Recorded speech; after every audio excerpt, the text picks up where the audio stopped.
Welcome to the end of the year. You've made it. Another year of video games is on the charts, on the spreadsheet, in fact, that we're going to be ripping through and discussing what was the best, what was the worst, what made us cry, what made us laugh.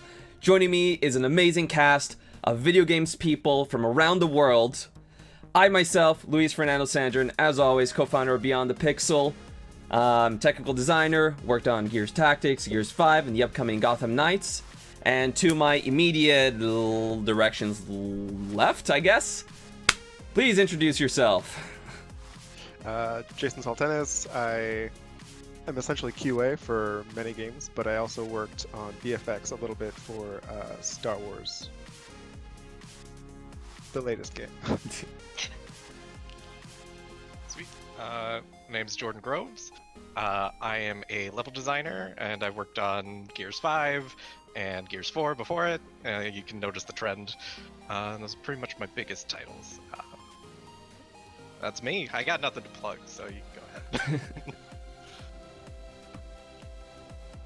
Bianca, you're muted. My bad. So I'm a level designer. My name is Bianca. I work at EA Motive in Montreal. My last game that I worked on, and my first game that I worked on, was Star Wars Squadrons. Now I am working on Dragon Age 4 on loan to BioWare. So, and I don't really have anything to plug unless you like beauty YouTube. I also do beauty YouTube. Nice. I'm Amanda Chilton. I'm a lead level designer. I worked on similar games as Jordan Groves. Gears 4 and Gears 5. Also worked on the Gears 5 Hivebusters DLC. Go play it. That's my plug. Alright, cool. I'm John Lisco. I am a senior gameplay engineer at Hi-Res in Georgia. So working on Rogue Company right now. I worked with Amanda, Jordan, Louise. Sorry, I shouldn't have pointed. That's all wrong.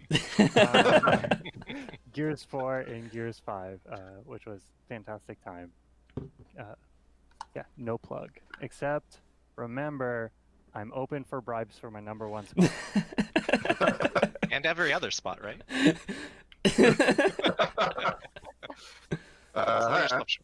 I'm Stephen Golding. I also work at Coalition. I'm currently the QA lead for our website team there. I've also done QA for Gears 5, a little bit for Gears Tactics, and before that I was also working at EA. I did some work on Titanfall 2 and on UFC 3 there. I don't really have much of a plug either. I guess I have a Twitch stream, Captain Kit, come watch. I stream maybe once a week. Why not?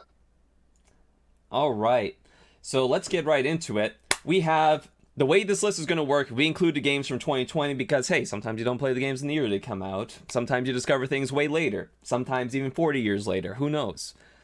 We're going to be going through these pretty quickly, just to touch on things, maybe say a few words and move on before we get into 2020 proper. We're going to give a few thoughts and ideas about what we thought about this year. Some topics are going to come up. We'll dwell on them a little bit. And then afterwards, everyone's going to break, make their top 10 list. We'll come back and we're going to decide what Beyond the Pixel thinks is the top 10 games of 2020. So I'm going to start off with an old one. Ys 1. I always wanted to get into the Ys series. It's an Eham Falcon joint. Guys that made Trails series as well. First time I really got into this game was like this year. I'm not sure if anyone's even heard of this series before. Lot of shakes and nods. Yeah, I've heard of it. Steven's probably really excited about this then. I'm slowly going through all these. This is an RPG that had like bump combat, which I never saw as a game mechanic before. You don't actually fight enemies in it. You just bump into them, and depending on your trajectory, that's how you fight them. And that was like pretty amazing to me. See, like, that didn't pick up in other games. We all went with turn-based combat instead. All right. Let's move on to Dead Space. Seems like quite a few of you played it this year. I have a confession. I didn't play Dead Space this year, but my god, I love that game. So I have plenty of It's so good.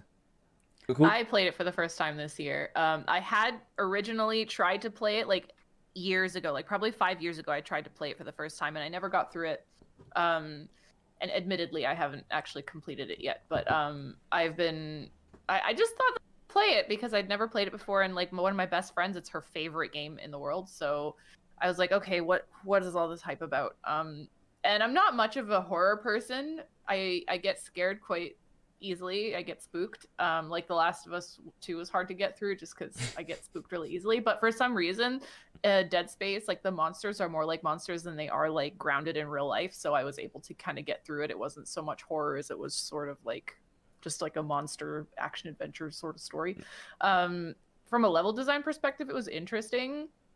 Just because like the way that enemies are introduced to players and the way that the enemies kind of interact with you and that when they show up, it kind of goes against some of the rules of game design as I know them, which is like, oh, don't really spawn enemies behind the player unless they know they're going to be there. And it's like, okay, all right, they kind of went against that. Although there were certain times when they used like shadows and stuff to indicate like, oh, there's something behind you, which I thought was super cool. So from a design perspective, that game is really great, and I loved it. It was awesome. I think the thing that makes it work really well in that game is just the audio design as well, because it is so noticeable. Like when an event breaks, you're like, oh shit, that's right behind me. I need to get out of here. Upcoming game, Callisto Protocol from the same team, like Glenn Schofield. Looks exactly like Dead Space. It was funny watching that trailer. I was like, "Oh, they're just ripping off Dead Space. Oh, they made Dead Space. That's okay." Dead Space, yeah. All right. Shall we move on to Greed? Yes, I have so many feelings about that game.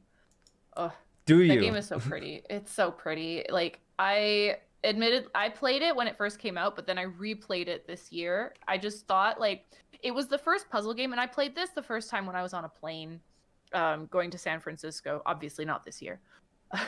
But I usually, for puzzle games, have trouble completing things on my own because I'm not the best at puzzle games. So I usually will go through like walkthroughs to figure out how to like do stuff on my own. But the game was so good at like communicating with the player and telling you what to do just through the environment and through the game design that I got through the whole game without needing to, because I obviously couldn't look up a walkthrough. I was on a plane, so there was no internet. So like it was really cool to have this game that was expertly crafted and everything was so easily communicated to you that you knew exactly what to do. Even if you got stumped, it wouldn't take you a very long time to figure out, oh, this is how I need to do it, just because of how the designers had communicated how to do things in the game, which I loved it. The environments are beautiful. The music, the soundtrack I still listen to like on repeat all the time. It's great. It's just a beautiful, beautiful game with a fantastic message, even though that message has kind of been overdone now, but... All right. I'm definitely going to have to finish it. I only played a few hours of it myself. It's so good. Yeah. So let's move on to Resident Evil. Is this the first one? The first one, yeah. Again, another game. It's the remake of the first one, though. The remake of the first one? It's, yeah. Both No, you... it wasn't a remake. It was a remaster for the PlayStation 4. Yeah. Because Jason was actually the person who like insisted that I play this game. Yeah, I'm seeing a lot of Resident Evil on this list from Jason, actually. I like seeing her get scared. I was very spooked. Like, he could attest, like, there was so many times when I just paused it and I had to put it down. I was like, no, I don't want to play this anymore. Did you make it through in the end? I made it through... Okay, so I started reading a walkthrough. Hey, it's valid. I just went along with the walkthrough because I needed to know what was going on if something was going to jump out at me. Otherwise, I would have just thrown the controller out the window and been like, no, I'm not going to play this game anymore. Hey, no, so that's totally valid. So much backtracking. Totally valid. Yeah. I feel like most people nowadays need it. Mm-hmm. Yeah, it's true. But yeah, I liked it. I enjoyed the game.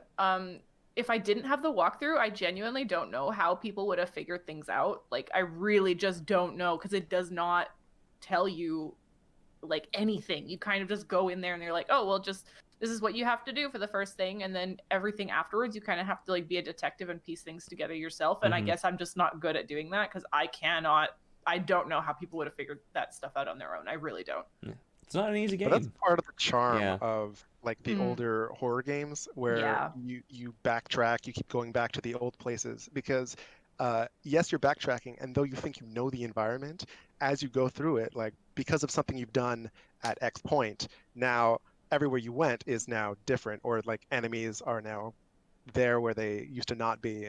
Yep. Mm-hmm. Yeah. All right. My long-term memory isn't that good. So moving on, this one here is something everyone has played. on here, Sea of Thieves, that we all played through Xbox Game Pass, I imagine. Yes. Pretty much. Yeah. Well, no, I purchased it day Yeah, one. Well, you're on the strong opinions list for this game, so like, what do you have to say about what do you feel about this game? I think it's a really good game. I think it's great to go in with friends. Is one of the most infuriating games though whenever you go against PvPers, because Yes. I'm not a very aggressive person. Like, so that's part of that. I'm sorry. I'm sure it's great to fight against other people if you're aggressive. So I've had whatever. the best of times with this game. I've had the worst of times with this game. Yeah, Yeah. it's very true. That's a very good description of it. Because that's Right. also my criticism. It's like, I wish PvP was optional. Right. Yeah, and at least they have like I definitely want PvP mode, but at the same time, like it's sort of been progressing and actually putting a lot of content into it, and so I think it's a great game to just watch how to continue to grow a game because I feel like it's just becoming more and more worthwhile as things go on. You do an incredibly good job every single update they drop in to like give you a person to talk to and say, hey, here's what's new on the Sea of Thieves. And it gives you like a direction, like, hey, here's something new to explore, or give you a whole list of stuff they've added over time that you can go and like pretty much do anything in that game and you'll see something new or different. The main problem I have with it is a lot of that is down to chance, and especially with the new content, if you go to that area where they have shown that new content, there's always going to be other players there. And like, I've tried so many times to just call to them like, hey, this is a boss encounter, let's all work together, and then they just kill me and take my stuff. And Yeah, or they help you out and then right at the end moment, like, Yeah, backstab you. yeah. Yeah. Which sucks after you spend like 30 minutes taking down this boss enemy, and then they just kill you and take all the loot. And you're like, I Although- literally have spent an hour of this game playing it, because it takes time to get to places, and I got nothing out of it except a sad story. To be fair, it's very on brand. Yes, For 100%. pirates. Super on brand. Yeah. I mean, I think the balancing of the combat system is really interesting as well, because I mean, technically, any of the PvE content, there's no real like stakes. You die, you go to the pirate ship underneath the sea, you stand there for a couple of minutes, then you go back and you're just right back into it. Stream paused. It's fine. Okay. There. Oh, welcome back. All right. Yeah. So it like the PvE elements of it are, basically you can smash yourself against something for as long as you need to, regardless of your skill level, which is really nice. But where the combat and the issues come in are mostly the other players. So it is you have to find that balance. right, with the one exception of the Kraken. I guess I'm like, I guess I'm weird in the sense that like I think if this is like a meditative game, like you may hear me say this a couple of times, is that like 2020 for me was like the year of comfort food. I wanted games that like I could sit down and just like enjoy, and like I went back to World of Warcraft for a little bit and stuff like that. And this for me, for some reason, Sea of Thieves kind of fits into that category, because like if you have no objective other than to just sail calmly while you're listening to like podcasts or something, like even with people who come in PvP, like if you have no objective, half the time it's just fun because you're wasting their time. Like it's just like, oh, I was able to keep you like chasing me and you never even sank me for like 30 minutes, and even if you did sink me, I didn't have any treasure chests, so you guys just wasted your time. And I was like, but I got what I wanted, which is I just wanted to sail, and you gave me like a fun little thing to avoid and get away from. Yeah. And challenge whether or not I could do this by myself on a little lone sloop. But that stuff is kind of fun. That's a very, and I don't that's even like definitely PvP fun. games at all. yeah, that's That's a the very thing. They did a real good job at balancing the mechanics of like how slow the larger boats are, even though their defense is higher, and like how fast the smaller boats are, and etc. yeah. That's a very good Except point the in brig that is the best. having an objective in that game is the least fun. It's like whenever you see something like, I want to go and do this, there is just so many obstacles that can end up being in your way. First off, even understanding how to do the thing can be challenging.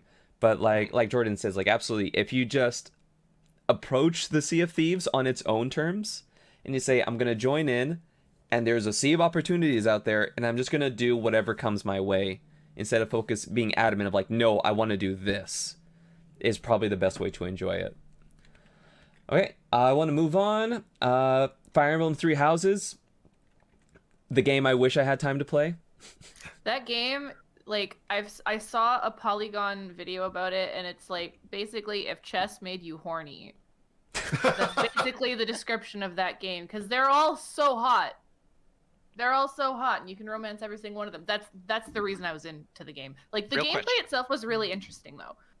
Real question. Real question. What happens if there was like a Queen's Gambit playing Fire Emblem Three Houses? You mix those two things together, and it's just horny on top of horny. Like, does that become like an issue? 2020, the year of chess, for sure. Trap. It's just the ultimate thirst trap. But yeah, no, like I thought it was really interesting because I had never enjoyed Fire Emblem before. Like I did not like strategy games or those kinds of like top-down games. Like any of the Fire Emblem games that played before, I just was not interested in. I tried to play them, I was not able to. I just didn't think I was smart enough to be able to play it. And then I started this one, and because you could turn off like the permadeath and like other aspects of Fire Emblem games that had been so prevalent in the previous ones, it was a lot more approachable, and I felt like I could go back on the mistakes I had made. It was like I was a lot smarter this time, and I could do it. So I really enjoyed the game, and the characters and the story made it really enjoyable. Like it was wonderful. Yeah, so good. I mean, all right. I'm sort of on the opposite end of the spectrum on that one because I've been playing Fire Emblem since like the GBA games. I love the tactics. Like I love tactics games, so I really enjoyed Fire Emblem for what it was. And I believe the first game that they sort of brought in sort of the romancing aspect of it was Awakening. And I thought that they just nailed it on that one because it was just sort of the perfect way to sort of open up to a new player base. They brought in some of that stuff that you're talking about, Bianca, with the like the non-permadeath mode. And then they kind of lost themselves in the next iteration with the 3 games. I can't remember all their names anymore. Fates, Fire Emblem Fates. Fates, yeah, the Fates series. And those ones, it just didn't quite mesh as well. And then they found this nice little middle ground with Three Houses, and it was just, they nailed it. It was right on point. It's so good. The replayability was excellent. The backgrounds for the cutscenes and stuff were so bad.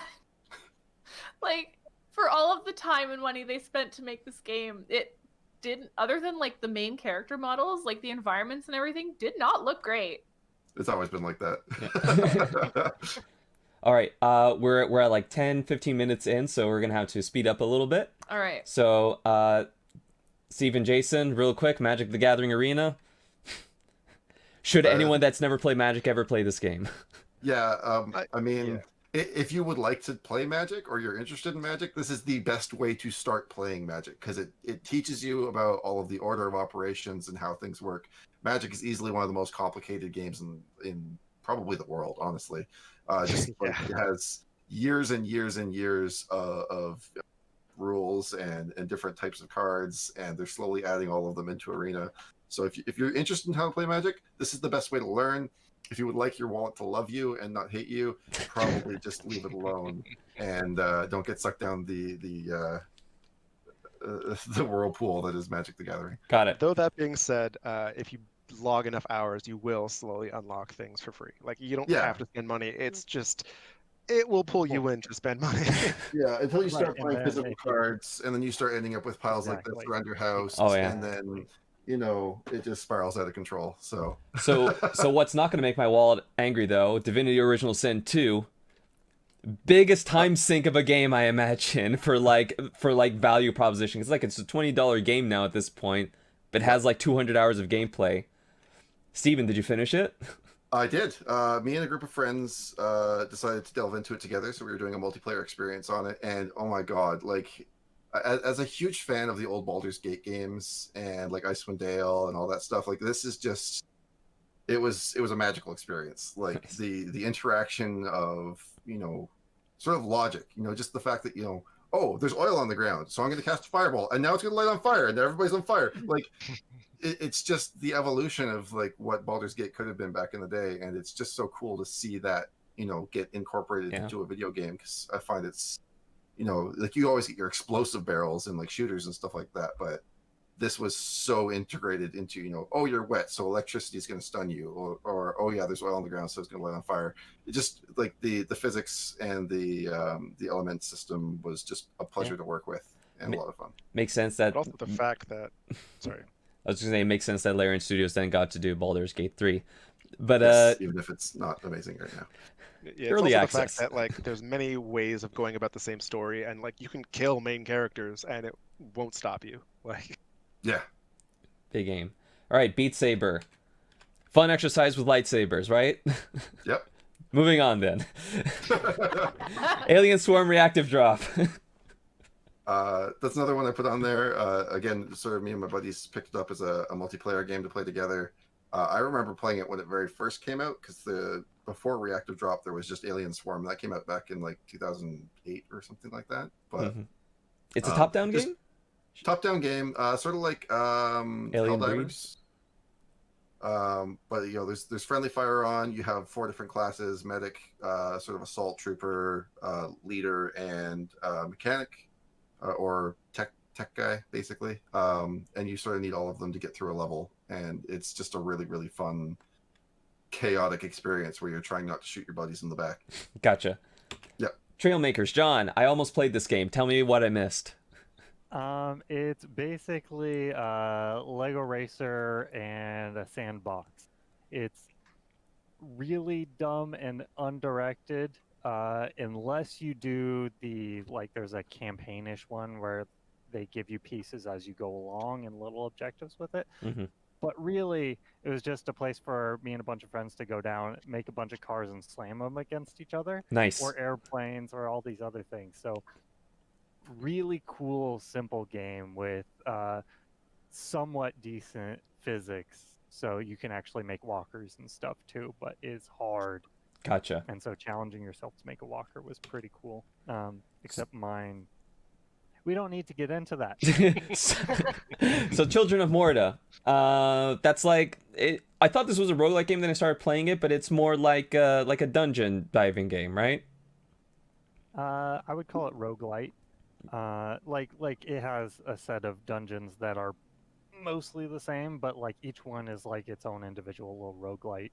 And then you go through, try and get to the boss of it, and then you unlock the next one, so on and so forth. What makes this game special compared to the other types of these? I think it ties together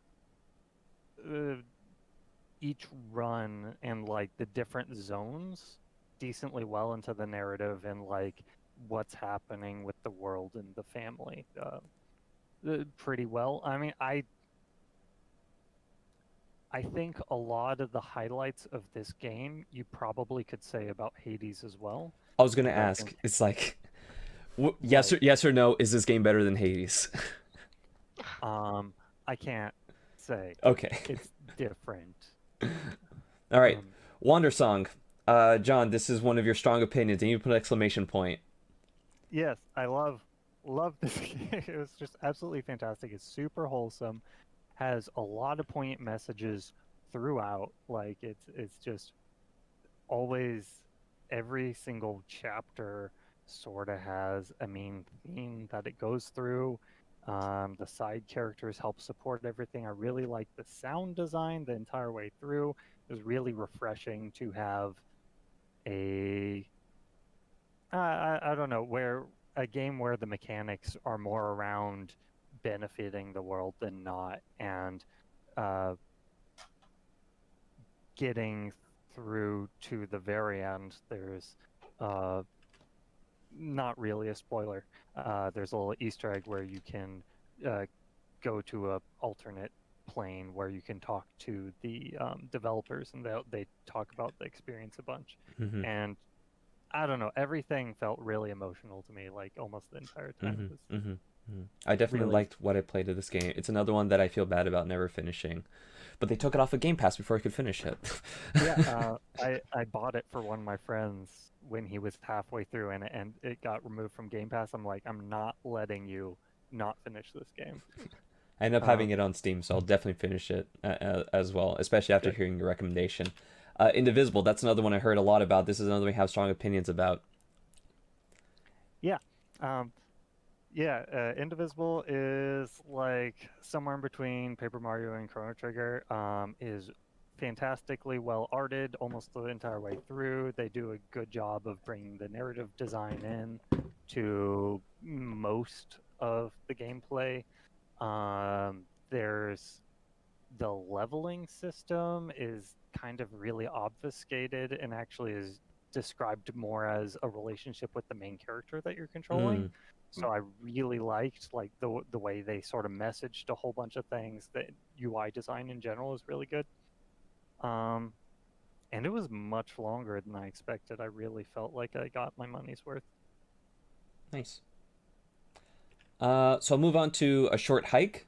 This is one that I put down. This is a game where you play as Claire, who's a bird in like a little island full of other animal people. It said like if Animal Crossing had a campaign, this would probably be what it would be.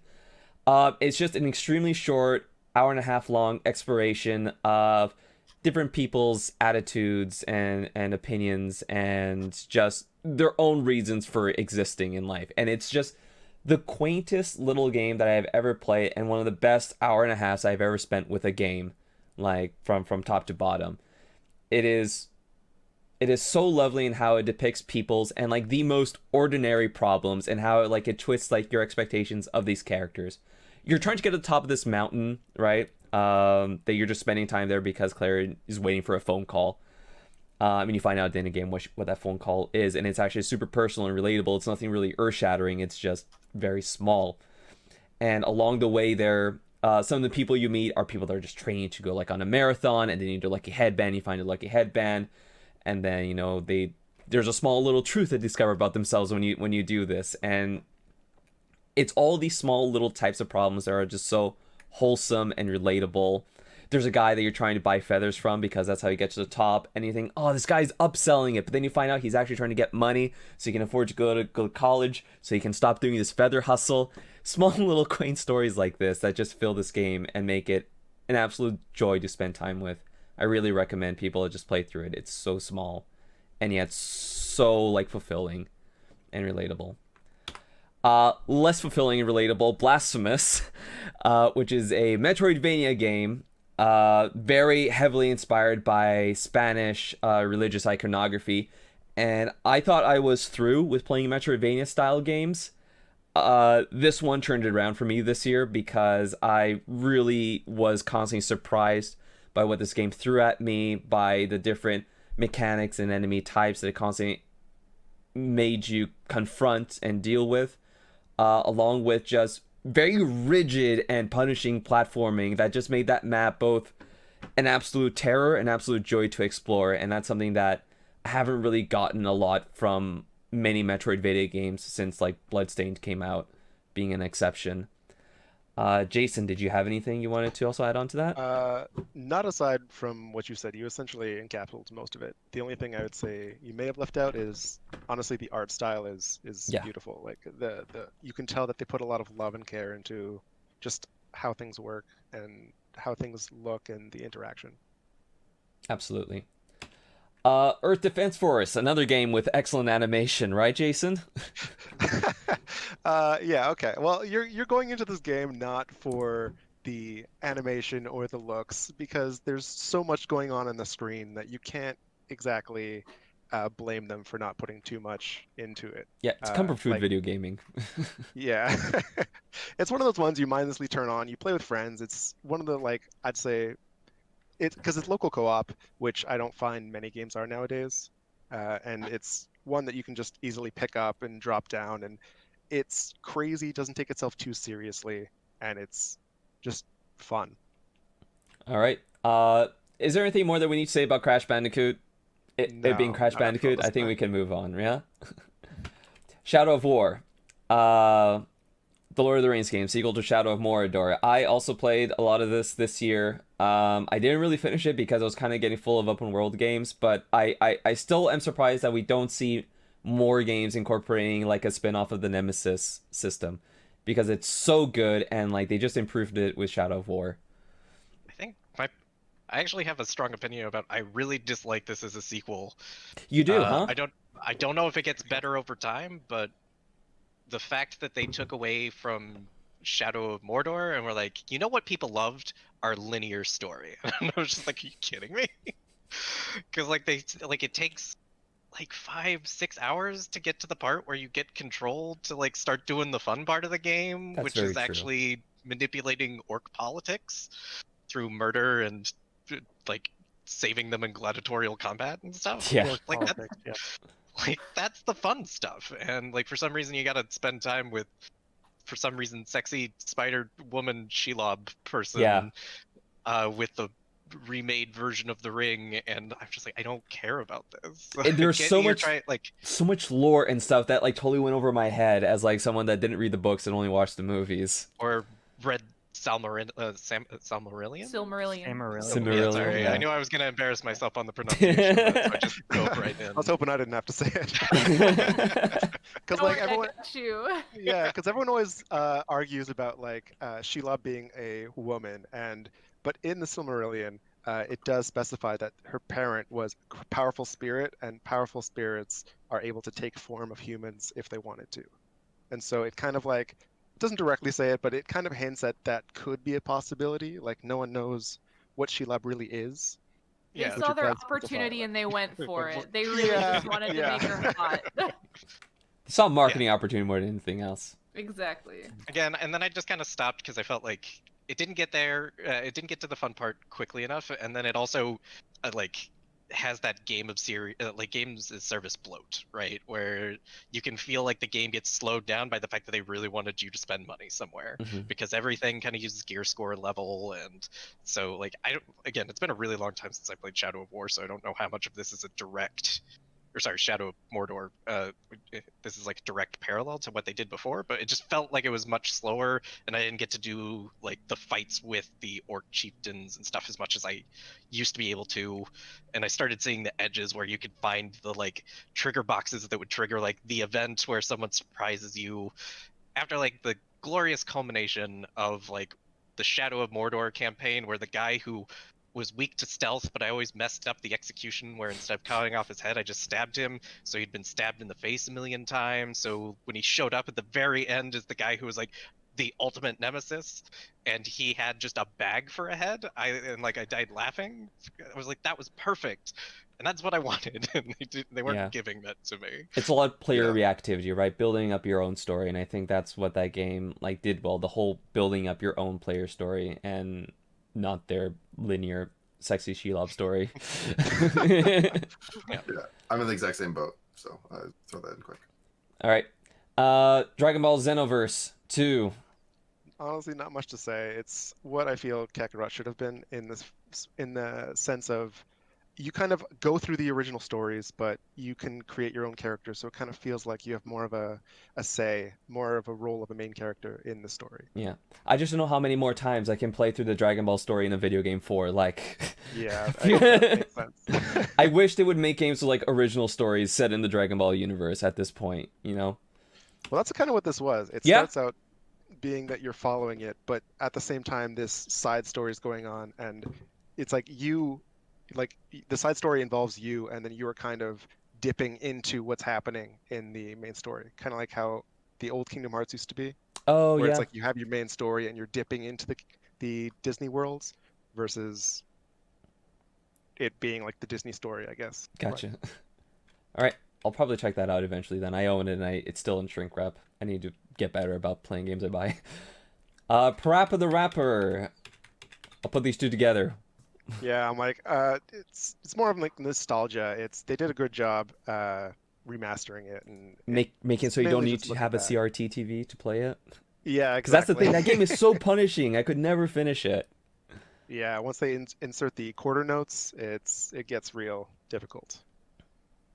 All right, Ratchet and Clank, also the remake, I guess, judging by the release date. Yeah, Jason. Definitely the remake. I feel like it was directed. It felt like the movie was based off of, or sorry, it felt like the game was based off of the movie, and the movie was directed at kids. So they changed canonically what happened in like the last like 7 games, and it felt like they didn't know what they were doing with it because they were, or not that they didn't know what they were doing, but like they didn't. know which direction they were going in, because they were making nods at the previous ones while trying to, I don't know, like a. I remember having a lot of fun with that game, if that counts for anything. Yeah, For like a yeah, $20 it was fun. for a $20 It was game. fun, but- Holy crap!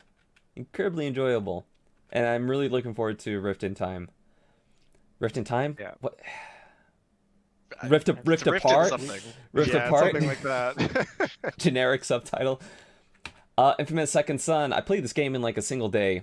It was like 8 hours long, which I feel like at this point is about as much time as I want to spend on another open world game. I don't really want to spend too much time on this one since it's so old. Jason, you okay to move on? Yeah. Yeah. You can probably move on to the next one too. Vampire as well. Move on. Detroit Become Human. Jason, Jordan, any big thoughts about this? I have just one, which is, You want to address David Cage in person? well, I love his games. He is like the Tommy Wiseau of video games. Like, they are good, bad for the most part. There's some creepy things he has as a like consistent theme throughout, but like every time I play through it with a friend, it's always a really fun, laughing, jokey time. Yeah. Like I played through bits and pieces of Detroit with a friend who hadn't played games in forever, just to show him very specific scenes. But the one I think we had the most fun with was Fahrenheit, because that one just goes crazy. Oh my god, it really does in like 3 different ways. Well, you think it's gone as crazy as it can, and then it adds AI into it. It's good. It's good. Fahrenheit / Indigo Prophecy for people that played it originally on PS2. I think it's like how you succeed as an auteur is when people show up for your stuff even though they know it's bad. That's how you know you've made it, I feel. It's true. All right, Shadow of the Colossus, beautiful game. Anything to add on to this? Amanda? Yeah, I just really appreciated this game. I played the non-remastered version this year, which was kind of different change in graphics for me. But I liked it because it really just didn't tell you much what to do, and most of these types of games is like, go here, do this, you need to do that. The only complaint I would have is it does get very repetitive with the bosses, the Colossus. Also, just grab, stab is the gameplay. Yeah. Also, the controls could have been a little different. I guess it's having to constantly mash triangle to move your horse forward is a little repetitive as opposed to just holding forward. That was the first place I put the game down. Was there's the Colossi that like you have to turn back around and shoot in the eye with an arrow while also driving aggro, and I'm like, my hands do not do this move. Gotta get the claw grip going on. Yeah. Gotta mash that triangle with your index finger. Oh, that's when you have to grow a third arm so it can press the face buttons while you do everything else. Exactly. No, that's why you get brothers.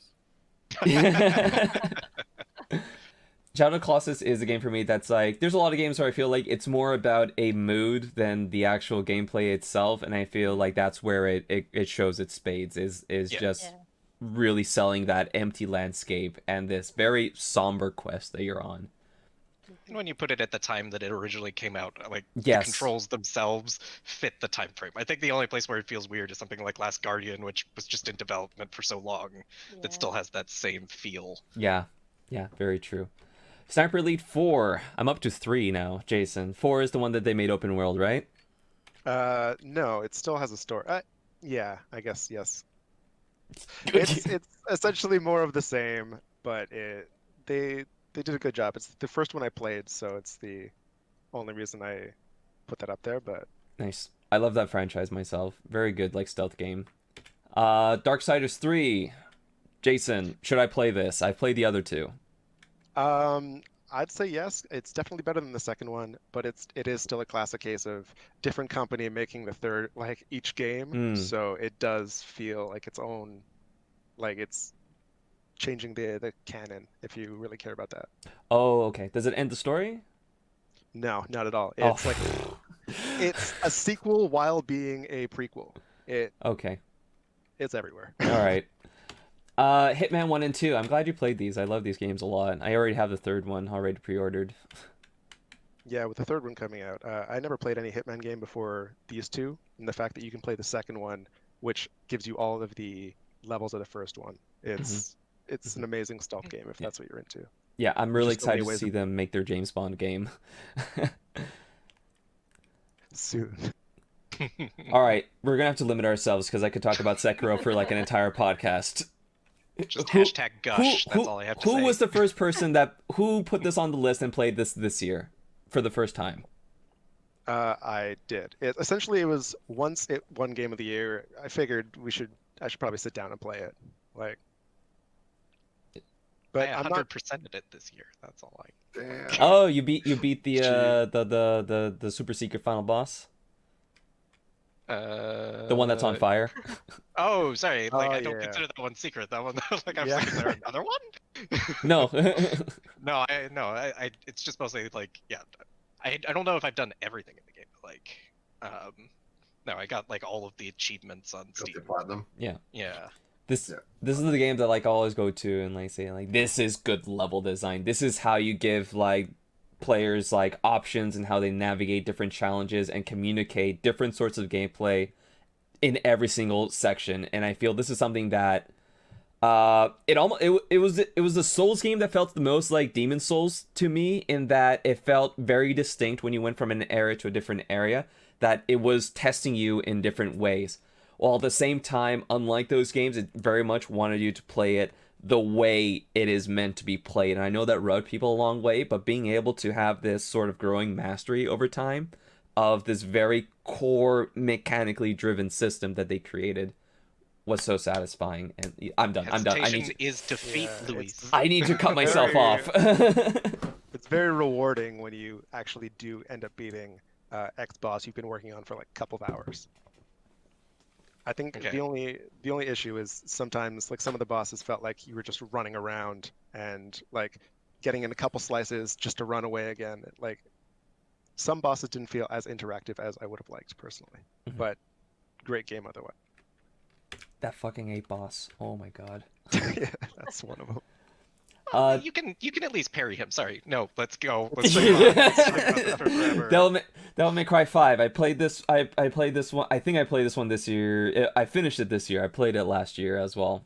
Jason, you also put this on this list. This is the Jason hour. Apparently. It kind of is like it's honestly they went back on, because the Devil May Cry remake, which was made by like America, they changed a lot. They didn't really have the same vibe as but then with 5 coming out, they did a great job. They did a great job. The characters feel like in depth. It felt like actually what would happen over the course of time. Versus I guess where it's like when another company picks it up, it's just too different. Yeah, the thing that always bothered me about Devil May Cry, I love the gameplay of 5. I love how hard it is to get good at that game. I did not like the story. Felt like a retread of like every single Devil May Cry story they have always told. You know, that's my biggest gripe with it. I am very curious where they go with Devil May Cry 6, that they're obviously gonna make, and I hope it adds a little bit of spice to that. I don't want to see. Well, I don't want to see Dante fight Virgil again. I'm so done with that. it's true, but with the new characters introduced, it didn't feel the exact same in my opinion. What character did they introduce? V and V's well, Nero was kind of have been in, but V just came. Just his I don't know how powers, the way, the fighting style of each character, Yes. how different they Yes. are. It felt very well executed. Yes, I'll agree with you there. Jason, Claire. Not much to say. Pixel art horror game, fantastic. Go play it. Okay, I heard that as well. I should really play that game. Everyone keeps recommending it to me. Trying 2. Why not 3 or 4, Jason? It's the one I played. Essentially, it's just a party puzzle game. A very drop in, drop out side scroller. It's fun. Gotcha. Warhammer Vermintide 2. I had a lot of fun with this. I didn't play a lot of it, but I am a huge Left 4 Dead fan. So quick call out to Back 4 Blood, because I am all about that when that comes out. I think like a week before my birthday, actually. Another fine And, Warner Brothers property. Yeah, Yeah, so Vermintide 2, I mean, you can find about 1 billion Warhammer games online, but Vermintide 2 is pretty polished. It feels really good to play. Each of the different classes seem to play pretty uniquely, and the upgrade system, while not like the most exciting for the weapons, like I find the weapons are just sort of like, oh look, it's got a new number attached to it, which means I do something better. I'm not really sure. But you know, the actual classes themselves do sort of evolve and feel differently as you go. And there's the different weapon types too. Yeah. Yeah. And like, yeah, I think Vermintide 2 definitely did a lot for enemy variation and having, I guess, a through line to each mission that was much more interesting. I don't know. I really enjoyed Vermintide 2 with a group of friends, and it is significantly different enough from Left 4 Dead that I still think it's worthwhile, even if you feel like you have your 4-person run through a city mob fighter game, which there are plenty now. Yeah. Yes. Darktide 2 coming out like next year apparently. Darktide, sorry, just Darktide. Period. That was the trend of trailers for the video game awards. There were like Yes. 6 or 7 in you're like the right. first hour. Yeah, I was surprised. All right, Resident Evil 2. Is there anything here that you want to talk about Resident Evil 2, Jason, that you're not going to talk about in Resident Evil 3? No, not at all. Okay. Spec Ops: The Line. I love this game so much. Last of Us Yeah, I Part hadn't 2 played is a it sequel until- to it, is my Yeah. opinion. Well, I hadn't played it until this year. Really? Yeah. Well, it's been one that I've heard a lot about, and I've always meant to, and I just never got around to it until this year. I do want to give it a quick shout out about the fact that its art direction is really phenomenal. Like, it's an 8-year-old game at this point. A little more so, and like it still looks beautiful. I played on PC, but like I imagine it, like the way they did it, I don't think it would age too poorly on console. And good soundtrack. Definitely enjoyed the story. I have some critiques about it, but I won't go into it. But that's a more in-depth kind of like nitpicky stuff. I would love to have you on for a video about Spec Ops: The Line. Yeah. For people that don't know, Spec Ops: The Line is like if you made a Call of Duty game that was about Apocalypse Now, is basically the core concept of it. And it's an adaptation of an actual book, Heart of Darkness. Yeah, for sure. And oh god, I can't get into this game. I gotta move on. I said we can talk about it when we go to the Royal Edition, because I may not have played that one, but No, I meant Spec Ops: The Line. Please talk. Sorry, you were just thumbing between the two. No. But yeah, let's move on to Royal when we do Persona 5. Red Strings Club. Jordan, you have very strong opinions about this. I just really want to give it a shout out for its basically like I love its soundtrack. That's how I actually came around to buying it. I thought about it a lot because I saw I love the Devolver stuff, but I think it's by hold on, let me actually look this up really quick. Fingerspit, I think, is the name of the. I see Deconstruct Team on Wikipedia. Well, that's the developer. I'm talking about the composer. Oh, I see. Sorry. But yeah, they were really it's really great music. And it's like if you're looking for a Cyberpunk game, like I think this and Morangi Generation are probably for you, especially if you're disappointed by what at least the story of Cyberpunk or whatever, from what I hear. I haven't played that either. That game's not out this year though. It's fine. Yeah, Red Strings Club is on my list as well. Another one of the games that I bought and never got the chance to play. So after your recommendation, I'm definitely going to go for it. Yeah, it's got some fun gameplay. You're basically mixing drinks to try and convince people to give you information, and yeah, it's a lot of fun. That sounds like a Luis game for sure.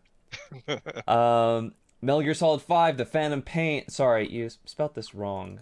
There you go. The V is important. Oh, sorry. I was like, which part? I'm a terrible speller, so it could be any part. The metal, the gear, maybe Solid. No, I've just been playing it a lot again. It's I'm into part 2 or episode 2 of it, so the slower, repetitive part of it. But I don't know, as a game, when we were talking about Shadow of Mordor and all that kind of stuff, I just like the fact that as an open world game it works, because I'll be I don't need to take out that almost, oh my god, that dude's an S in tech, I need to get him in my army. I am the bad guy in this. I am the monster who hangs out on the edge of the darkness, and I steal people and force them to join my private military group, which is currently called the Laughing Man. Excellent. Yeah. I think the thing I want to hit on with Metal Gear Solid 5 is like I feel this is the formula that I think a lot of open world games need to take that not a lot of them do. A lot of open world games will fill a map with icons and will have you go there in order to get stuff. Open world games like Metal Gear Solid 5, Shadow of War make it so that interesting things just exist in the open world and they give you enough reason for you to go after them while you're doing like your core objective. Yeah, that especially even during like the main missions as well. Yes. Like the sub objectives where it's like, oh yeah, there were actually 2 outposts in the mission objective area, and there were like 6 prisoners you could have saved. So like you should go try that out. Or the fact that if you don't get to an event on time, then it becomes more difficult because they get moved to a more secure location. These are actually using your open world to make mission design rather than like being like, oh, okay, open world is really just about you going like driving from point A to point B, mission start, and then we take you down a linear path in a mission, and then point A to point C, kind of like that. Anyways, traversal rarely is gameplay, but encountering stuff during traversal is excellent gameplay, in my opinion. Speaking about traversal, World of Warcraft Battle for Azeroth. Like I said, comfort food. I just wanted something, like, particularly with the stress of the US election coming around, I just needed something that was repetitive and, like, could take my mind off, and I put on, like, The Office or Trailer Park Boys or something in the background to just have as much stuff drowning out my sorrows. So barely a game is what you're saying. It's just, I know it well enough that I don't have to, like, it's not hard to play. Push the buttons in the order, make things die. Do we have Shadowlands down below as well? Yeah, it's down there. Okay, we'll talk more about that then. Battlefront 2, PS2 or PS4? Xbox. Xbox Luis. One. Sorry. You. Oh yeah, I didn't see the release date. My bad. Sorry. Yeah. Yeah. That's not much to say. That's like a mindless game I play with friends after a long day. There's no thought required in that game, which is fantastic. And it's better than like most people online will tell you. Like I've always like stood up for that game, saying like it is a very competent game that you can play with your friends, and the sound design in it is amazing. I don't get me freaking started. Yeah, it's a shame. It's a shame that the game went the way it is. It's a shame it went the way it did, because like I think it generally is a pretty good game. Well, I think now it's good. Yeah. Like they supported it really. Yes. Well. Yes. It's yes. It's one of those games that like has a trajectory of launching bad and then getting good. Yeah. Like it's that's why I had this list here, is like mostly to talk about games like that like over time they just got better, because nowadays it's so rare that you launch a game. It's so rare that you launch a game and have it like work the way you designed it, you know? I thought you were just gonna leave it at it's so rare that you launch a game, and like it probably yeah, also that. I always think back, like every time I hear like a game got delayed, I always think back to Blood, Sweat, and Pixels by Jason Schreier, and he says in an interview, he said like, "Wow, it's amazing that you guys put out this game." It's like, no, Jason, it's a miracle any game ever gets made. GTA 4, huh, Amanda? 4, shit. Sorry, meant 5. Problems with the V's, everybody. All right, well, let's just go. All right, 5. Shit. My bad.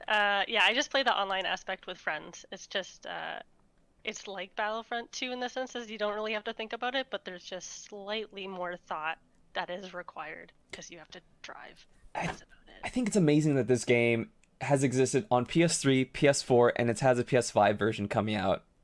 It's ridiculous that this thing has survived as long as it did. Yeah. I love it. I mean, I'm playing Cyberpunk now, and there's so much quality of life in Grand Theft Auto that just I wish Cyberpunk had. But like all the. Oh, did I lose Amanda? Hello? Did I lose everyone? I think I lost everyone.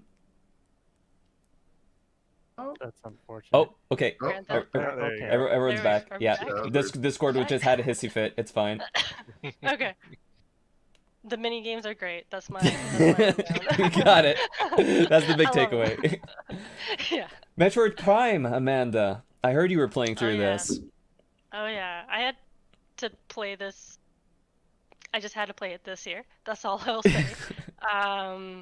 It's a fantastic game. I really should have played it earlier. I was able to play it on my Nintendo Switch, and I'm blown away at how well the game stands up. Control's good.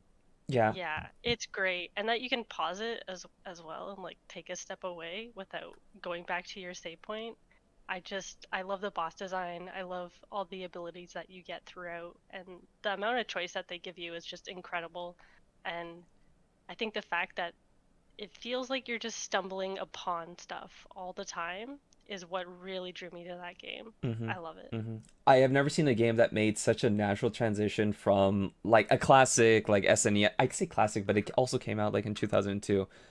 But just how familiar the sensibilities of discovery and progression from like Super Metroid translates into Metroid Prime, which is a first-person game. Like you have like an entire Z-axis that you're traversing in, but it still elicits that same sense of discovery and wonder and just very tight boss battles that just requires you to like learn and use what you've earned. Stuff that like Nintendo and retro studios by definition have always excelled at so well. Super Metroid also amazing. Yeah. So Titanfall 2, Amanda, one of my favorite games of all time. Oh yeah, I play this game every single year just to get inspiration for level design. That's literally it. It's so good. Whenever I'm like, I need to think of some level design stuff, I'm like, I should play this game again, just because I think their levels are incredible.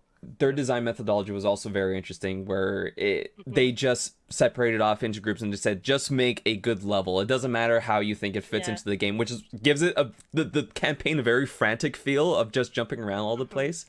But as far as like gameplay goes, holy crap! Like this is what I wished a lot of shooters would do, because we'll get into this when I talk about Call of Duty, but there were so many opportunities to make very interesting things in first-person shooters, and it seems that every time someone puts one out, it just falls back on very old tropes when there is so much potential in that space to do very interesting things. And I think Titanfall 2 is the one that always sticks in my head as like, here is a very strong potential of what you can do with this very tried and true genre that has existed since Doom, right?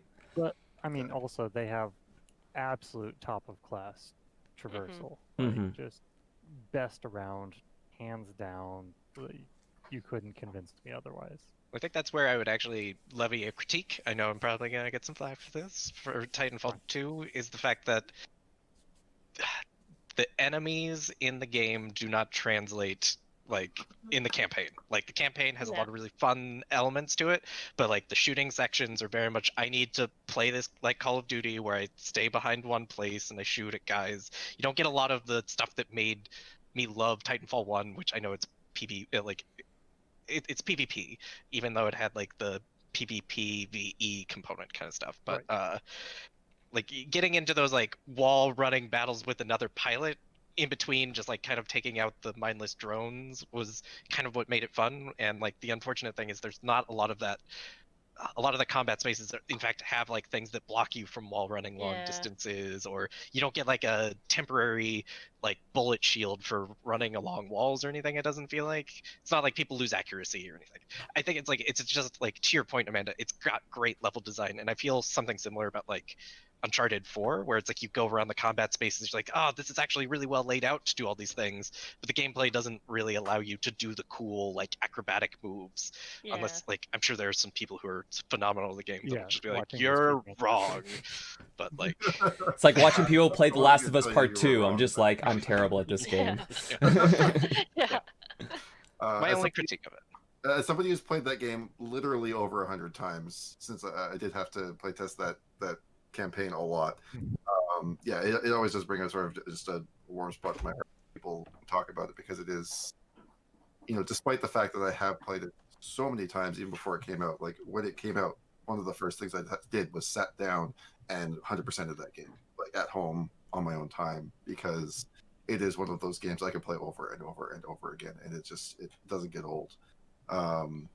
The multiplayer is probably one of the few like PvP experiences that I've actually thoroughly enjoyed for a long period of time. I'm not a PvP kind of person, generally. So the fact that like I sank so many hours into it was a testament to it. I didn't have any development into it, but I still have sort of just like this little spot of pride that I have for that game, and the fact that I was involved in it in such a small way. So I'm glad to see it on this list. All right, so we've reached the end finally of the games not from 2020 that we've played. I got a feeling that we're all probably going to rip through like the games from 2020 that we played because I feel like there's less names here, even though there's more titles. I want to check with people. Do we need a break right now, or are we good to continue? I'm okay. Okay. All right.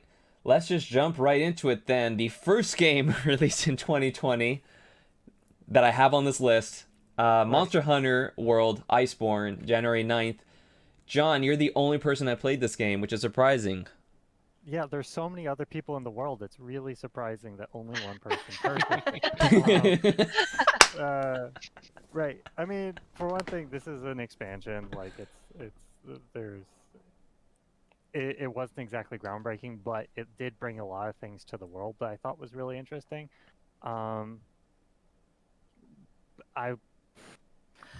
probably wouldn't put it on any particular best list. It's just more good Monster Hunter stuff, and Monster Hunter World is the most approachable, probably one of the most polished yet. So it's just good. Normal good. What about best of being able to pet your cat? Oh, the companion? Palico interaction. Oh my god. So great. A little creepy, one of the ones they added in Iceborne, where you can sit in the little hot spring. It takes off your pants for you, and then it sits like next to your lap.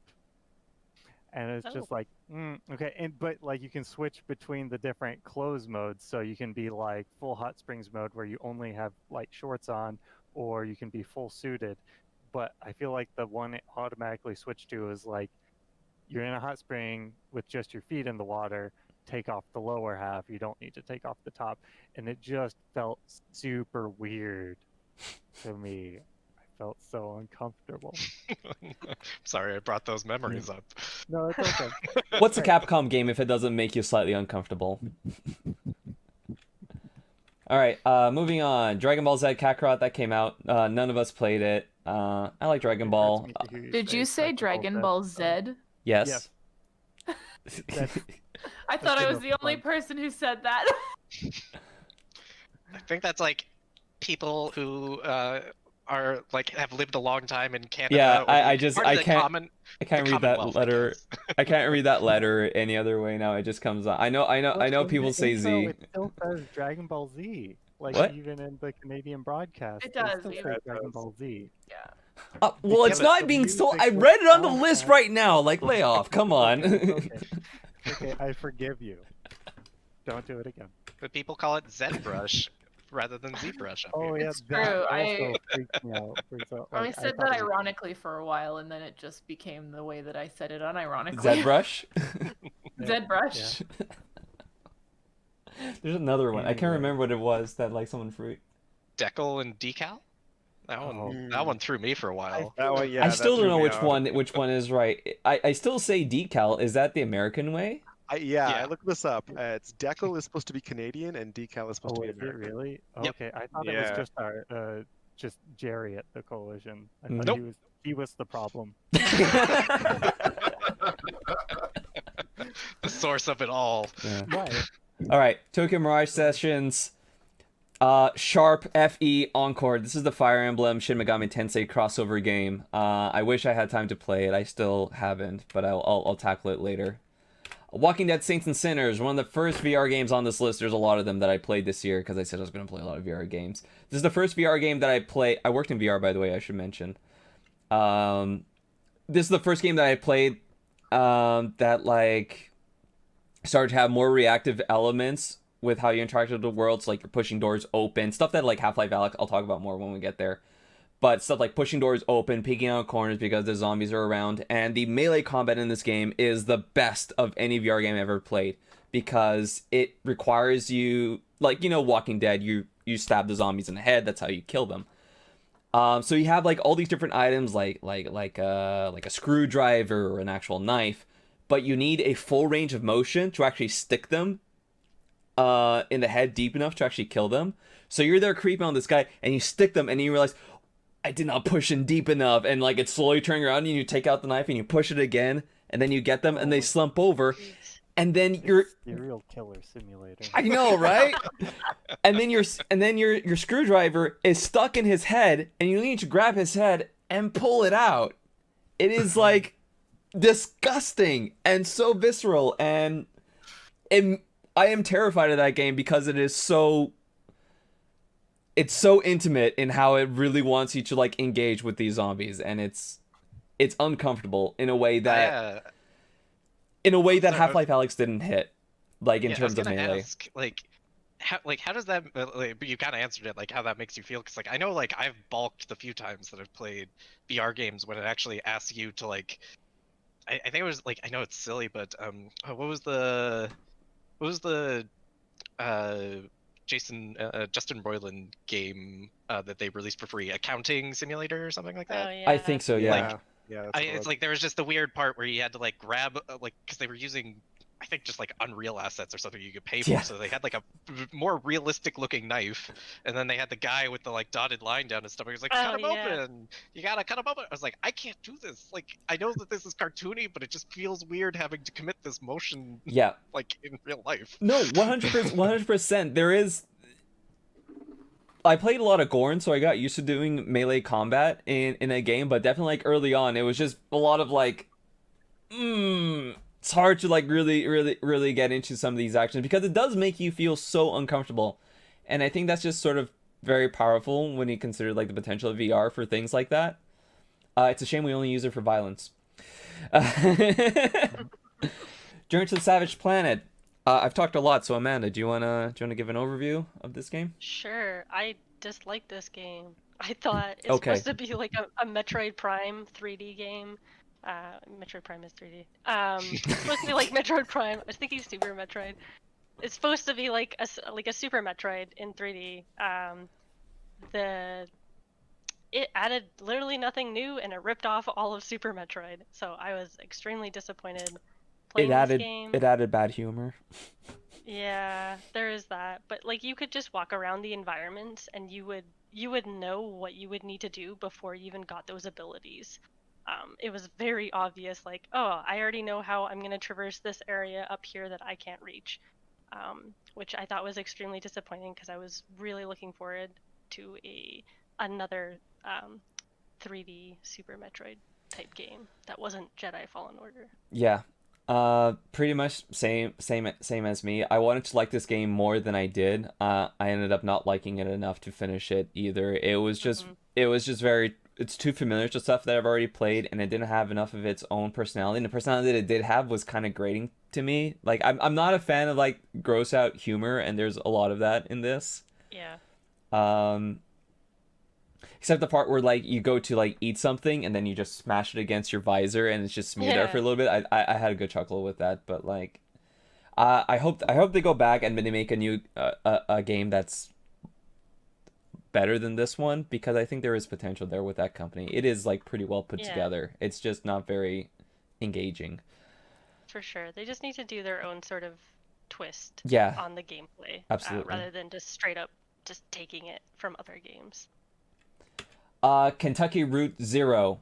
I did not finish this game, but I played the first 2 episodes and I am absolutely in love with everything this game tries to do. The mood that it sets is so very specific to urban fantasy, like stuff like Neil Gaiman would write, like very American Gods in that sort of way. Kind of Twin Peaksy as well, yes. Not so much on the horror spectrum. No. It's a strange realness that's to it. It's an adventure game where you're just trying to make a delivery, and you got to go on this mysterious highway, and along the way you just encounter different characters, and as the story evolves, I imagine. I don't play the first 2 episodes. Jordan, you probably have more to say than me. I also need to, like, I bought this game back when the first episode was released. Yeah.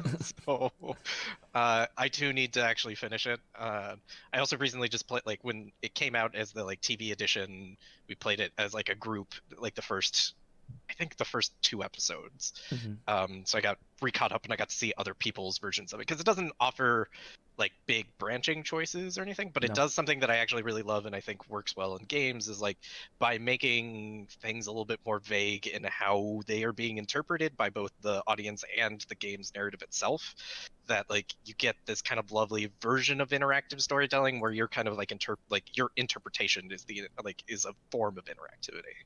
And like, so like whenever you're figuring out how to solve someone's password and it's kind of more like a poem, and they describe it as like, it's one of those songs you just kind of remember the lyrics of as you're humming it or something, you're like, oh, that's interesting. And it's not like you're typing anything in, but it's just like you just get to choose how you kind of describe the mood of everything. Yeah. And the music is fantastic.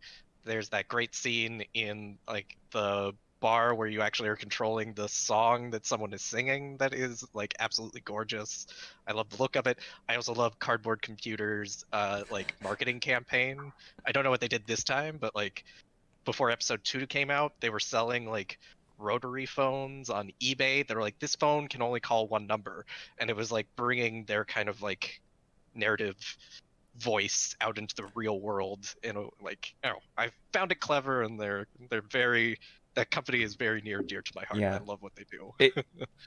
That thing, like, here's a rotary phone that you can only call one number, that's sort of like that it's a specific way to like create a world that's so familiar to you, but it breaks the rules that you're used to in like commonality, and it just makes it feel like very relatable in this fantasy sort of way. Similar to how Control did it with like all their like what's that website called, SPF 5000 or what? No, that's not. I know what you're talking about. Yeah, I forgot what it is. SPC. Yeah. And I just like those kinds of stories, so I really want to finish it. I also like adventure games in general. Speaking about games that we like in general, Steven, how did you feel about when they reforged Warcraft 3? Well, I mean, I think we all remember how this one was received when it first came out, and I'm too much different. It was a rough remastering of a game. The reason I stuck with it and played through the whole thing was because I'd never played through Frozen Throne before, so new content for me. I played just about everything else, Warcraft, StarCraft, or otherwise from Blizzard, so it was just one of those opportunities that came up where I was like, you know what, I'm going to do this, plow through some of the old content so I remember it, and then hop into the new stuff. And that was a lot of fun, as long as I thought about it as a almost 10-year-old game, because frankly the reforging of it was practically negligible. It didn't look like a modern RTS, and I did watch some of the comparison videos to sort of see what it looked like now and what it used to look like, and I was like, yes. Did you do something? Because sometimes it actually looks worse. So it was a rough launch. I'm not sure what they were doing with that or what the plan was there, but I think they missed the mark a little bit. I do still appreciate it because it allowed me to play an old game that I had not gotten the opportunity to play. I'm sure there are other ways I probably could have played Frozen Throne, but this was the most, I guess, legit way of doing it, and I did have fun with it. So there's a ray of sunshine there for you. Yeah. I will put a little, like, I didn't play this, but it did affect me slightly in the sense that for the longest time I loved that Blizzard allowed you to put, like, you could put your CD key numbers for old Blizzard games into Battle.net, and it would add it to your account, so you could download a working digital version without having to do all the patchwork and everything. Warcraft Reforged broke that for Warcraft 3. Yep. So I can no longer, I think you can still install the original one, but you can't launch it through, you have to actually go dig through your folders to remember, and make your own shortcuts and stuff like that. Very, very unfortunate. I don't think it broke it completely. I think you can still download it. I hope so. If they broke it completely, that's really sad. Yeah, I still saw the icon anymore, though. Yeah. Oh. Yeah, the online is no longer functional. That's it. That's what they changed. Which is a damn shame, because Winter War is the all the tower defenses. Yeah. Where are you going to play Dota? The original Dota. There's nowhere else to play Dota. There's nowhere else. Not a single other MOBA is available. I mean, that's one thing I will also say about Warcraft 3 Reforged. When they ported it over, they didn't make the old format of customizable maps compatible with the newer version. So you had to like remake it from scratch. That's I think unfortunate. Super complex. I think it was part of the added EULA stuff that they put in that has been a part of the StarCraft 2 language for forever, which is now any game mode or whatever created as a mod of Warcraft, StarCraft is now owned wholeheartedly by Blizzard. We would like that Dota pie, please. Yeah. No more Icy Frog situations. Or whoever, I don't remember who the original people were on that, because like Ice Frog is just the third or fourth person who owned that map, right? Yeah, I don't. That's another podcast. Yeah, sorry. Grand Blue Fantasy Versus. This is the fighting game from Axis based on the Grand Blue series. Probably the first Grand Blue game that you can actually buy here that's not in Japan. It was a big gacha game in Japan. I think you can play it now on mobile here. I put it on here just because I really want to play it. It literally just came in the mail today. Haven't tried it. I love Axis fighting games. This one I want to try because they are making a more normal heavy game, which Axis typically doesn't do. They'll do like combo up the butt anime fighting games usually. Similar game, Florence. Bianca, do you want to take it away? Okay, I'm not sure which version of Florence you're talking about, because there's the Steam version came out. So okay. So the Steam version of Florence. I played it on mobile. I played it on mobile when it first came out in 2018. Yeah. And I absolutely loved it. And I played this game at a very, very relevant time of my life, because I had just broken up with my boyfriend at the time, and like it was like the perfect game to play after a breakup, because it basically tells that story of a girl falling in love, going through the relationship, and then it just ending, but you going forward and like following your dreams afterwards. And it's a really wholehearted, like just wholesome game. I just love it. It's sad, but it's also very hopeful, and it was the perfect game for me to play at that time in my life. So yeah, I really like. And it's Florence. beautiful. Yes, I really like Florence as well. I really like how they managed to tell. There is no dialogue in this game. We should point out it is all told through game mechanics and interactions, which get iterated on over time. So, for example, like when your character, she meets the man she's eventually gonna date for the first time, you're piecing together like a conversation bubble because they're having the first conversation, and like it takes a while to find the right words to put together. But as their relationship develops over time, they bring back the same mechanic, and then at that point you're just like, it's just two pieces, or it's like it's just one whole piece, because they can talk to each other a lot easier now, right? It really stimulates how you grow to know a person, and how that relationship breaks down, as well as explored through game mechanics. How like the pieces just no longer fit together, and like just things get impossible to deal with. And it's so effective in it, and of driving emotion through game mechanics in like this real special way that I think only video games can really reach. Yeah. And that's what I think makes it so powerful, and why I also like when I saw like, oh, they made this release on Steam, I should put it on this list, because I might want to put this on my top 10, because this game really is amazing. Oh, did they release it on Switch as well? Yeah. Makes sense. It's a very touch focused game. I really recommend people play it. It's so super cheap. It only takes you like 45 minutes to an hour to finish, Bianca, right? The soundtrack is amazing. Yeah, I finished it in one night. Like I just sat down. Yeah. And by the end of it, I was freaking sobbing. But like. Yeah, no, this game will make you cry for sure. Yeah. I bought the game for my mom for Christmas last year, because like I love her. She really wants to know more about what I do, but I tried getting her Gone Home one year, and she couldn't like equate how to do the like moving and turning the camera at the same time. So I was like, okay, we got to go even simpler. Yeah. So I got her that, and she got really mad at me because it was a sad story. I was like, no, I just knew that it was good. Yeah, I tried to get my mother to play Journey, and she got upset with it. She just said, like, you're just wandering in a desert doing nothing. What's the point of all this? I'm like, no, it's a mood, it's an atmosphere. And he's like, no, I didn't get it. Didn't get Yeah. it. I'm like, Aw. that's a shame. My mom game was Flower on what PS2. That's a good one. Yeah, that was that was successful. My mom's never played a game, but I do remember specifically, I was playing Red Dead Redemption 2 at home, and she just walks up. She's like, "Oh my god, it looks so real." Red Dead Redemption, good at looking real, bad at being a game. Moving on, Dreams. Just dropping hot takes and moving on. Dreams. Here's the problem with Dreams. No one played it.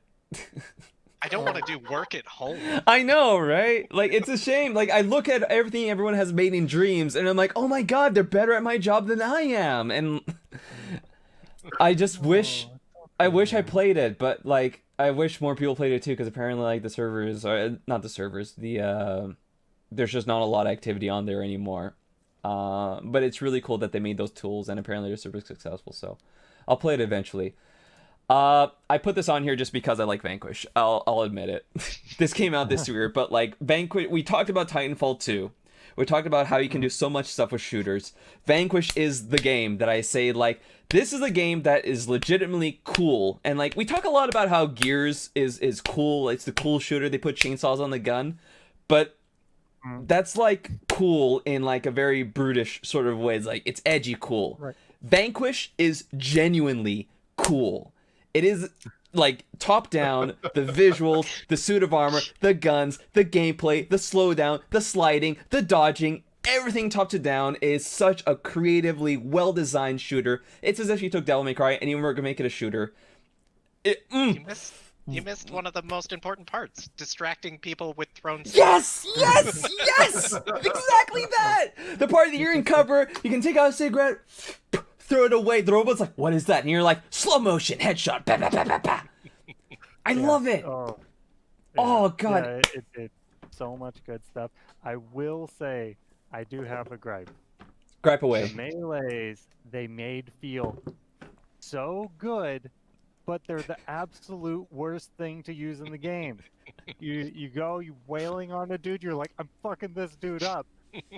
Takes out like maybe half of its life unless it's the weakest enemy in the game, and then your suit overheats and you can't get away. You're just screwed. You do the slide up to someone, you do the drop kick, super meaty. Oh man, feels great. Oh, best thing ever. Except once again, unless it's the weakest enemy in the game, it's not gonna die. and then again, you're overheated. If there's any other enemy on the field, you're dead. Oh, it made me so angry because I wanted to drop kick things. Yeah. I think the one thing I would really love to see is someone take this same idea or take Vanquish and make another one, because the one thing that playing it later than it originally came out that just sucks is that like you got all this rocket boosting stuff around, and then you have to change between levels via a ladder somewhere because they don't have like drop offs or anything like that. And you're just like, okay, come on. Like you can't vault over things. Like I understand that this is all about moveset, and they used a lot of like gameplay animation time on all the other really cool moves, and I'm glad that they did. It's just now I'm just like, oh man. I just you just feel the age of this game only in that one spot. Everything else feels perfect. Because I think the gameplay is timeless, and this is like what I say when I say I want to see people do more things with shooters, because this game is so much more than a shooter. It's that balance between like the whole game is around you managing your heat management with your evasion and your positioning, on top of having just like great enemy composition, great enemy placement, and like very fun levels that you can, planes at least, that you have to navigate with ladders. It just balances so well with just in the way that Devil May Cry is just simply fun to play. It's fun to get good at that challenging sort of gameplay that doesn't involve you like hiding behind a corner and regenerating your health. You know, it's I can't even remember that game you regenerate your health in or not. Well, that's the other thing that I'm still confused about, is how it judges when you're on death's door. Yeah. Because you have a very similar effect to when you're overheating, but like there's a extra like red translucency to it, I feel like, or something, where it's like, oh, you're at critical or something. So I don't know. John, do you have a better? It is health with regen. It is basically Call of Duty.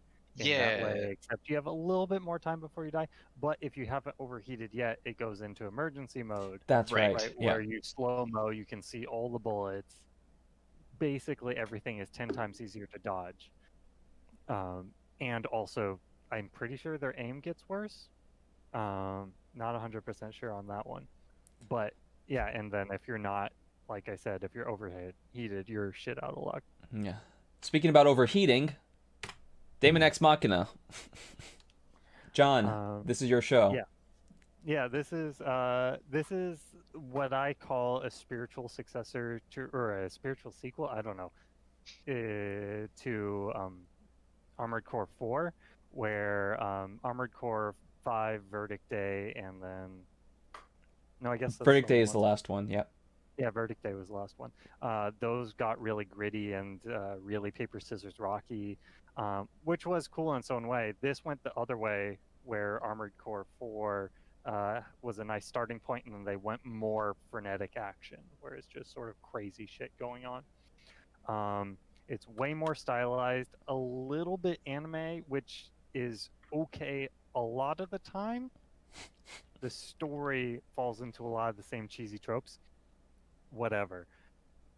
They tried. I'd listened to a whole bunch of talks about it, how they tried to make it more personal for an American audience because Americans don't identify with the mechs as well as the Japanese do, supposedly, according to the director. It's their loss. And so they tried to actually. Right. Whatever. So, yeah. So they made pilots for every single one and made them prevalent, which unfortunately a lot of times they were kind of cheesy people. But just the action, the animation for every transition, for movement, how it just sort of naturally flows into like, from running to using the boosters on your back to just slide across the ground. Just everything came together super well. I mean, it was already one of my favorite series, like essentially the Armored Core series, and it added a bunch of things that I absolutely love. And then it's playing spreadsheets while you're making new mechs, which is not for everyone. It is for me. I'm definitely on mech spreadsheet watch list, like for sure. I'm down for that. Mm-hmm. Yeah, and since it came out on PC, I'm super excited. I think a lot of people probably missed it on Switch. Also, the Switch has frame rate issues. Yeah, I'm definitely gonna check this one out because, like you, I'm a big Armored Core fan. I don't know why From Software doesn't make another one. They said they've been making one for the past 10 years, so this better be the best mech game I ever played when it comes out. Is Verdict Day that old? Verdict Day was a PS3 game. Like, that game is 2013. Yeah. Oh, man, nailed it. Nice. All right.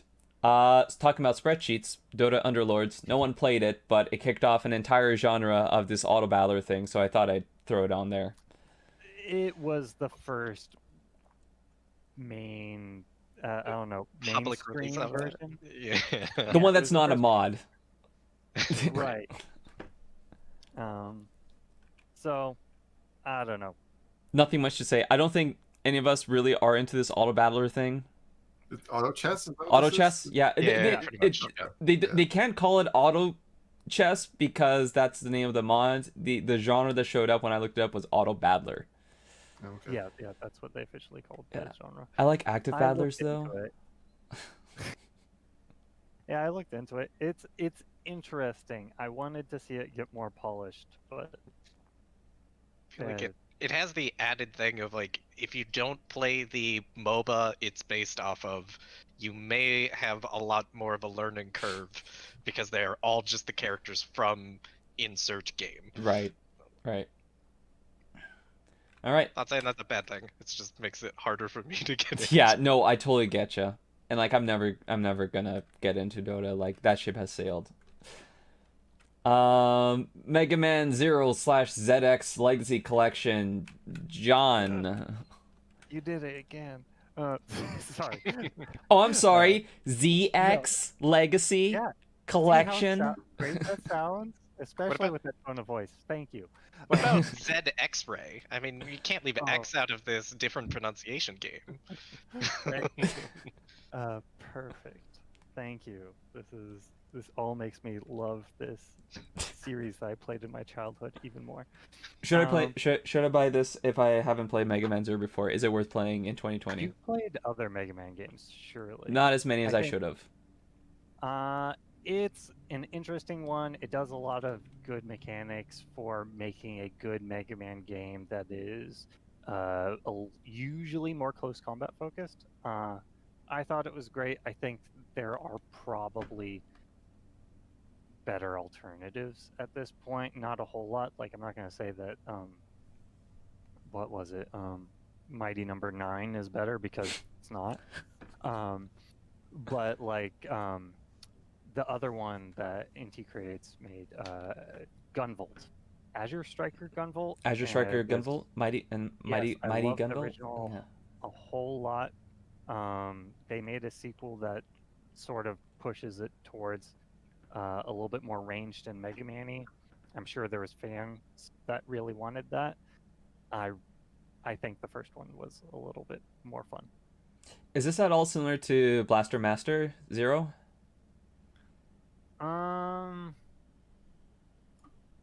Your face says no.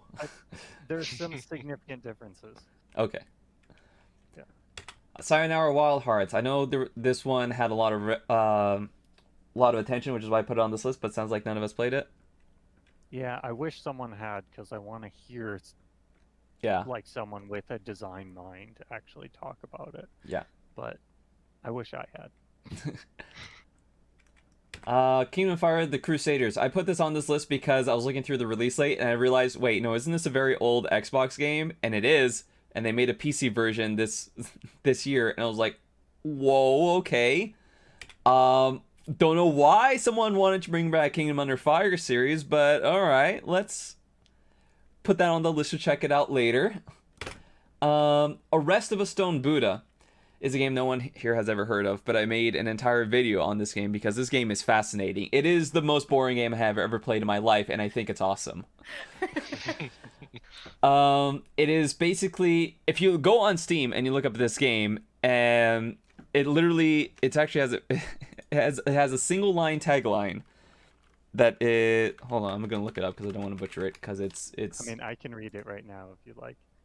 Hitman is searching for an answer in France 70 minus S? 70s, yeah. But, like, why did they minus S? English is not their first language. Okay. That's just cool. It. Hitman looking for an answer in France in the 70s. And that is basically this game. It is a bunch of, like, missions where it is, like, the most violent thing ever. You're just shooting people as they run at you. And you're murdering all them as they come at you. And then the rest of the game is just you walking around this highly detailed 70s France just trying to pass the time. And the whole time you're like playing this game, you're like, what is this even about? Like, what am I even supposed to do here? And all you're doing is like killing time between missions. And that's when it hits you. Oh my God. This is a whole like character drama of this hitman who is literally just killing time, trying to find meaning in his life between these acts of violence that you don't even enjoy because they're not even that fun to play. And like, it just hit me so hard with a ton of bricks of like, this is perfect.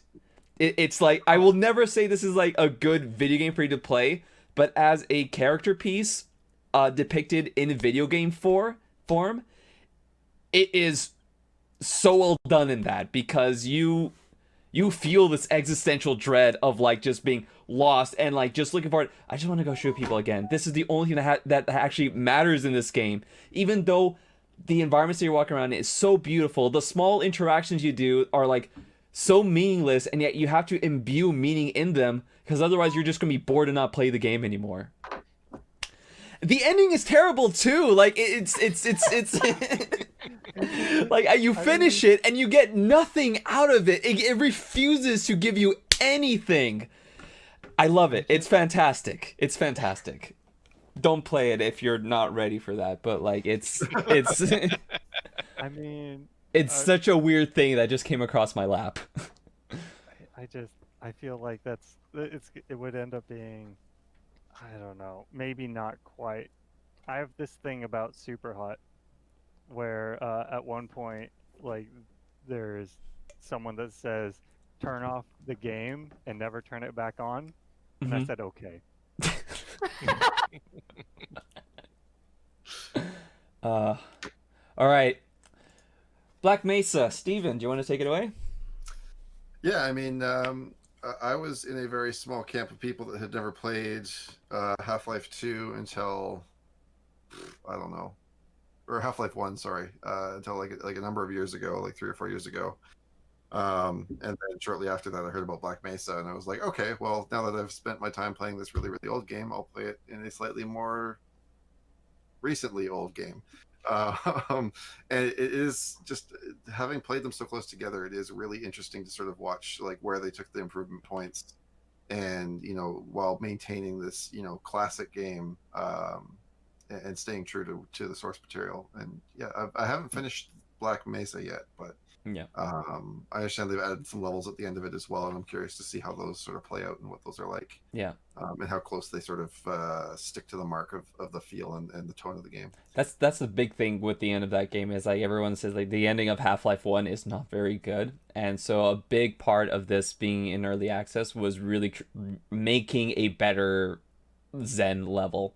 So I am interested in seeing how that pull off, because it's a fan game that's like officially endorsed by Valve as like a Half-Life game, so that's very interesting. Yeah, it's nice to see, instead of sort of the traditional like Nintendo takedowns and stuff like that of fan-made Pokemon games or whatever else. Pokemon Uranium, amongst others. It's nice to see Valve just supporting this, because it is very well done. They clearly care a lot, and it's been in production for forever too, if I remember correctly. Close to a decade, maybe. I'm not sure. The thing that I remember in the beginning of this game, there's all the scientists have a discussion, and one of them is having discussions like, why are you recreating this experiment that you had done so well before? Like, what are you actually adding to this? It's like, no, there's things about my old experiment that I didn't like, and I think we can really add and contribute this. Why don't you make just a brand new experiment? Like, oh, they're talking about making this game in this in context conversation. I thought that was very cute and on the nose, and like that's like they know what they're doing with this. Yeah, Luis, you might like there's a story called like it's in a book of short stories called Labyrinths. And it's basically like the short story is about a guy who is praising a new rewrite of Don Quixote in the original Spanish or something like that by a new author, and comparing how the same lines are in fact entirely different but actually mean the exact same thing, but the new author has understood the context of the entirety of Don Quixote better than the original writer. Oh. Luckily, it doesn't stick around long enough that it gets boring. Nice. But like that's literally the entirety of the story. I'll look this up. That seems up my alley. Yeah. Call of Duty Warzone. Amanda, you're the only person that played this one. Yeah, I mean, you just play it with friends. That's like, it's Call of That's Duty. it. That's you're it. Playing Yeah. with friends.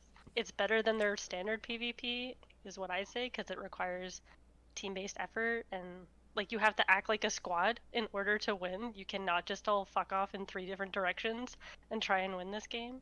But yeah, I had a fun time playing it with friends this year. I was able to reconnect with some people that live over in Toronto now, so it was like the first game that we played again together. So Nice. I had a great time playing it. Did you play a lot of battle royales before this one? What's your general opinion on those? Oh yeah, I played so much PUBG. It was like, it was bad. I feel like everyone in the game industry played a lot of PUBG when it came out, just to like understand it. Yeah, I played, like, we were addicted. There was like a group of 8 of us, so a group of 4 was always online, so we could always play. But yeah, it was bad. Every single night after work, we played like hours and hours and hours of PUBG just to get that sweet chicken dinner. That's it. And you're not sick of it at all. You're still jumping into Warzone. It still hits it for you, huh? Oh yeah. PUBG is terrible now though, so I've moved on. Fair enough. Ori and the Will of the Wisps. Who wants to take this one, Steven or John? Go ahead. Sure. Ori and the Will of the Wisps is a beautiful, sort of. I don't like calling it Metroidvania, but it more or less is, where it's just 2D platformer. You're going around a world, unlocking special areas, fighting bosses, doing extra challenges, which I do like the traversal challenges that Ori focuses so much on when they do. And I kind of appreciate that more than I have in a lot of other Metroidvania style games. That being said, I thought the first one was so great, and this one expands on things kind of well, but like it didn't blow my mind. Yeah. I had high hopes, and they were almost met at best. Yeah, I kind of have that same feeling. The game evolved in the logical gameplay mechanical ways that it would make sense. Like they added actual combat into the game that was so throwaway in the first game. They made the chase sequences a little more numerous, and also a little easier. It felt like more of a rebalance of the original game. It still retreads sort of the similar grounds. It gave you a little hub world that you could build on and expand. It is a good sequel, but like it's so hard to like kind of recapture the magic that I had when I first played Ori. Like the background of my phone is Ori, like straight up, right? Like that was my favorite game for like a quarter of a second. Yeah. It's the back. I just had to check to make sure it was, because like I just never changed it. That game was so special to me, and this one just builds upon that, but it doesn't really hit the same like highs. And I'm not sure if it's just because like I had already played a game that's so similar to it, or if it's because the story is also just not as good. I don't know. Steven, anything else to add on to it? Not as much. I mean, I didn't play nearly as much of it. So, you know, I played the beginning of the game and got through the first couple chunks, which is sort of what I did with the first Ori as well. Yeah. I love the games. I love the style of them. I just have a very low tolerance for sequences that I find overtly challenging. And I hit one of those sequences. I don't even think it was like a mandatory like storyline area to go through. It was sort of just like a side challenge. But once I get stuck into doing one of those, I kind of feel like I have to finish it. Yeah. And then sometimes it goes poorly. But yeah, it was just like I would make progress. It was like a waves of enemies, so it'd be like one wave of enemies, and I'd do it like 10 times, finally get past it, and then it would be like, oh surprise, here are some more things to fight. And I'd be like, oh god, okay, die, and then it'd be another like 5 tries to get back to that second wave, and slowly I would build and build and build, and then oh okay, third wave of enemies, and like eventually I was just like, okay, I'm done. Like I've made it to the like third or fourth wave of enemies that you're throwing at me. Maybe if I beat these ones I'll be done, but who knows? And I'm just like, it's taking too much time and I'm getting frustrated, and I'm just done. So I dropped the game. And I don't want to sound too down on the game, because I do genuinely like it. I think it is one of the better games that I've played this year. But absolutely like one of the best looking games, artistically at least, that I've played this year. Looking at this list here, but like man, I wish I liked it more than I did. You know, it's one of those things, and I think it's just like the first one is always going to be your favorite, right? Yeah. Neo 2, no one played him. Gonna skip that. I know people love it. Teamfight Tactics and Auto Battler. We're running out of time, so I'm just gonna breeze through this because I know Bianca's gonna want to talk about Animal Crossing. Okay, all right, yeah, here we go. Buckle in. We're ready, Bianca. Hit us. Okay, so my opinion, this is specifically about the Game of the Year thing. I felt like Animal Crossing culturally, relevancy-wise, was the Game of the Year. Because Animal Crossing came out like a week after quarantine started around the world, and it was the game that people picked up, and all of a sudden it was this coping mechanism for all of the shit that we're gonna having to deal with. You could still talk to your friends and hang out with your friends and do stuff in Animal Crossing. There was a freaking talk show that was started on Animal Crossing. Like, my opinion is just like, culturally, this was the Game of the Year. And I loved it. It was so good. It's just so good. I'm still playing it. I love it. There are definitely like quality of life things that I feel like could be improved and be better. Like, I'm tired of going to the store and having to buy things one by one. Like, I kind of want to can I just pick multiple things and just add them to a cart and just pay for all of it at once instead of having to go in and out of the freaking change room? But like, I just really, for the time that this game came out, it was so perfect, and it just basically skyrocketed it to success. More so than if it would have come out at any other point, I think. Maybe. Yeah, probably. But yeah, I mean, yeah, I agree with a lot of that. I think it is genuinely good. I specifically avoided it because I spent so much time on previous games. So I made sure that I didn't play it, and I got so much just from my coworkers anyways.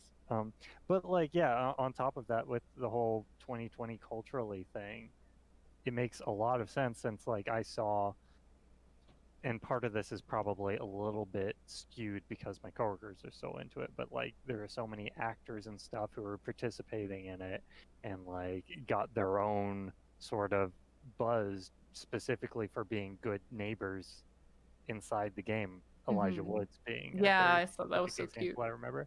And then like the Biden-Harris campaign made a town as part of their campaign, like officially, like is definitely culturally significant game. 100% agree. It's good comfort food. Just play it, sit down for a little bit, get your tasks done for the day. I think it's like what's better about it is it also has, you can keep going, but it does have kind of like a stop, so you don't end up spending, I don't know, hours and hours and hours in one day in order to just like get everything you possibly can. Yeah. Like, it's also a game that's going to be like continuing for at least one more year. I think that they'll have support for it, and they'll keep bringing out things, because there are still so many things that aren't in the game that were in previous versions that fans really loved. So I think they'll add them at some point within the coming years. I'm gonna have to use my favorite and sentence that I go to a lot. I love everything about this game except the part where I have to play it. That's a common thing I find myself saying over this years. Like, I don't enjoy playing this game. I love looking at it. I love the characters. I love this, seeing the videos of people around. I love looking at like all the towns that people have made. I love hearing the stories from Animal Crossing. I don't think I like playing this game. Yeah, I'm in the exact same boat as you, Luis. 100%.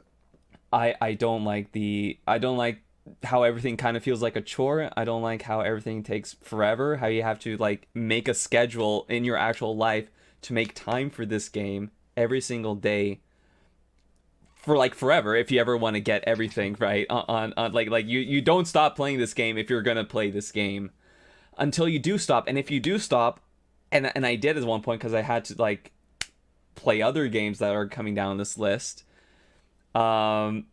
It's so hard to get back into because it's doing repetitive tasks over and over again, and like I just started enjoying that game more on the fringes, and that's where I ended up with it, and I feel so bad. I feel so bad for like.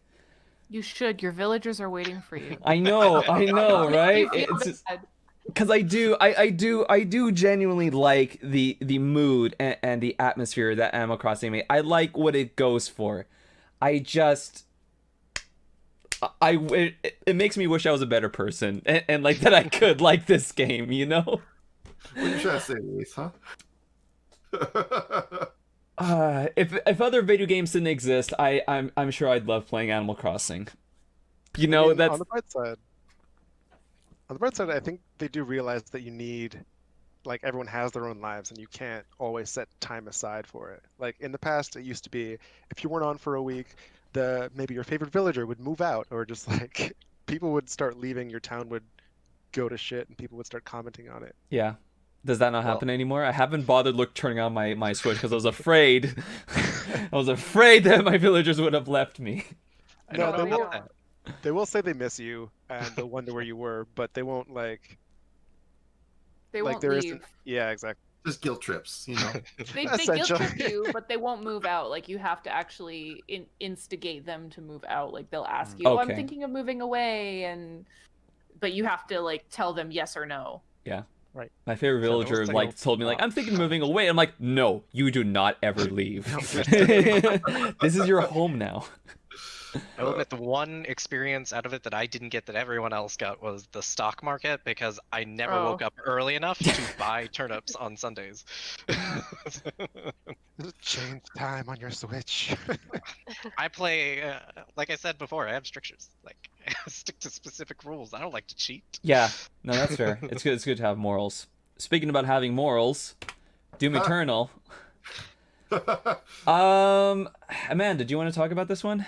You haven't spoken in a while. Sure. Yeah, I really like Doom Eternal, but I really like Doom in general. It was the first game I ever played, so I've got a sweet spot for it. I really like Doom 2016 and Doom Eternal. They have this really intense first-person shooter gameplay that I don't think a lot of first-person shooters have. It's sort of, I mean, I don't play chess, but it's what I imagine chess players are like, where you instinctively know what you need to do as you continuously play the game.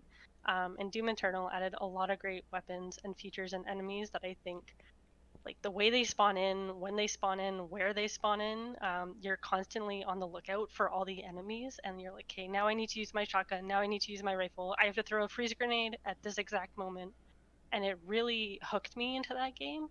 Unfortunately, there's a point where I have to stop playing because it's just more of the same and it doesn't do anything new. And I think the same thing happened in Doom 2016.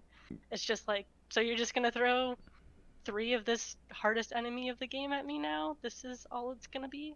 Yeah. And when you know how to do stuff instinctively, it just doesn't become fun anymore. So I actually didn't finish this game, but I love it. The set pieces are amazing. The dialogue's exactly what I want it to be, which is just like, there is barely any and it doesn't make any sense, which is great. Yeah, I'm sort of like in the same line. I definitely enjoyed Doom 2016 more than this one, and I think you kind of hit on it. It's also Doom 2016 was a shorter game, and I think it paced itself a little bit more.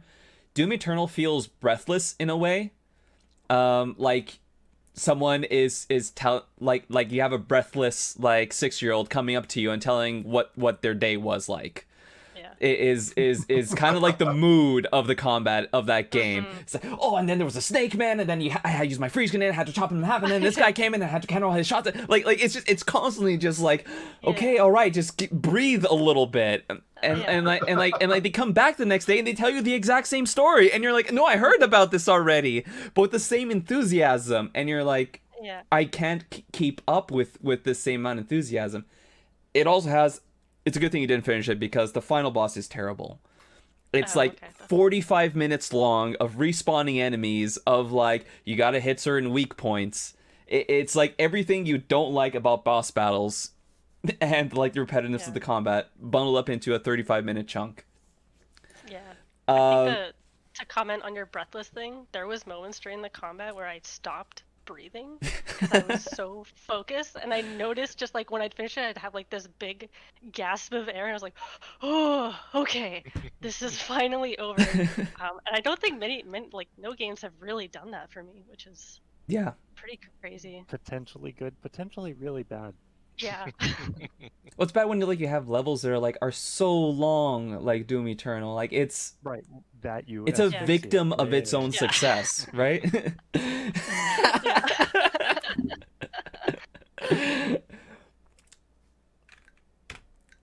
Half-Life Alyx. I'm just gonna say it. I love this game.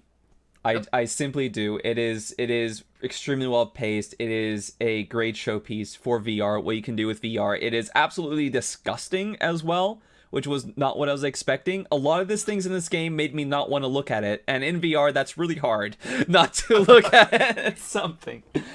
But it really melts you into that world in the way that everything is physically reactive, in the same way that like when you first like threw a toaster out of a window in Half-Life 2, you're like, oh, there's something to this physics engine. You get that same sort of reaction to VR. in it. I'm not sure how much more I can say about this game that I haven't like said in other places. So Steven, if you want to go ahead. Yeah, I mean, yeah, it definitely does feel sort of like the trendsetter for VR, where Half-Life 2 did feel the same for physics. You know, like I fully expect in a year or two we'll start seeing, you know, people advancing upon like, you know, markers on Windows technology. I don't know, like these really cool things that people were doing with Alyx right off the bat, like teaching, you know, math lessons on like that opening window in the first level, like, you know, just incredible interaction that we've never seen on that like level of accuracy, I guess. So that's really, really cool. And then yeah, it really did feel like a Half-Life game at the end of the day. You know, like the time and effort they put into iterating on Half-Life over and over and over again. You know, like there was a lot of articles that came out afterwards from the developers that were like, you know, we're making Half-Life games, but they're not all the right Half-Life games. So this was the right Half-Life game, and that really came through with what Alyx turned out to be. I haven't 100% finished it just yet, but you know, it does feel right and it feels good in that Half-Life world. What was the last thing I was going to say? I lost it. No, did you get to the level where you only have that one enemy that you're stealthing around? No, I haven't. I think I just finished the hotel. I think it's right. I was gonna say, yep. Like the Combine are very different when you're looking them face to face.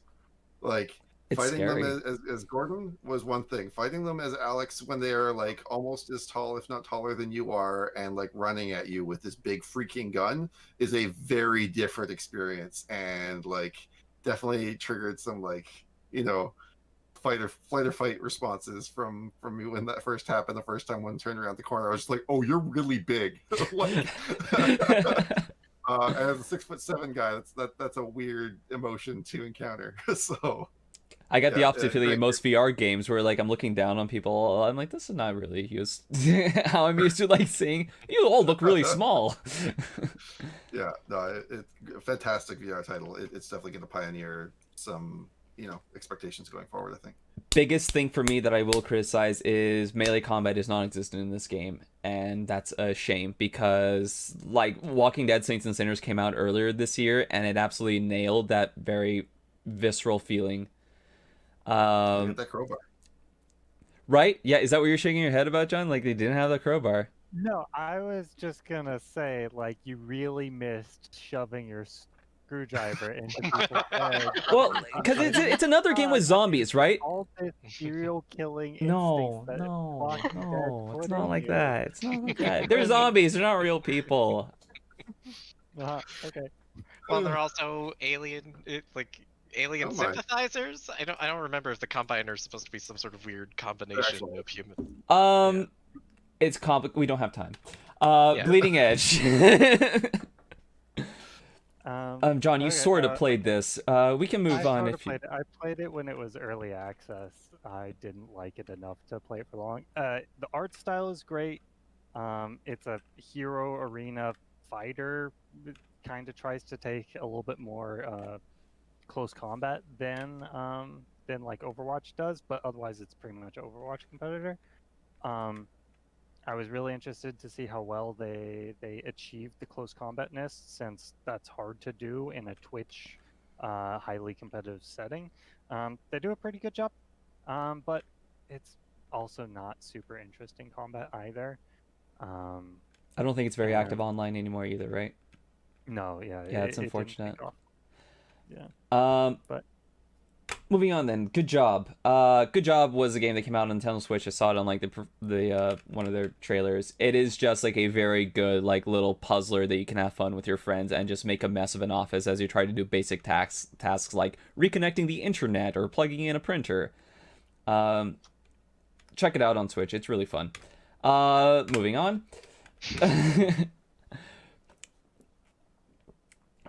Yeah, because Call of Duty Modern Warfare 2 campaign is just a remaster of the campaign. It's still fun, whatever.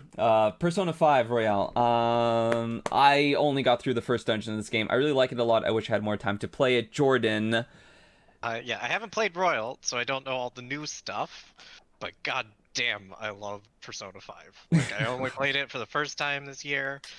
Great music, really fun turn-based combat that's like super intuitive, but you know, you get that kind of like Pokemon style catch 'em all of like characters that exist in pop culture, be they like a novel character or a god or something like that, that you can summon and fight other monsters with. And like especially 5 is all about heists, which makes it even better because you're stealing people's like innermost desires to make them good people. I know that there's some like controversy in the fact that one of the characters wants to become a cop, and that's really sad. But still really fun, really great music. I love the balance of like the real life kind of like anime simulator stuff where you're going to high school and you still have to like do tests and actually remember things that are taught. And then you are in the evening going and like fighting monsters in a different shadow realm. I really want to get Persona 5 Royal, but I played through Persona 5 like 3 times this Oh my god. quarantine. I'm like at the cusp of beating it the 3rd time, and I just kind of put it down because like, you know what, maybe that was enough. That's a lot. Yeah. I was looking for something post finishing up like Sekiro, like all of Sekiro, and having played a lot of Bloodborne recently. So I was like, I want another really huge time sink, and so that's the one that I chose. Unfortunately, Royal was coming out like 2 months later, and I was like, now is the time if I'm gonna do it. Little did I know that there was going to be lots of time later. Yeah. I had chosen to wait. So. Yeah. I definitely want to finish it because I do like what I've seen. I also just have a bit of SMT fatigue just because I've played so many of like that same kind of like exploiting weaknesses, turn-based, the push, yeah, I'll admit, this was my first one. Yeah. So like I know people will be like, oh, what a pleb. Yeah, definitely.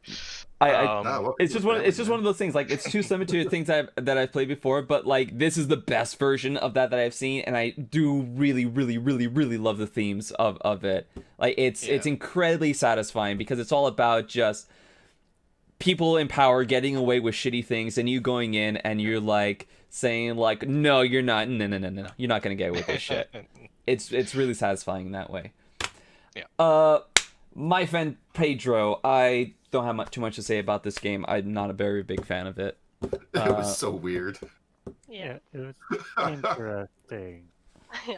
I had a good time, but wasn't particularly mind-blowing or anything. It's a side-scrolling like shooter type thing with the over-the-top action moves. And it goes through like having this like quirky, edgy story for the sake of quirky edginess, which at this point I feel like, for me, I'm over it. Mm-hmm. Even though like it's a competent, good shooter. Yeah, it felt fun. Like it was. Yeah, I'd never go back and play it again. But like it was fun for what it was. Quick and easy, slapdash, high action. It's a perfect Game Pass game. Yeah. Inoffensive, I would call it. Inoffensive. I don't know about that. But we should. I heard that it was made by one person. In that way, it's pretty impressive then. That'd be impressive. Yeah. Really? Mm-hmm. Okay. That's what I heard anyway. Well, in that case, well done. I have been convinced, and I trust you implicitly. And It sounds like you're Googling right now. Oh goodness, let me. No, it's fine. Resident Evil 3. Jason, you played Resident Evil 3? I thought I saw your name on here before. It was, but there must have been a mistake because I only played 2. I haven't played 3. Oh. Old or new. Okay, moving on. Final Fantasy VII Remake. It is one guy. Oh. His name One is guy. Victor. Victor, well done on my friend Pedro. You did an amazing job. Good job. Is he also a one name person? Just Victor? It just said Victor on the website, so. I love it. I'm not knocking it. I love the Game dev love Victor. the bravado. The absolute victor of it all. Oh, nice. A Restless Stone Buddha, also made by one person. Anyway, Final Fantasy VII Remake. We need to rush through things. Yes, please. Final Fantasy Remake. Bianca. Really good. Really good. I loved how it basically retconned the original. It's interesting because like there's people that liked that about it and people that didn't like that about it, that they're taking a different kind of spin to it and kind of changing the original story. Like, and like I see the validity in both sides as well. Like people that are there for the nostalgia are like disappointed in them changing things, but then people who are there for a new experience are getting that. So like you now don't know what's going to happen. So it's basically, it's not just a remake anymore. It is a brand new game that you don't know what's going to happen. Mm-hmm. So I find from that perspective, I find it's more interesting than if it would have been just a shot for shot or whatever remake. It's also interesting because they acknowledge that in the actual story itself, where it feels like every time the story is about to deviate, like these shades and like these hooded figures just come in and like force the story to go in the direction that it's supposed to. Yeah. And I'm like, oh, these are the fans of Final Fantasy VII that want this game to be exactly the way it was. And then like eventually like it changes, and I was like, yeah, this is good. It's interesting, huh? Oh, I was gonna ask, did they look like members of Organization 13? Yes, because like it literally, it's like Tetsuya Nomura. Also, mate, Tetsuya Nomura was also the gameplay director of this, and it's the first Kingdom Hearts combat that I actually liked, and feels like a cohesive whole. And if they use the system going forward into other Kingdom Hearts games, I might actually start enjoying those games, because. That's been my biggest gripe with it, and I think they really nailed it in making it very balanced, very reflective of how you set up your characters, and actually giving you options instead of just forcing you to grind and power up. So I think they did that very well. I'm going to move on to Receiver 2. Unless, Jason, you wanted to add something? No? Can I move on? Yeah, move on. It's fine. Okay. Receiver 2. Receiver 2 is a roguelike game.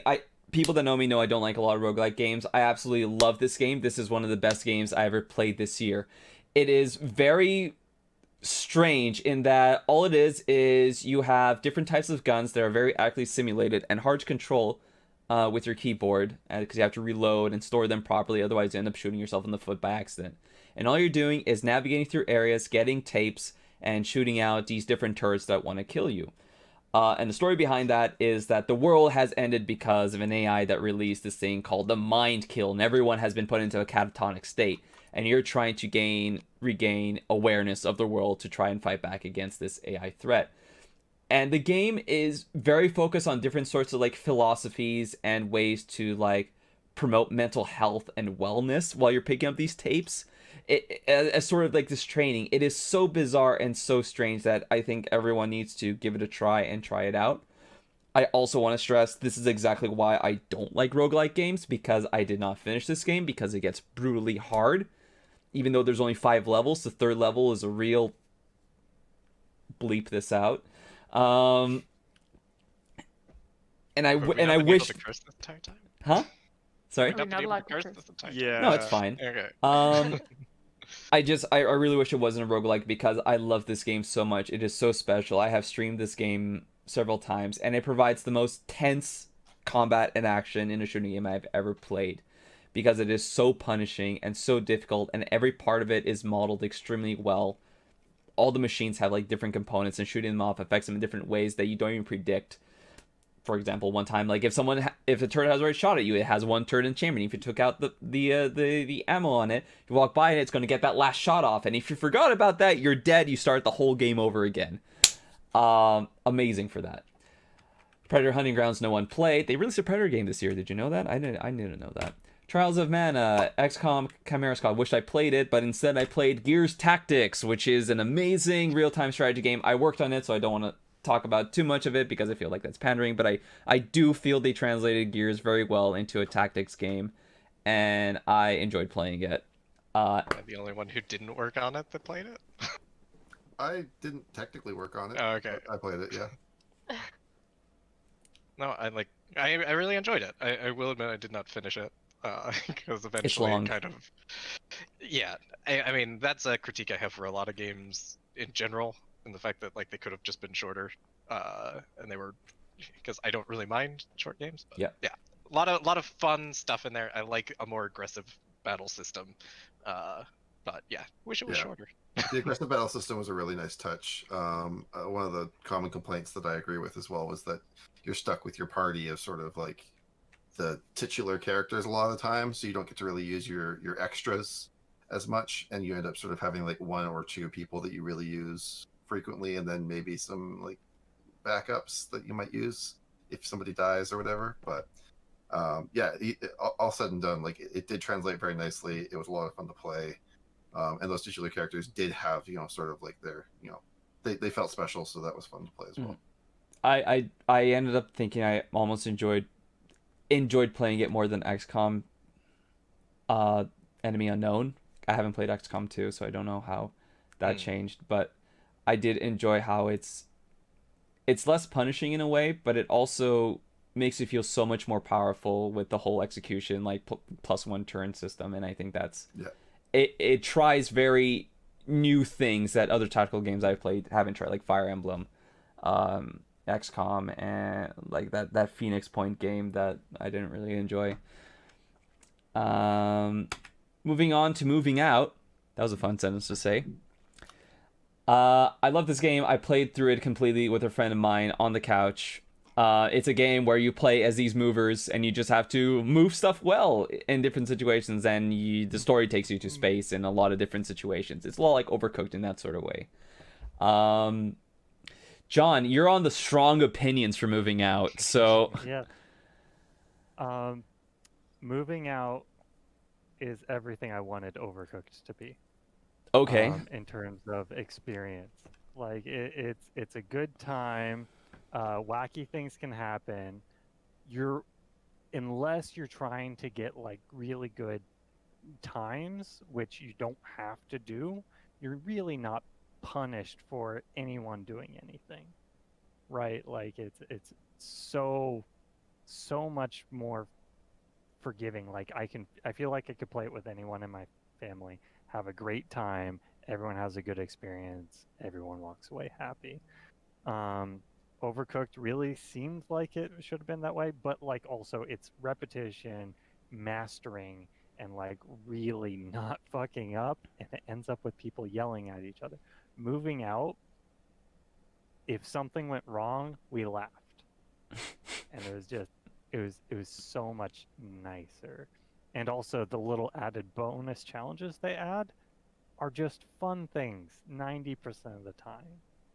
And so it's just yeah, it's John, a way... did you buy pizza for everyone you played with? No, I've only played with my brother so far. And I don't buy him anything. Yeah, sorry, I'm making a moving joke. Amanda, you have any thoughts on this? I played it for an hour. I had fun. I actually liked Overcooked more because it's competitive and high intensity. Whereas Moving Out, I was like, this just doesn't have that same intensity. Yeah. But it was fun for the hour I played.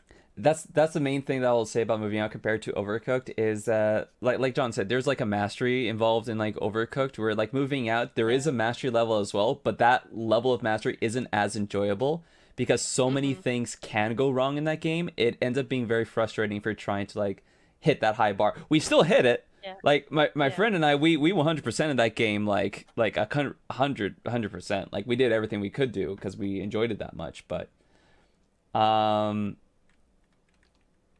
it almost doesn't matter because the game is so enjoyable in that sort of way. Telling Lies, a game I wish I played. Telling Lies is a spiritual successor to Her Story, which I really liked, and I really should have played Telling Lies, and I feel bad that I didn't. I will play it next year. Them's Fighting Herds is probably one of the best new fighting games that I have played from like a new developer. It has the best fighting game tutorial. I am now using it as like a jumping on point for everyone who says, hey, what's a good fighting game that I can learn? I direct them to Them's Fighting Herds, because if you ever want to learn like basic things about fighting games and how to play them, how to get good at them, and what you're supposed to learn, this is the one. There's only 6 characters as of now. I think they're adding others. And it even shows you everything from like frame data, inactive frames, active frames, and teaches you all these terminologies that all these other fighting games use. I think it's wonderful that very passionate people about fighting games have made this game. Deep Rock Galactic, John. Briefly, I know it's a super popular game, and none of us have played it. You're muted, by the way. Yes, that's an important thing. I've only played a couple of missions. It's interesting little. Honestly, I watched a a trailer for this and then started playing Astroneer and was kind of disappointed in Astroneer. Very different game. But yeah, it's an interesting little sort of pseudo mining thing. It sort of bite sizes stuff. It seems good. I really wish I had played more so I could have said more about it. But like I suspect it deserves its popularity. Gotcha. Golf with Your Friends, another game that's like very party driven. There needs to be more mini golf games. I'm just gonna say it. This is really well built. One of those. A lot of like workshop support. I played a lot of it with friends as a way of like connecting like through quarantine, even with people that have moved away a lot. I really recommend it for that. Umurangi Generation. What? I really just want. Oh, sorry. I thought it was what the golf was what was written there because I suck at reading. Oh, no. Yes, I have also played this. Same reasons. John, sorry, John, I keep cutting off. Anything else you want to say? No, it's okay. I'm just going to say that some of the options are just absolutely infuriating. Some of the holes are absolutely infuriating. Just one of my friends thinks that it's fun to play with random shapes, which no. briefly it is. But it's awful when you're playing with like an egg or a cylinder and like there is literally no way to get it to go forward farther than 5 feet and there's a jump of 10 feet. It's not a party game until there is an option that you don't enjoy. Right. That's fair. Umurangi Generations, another game I wish I played. Jordan. Yeah, I didn't really get much hands-on time with this because, like, I mentioned this before we started playing it. I was hoping I was gonna be able to play it on my couch, but it really needs the like mouse and keyboard to play. So it's a photography game, right? Yeah, so like they do really cool stuff. Like again, I haven't played enough of it to make a good, basis for like whether I like it or not, but it's got everything that I do like. I especially like the control system, is the fact that it's like you use the scroll wheel to adjust focus and like lots of really good stuff to just like make it tactile, which is something I really love. It's something I'm gonna get back to. I just wanted to make sure I got a shout out because I think it's something that should be on people's lists, especially in the era of Cyberpunk games that may have been disappointing to some people. I don't know what you're talking about. Maneater is a shark PG, they like to call it. It's a game where you play as a shark. You're leveling up your shark as you move through different areas, go to the other areas, make your shark be bigger, more powerful. It's very standard in the way it's designed, but I wanted to like just give it a shout out because there's not a lot of shark games ever since they made Jaws Unleashed on the PS2, which I really enjoyed. This was the closest thing that came to that. A lot of stuff I don't like about it, and it's not gonna hit my top 10, but it's interesting, and I like it when people take chances and make fun things. Minecraft Dungeons. I did not like this game much. Steven? Really? No. I found it surprisingly fun, actually. I was expecting it to be kind of, like hacked together and sort of a quick, capitalize on Minecraft success, but I thought they did actually a pretty good job of maintaining sort of just like a solid sort of Diablo-like campaign that you could run through. Enemies were interesting. I don't know. I like it. It kept me on my toes. I died more often than I expected to. I don't know if that's a sign of a good game or not, but it did mean that I was challenged at the very least. Mm-hmm. But to me, the pitfall of it is mechanically, I did not find it had like a lot of its own identity. Like for a Minecraft game where like you don't mine or craft much in it is disappointing. Like it felt like any other Diablo clone type game that I've like over the years, like Vikings or Warhammer Martyr. It just felt like I've played way too many of these games to like want something cool and interesting out of them. Yeah, I wasn't expecting a masterpiece. I just went in for something quick and easy and fun to play, and I got mostly that. So great game to play with kids though. By the way, totally. apparently. Phantasy Star Online 2, John.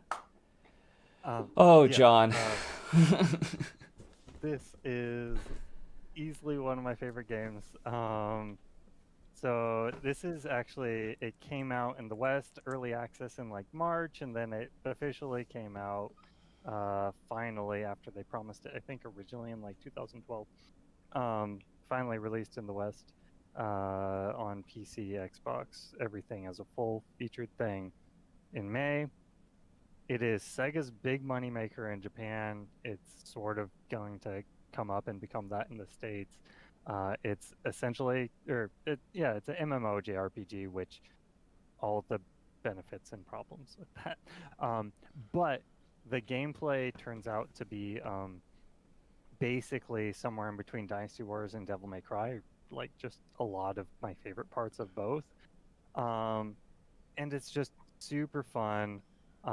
It also has a little bit of spreadsheeting because I'm fucking masochistic. Hey, I think that's the first time I cursed on here. Anyways, they have big boss fights that are just super fun. On the higher difficulties, they have some really cool challenges while still being achievable enough that you 90% of the time succeed and feel good about it and are rewarded. I really like a lot of it. I had a Twitch video of one of the ones that had a lot of variation. Unfortunately, that was removed because of Twitch. But I included a couple videos there that are sort of indicative of some of my favorite parts. The third one is actually my character because one, there's a lot of people who pick, female character and then really make sure that they get the bikinis or whatever and run around like that. My character is a puppy piloting a Robotech mech. What is this game? And I am so proud of it. I am so happy to have it represent me as a gamer. You sold me on this game. I need to play this now. Yeah, it's like, I absolutely love so much of it. And some people have described the end game as Fashion Star Online, because there are technically two end games where some people will just make money so that they can buy stuff off of other players and just make cool outfits. And other people do the boss fights and stuff. And some people do both. Love the game. Probably shouldn't talk anymore about it. I'm just going to be gushing with no one to argue. Man, so is it still worthwhile, even if I had no connection with Phantasy Star before? Is it approachable enough? Moving on. New Genesis is going to be a good starting point. It's going to be an add-on to the game in March, which is going to revamp the engine on all the old content and provide an entire set of new progression that's more open world focused, and sort of has different mechanics. So I expect that's going to be approachable. Unfortunately, the normal game, they throw everything at you essentially if you walk into certain trigger boxes in the hub world or the hub area. So a lot of people end up like, hey, is this important? I don't know. And so unless you actually have someone to help you through it, it is not approachable. Gotcha. I'm just going to be honest. Fair enough. Moving on to Sludge Life. Sludge Life is not a video game. Sludge Life is a texture, a flavor, and a mood. You may not have heard about this game. I really implore you, please play Sludge Life. Sludge Life has you take the role of a tagger, graffiti artist called Ghost, and you're just trying to rise above the noise and confusion and the mess that is this Sludge Life, bonding with like other taggers, getting your tag up on like this urban hellscape where corporations have like taken over and like people are rioting over like the death of like this corporate mascot, while like another person is like complaining because his internet popularity has fallen because everyone's obsessed with this cat with two butts. It's an amazing experience. Like, it needs to be seen and played to be believed. This game is very special. It's very near and dear to my heart after playing it. Can you really play it? You experience it. It's something else. Polybridge 2 is a sequel to Polybridge 1. You build bridges. It has an amazing soundtrack. My good friend Adrian Talents made the soundtrack. Love it. Good stuff. Skipping Desperados, Disintegration. John, you're passionate about this with ellipses. Yes, I wanted to love this game. I wanted to support this studio. I think it has really interesting ambition. I think things could have been better, but it's just not fun. And it shows. The multiplayer got taken down super quick. There was like 20 people in the queues at any given time for a 5v5 game, or 4v4. It's like, so you're basically in hover bikes, and you're commanding units, a small set of units to do most of the battle for you, and then you have support things you can do. And it's something that I think could be interestingly done. I think if they focused on the single player and sold it as a single player and maybe a cooperative experience, it could have been good. But they put so much money into the versus experience, and they never got it to feel good, and I'm so sad. That's got a little of that like Brutal Legend style of play, but first person. I'm not familiar. Brutal Legend has a lot of RTS elements where you're like ordering groups of characters around, but you play as Jack Black's character. So like every now and then, instead of a hover bike or whatever, you fly up on demon wings so you can see higher above and drive a car around to run over enemies and stuff. It's a game that like builds itself as an action adventure game, but it's actually really an RTS. Yeah. It's a weird game. All right, so moving on. Last of Us Part 2, the best game of the year. Phantom Covert Ops. Wow, Luis. Wow. Can't do that. Well, they already did our job for us, right? We don't need to do it. Yeah. All our names are in the strong opinions column. I know. I'm curious at like in which direction these strong opinions go in. Amanda, why don't you start then? I think it's an okay game. That's my strong opinion. It's not the game of the year. It's not the worst game ever either. I just think that it's okay. Like, hot take, I think Gears 5 is better than The Last of Us Part 2. So, and I think Gears 5 is also an okay game. And I worked on it, so that should tell you something. But I think my opinion more so probably lies in what Jordan's probably going to say. But yeah, I really wanted to like it. I thought this was going to be the type of combat I've always wanted in a game. Up close, visceral, killing humans. Kind of like you, Luis, with your zombies, stabbing them in the head. Oh my god. But it's not what I want to play at all. I disliked it so much. The gameplay is good. It looks gorgeous. It's just okay, though. That's my strong opinion. Okay, Jordan, she called you out. Well, I guess because we're gonna get all the negative opinions first, maybe. Okay. Did the stream pause? Because it's frozen. It looks like. Yeah, it looks frozen to me too. Yeah. No, it's still going. It's probably because I minimized it. It's working for you. What you need. Yeah. Yeah. I'll try and keep this short because I know we're already running low on time. We may have to come back tomorrow. Yeah, I figured. Yeah, so I think it's like my problem with it is I also really wanted to love it. I will say I really love the combat in it because it's a smoother version of The Last of Us Part 1.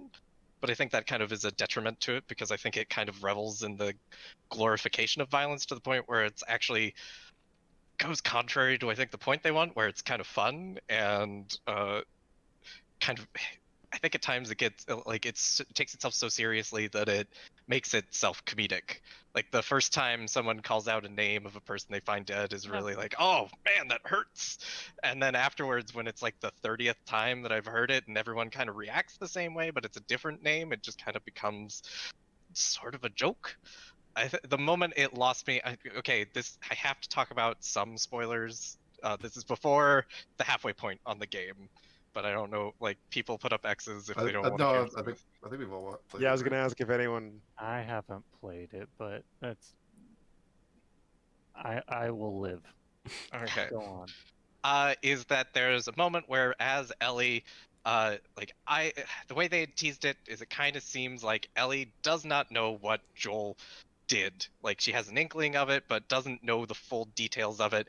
And they kind of build up this beautiful moment where it would be a great reveal where like everything she's done up to this point would be called into question. And it's the moment you're down in the basement of the hospital where she's the only person who could live in spores. And Nora, one of the people who's on her like list of people to kill, is like realizing who Ellie is. And she's like, do you know what Joel did? And she's just like, yeah, I know. I'm like, wait, what? This is like a great dramatic moment where something's going to be revealed, and based off of the way Ellie's been acting this entire time, I assume she doesn't know because she's really gung-ho about saving someone who betrayed her absolute basis character motivation in the last game. And like then it has the audacity to be like, okay, this is the cinematic where you need to actually be a part of the violence in the cinematic, which is like press square to beat Nora off camera to death. And I was just like, like really? So she knows, like, it just like it comes down to I don't understand Ellie's motivations throughout all of it. Like I think there's really great stuff in there. I think playing as Abby on the other side is pretty good. I do think that having you start at the same point in the RPG loop on both kind of hurts it a little bit, just because of like a game language thing.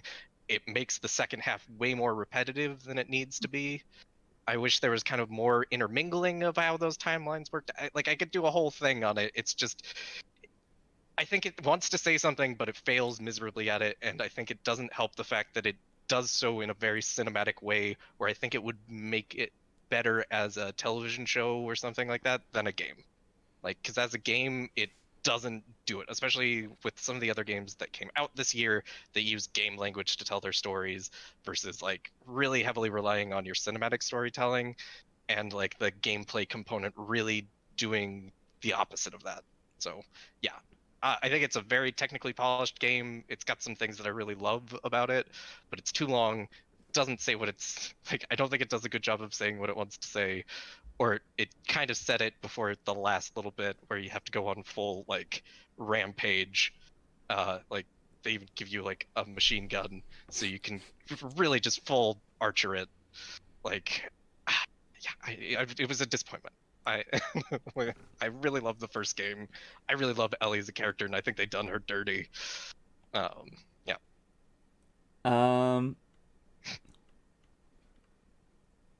I disagree completely. I'll go next. I do agree with a lot of what you said. Like, I understand so much of what they were trying to say, but there was so many little things that added up that made it so that it wasn't as poignant as it could have been.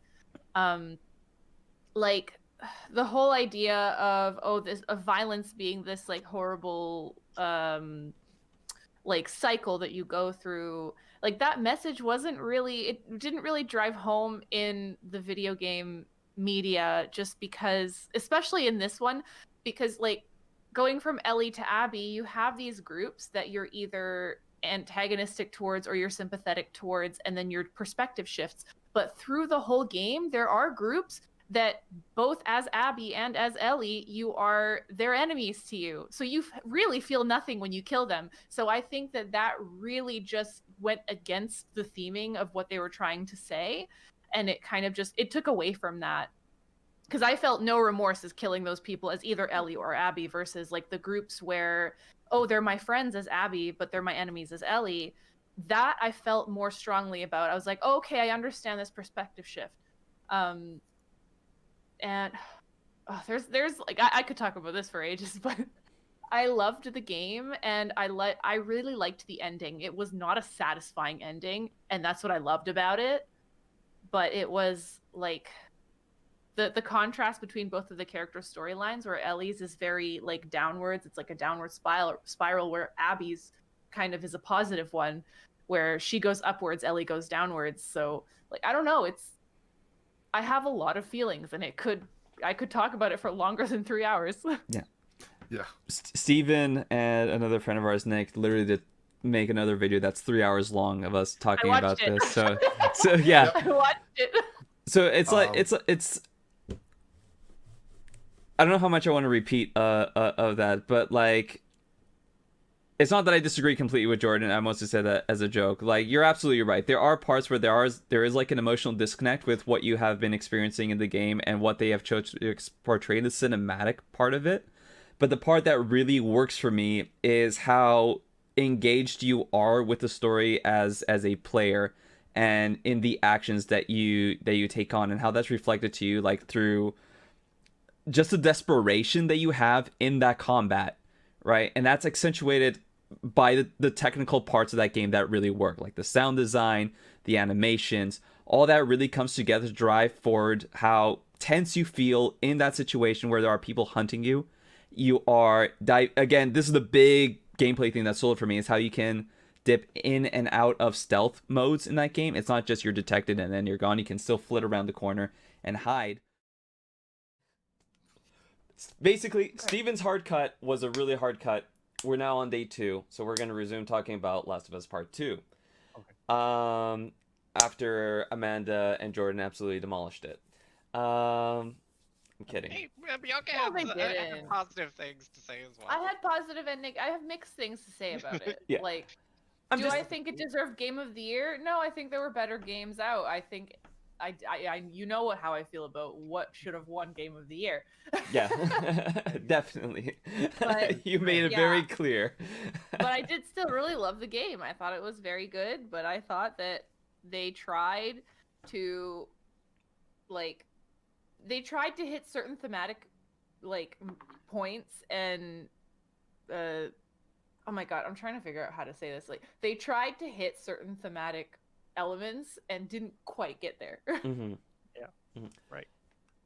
I know it's probably there was an effort put in. I know it's probably definitely like a subjective thing, but the parts definitely for me. The recording. What? Should we do this officially or unofficially and then do it officially? Oh, I thought we were officially we are doing it. going, John. We're live. Oh, we're going. Yes. What was for? Oh. What? So it's definitely like a bit of a subjective thing, and I know it doesn't work for a lot of people, but it definitely did work for me on a few levels. I want to kind of split it up because there's so much stuff I want to unpack here with this game. With the gameplay, I want to stress how impressed I was that this is a game that has shooting, melee combat, and stealth components in it.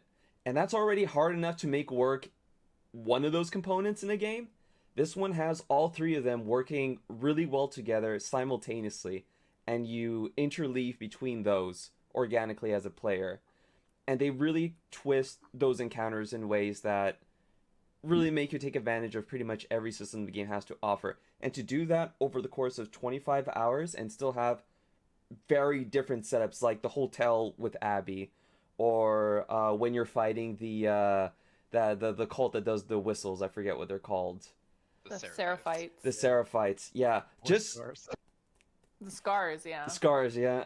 We don't use slurs here, okay? Just that fight alone, just the mechanics they build up for that specific group, with how the whistles and how you have to learn their language so you can get an edge to know oh, have they spotted me, or are they searching, or and then they have that super creepy moment where when they find out that someone's dead, they let out that really shrill whistle, and then all of them go at once, fallen. It's just super effective, and I lost my microphone. It's just super effective for me. And one of the best. Oh, sorry. Go ahead. I was just gonna say, one of the most interesting things I thought about specifically Abby's playthrough was how much they played into her fear. Like so many of her levels were about being elevated. And also anytime you would look down over a cliff, they would play with the field of view. So that way it would seem so much further down than it actually was. Like, I thought that was super interesting. Yeah, and the whole like part when Lev is taking her to the hideout and you're going across that crane is just like already like top 10 moments of any game that I've played in that has dealt with like verticality in that sort of way. It was really good. Yeah, It's definitely the best moment in the game. I'm not sure I agree with that, but definitely one of them. I like it because it happened in gameplay. Yeah, it's Yeah. a lot happened in gameplay though, in how they try to communicate a lot of emotion and sentiment to you, and I felt it really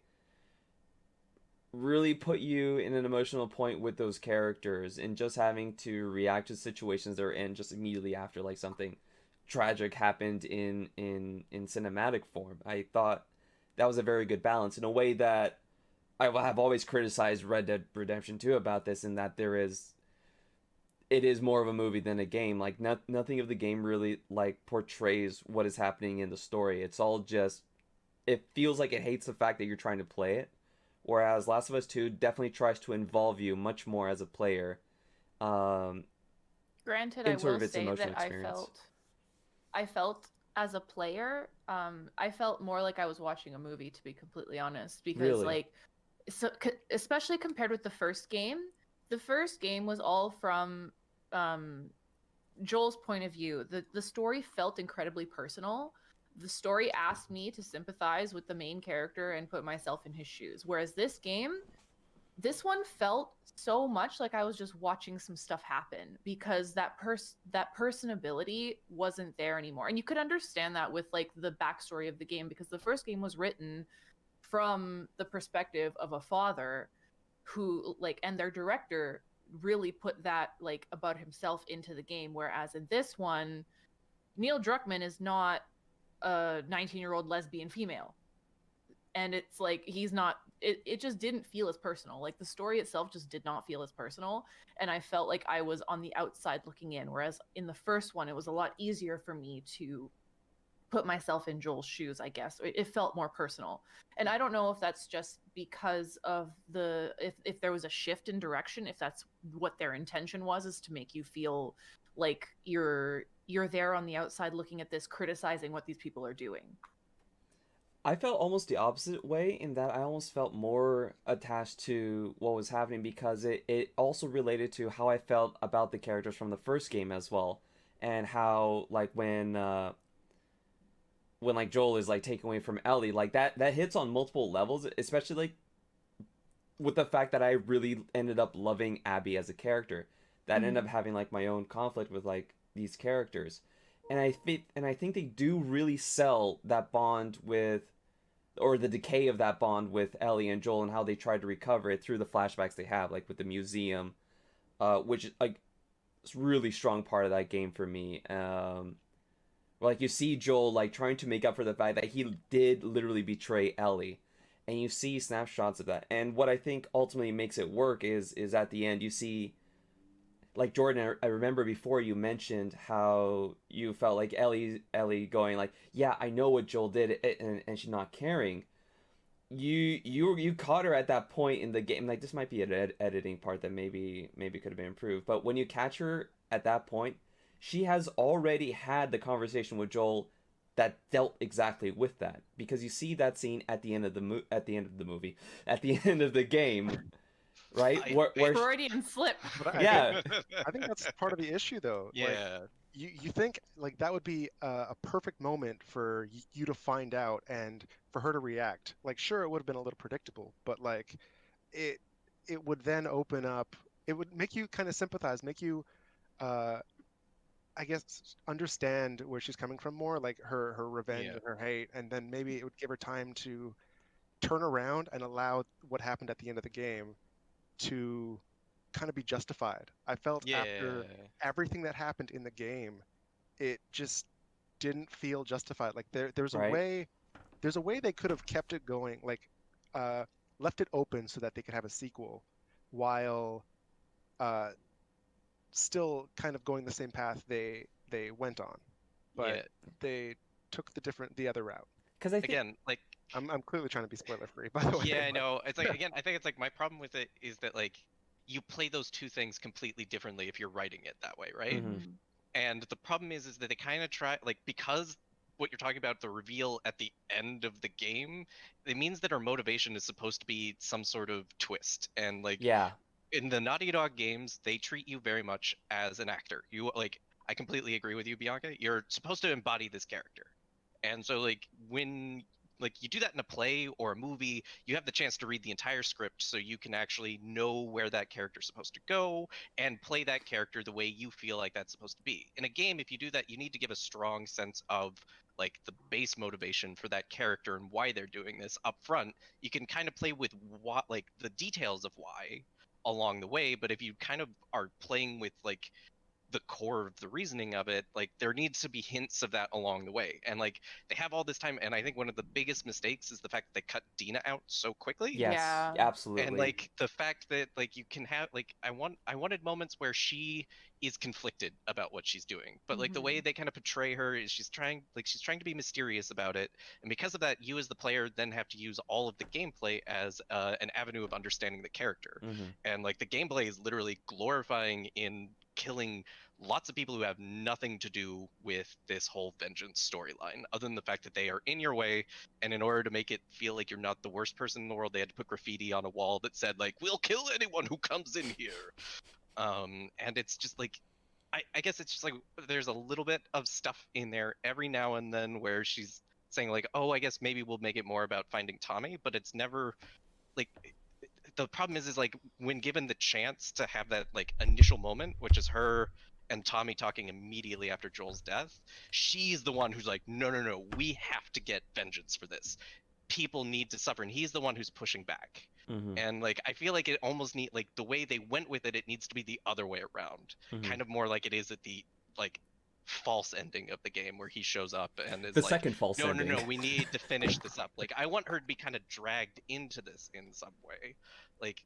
Mhm. But the problem is they want to have their cake and eat it too, and like because of that, I feel like, yeah, like where I feel like might be the problem that you're like searching for an answer for, Bianca, is that like I don't feel like Ellie as a character has agency in this story. There are a lot of Yeah. places where it feels like she needs to be there for the plot. Like the moment when she finds out that Joel lied to her, she specifically says like, you can tell me the truth, but I'm sticking around. It doesn't matter what you say. I'll still be there. Just we're done.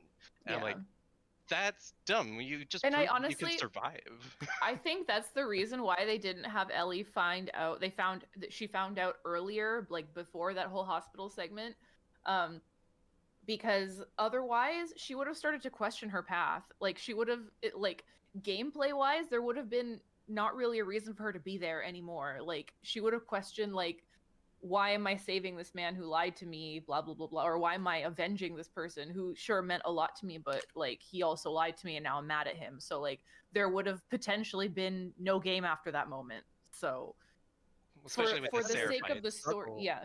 If she was the only one, like if it hadn't been like there's the whole Seraphite war going on at the same time. 1 second. Yeah. Do you want me to keep going, or should we just wait a second? Okay.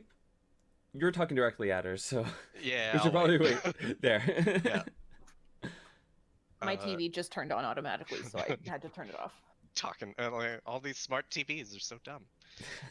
Yeah, but yeah, I guess like if there wasn't if the Seraphite War wasn't going on at the same time, and it was more like I think it's like Nakey Jakey has a really great video on The Last of Us Part 2, and like at one part he's talking about like there's that interesting moment where is Abby, you're they're opening up the body bags, and it's supposed to be look at all these people you know who died, and I thought like he was like me, I thought like, oh, am I gonna see someone that I killed?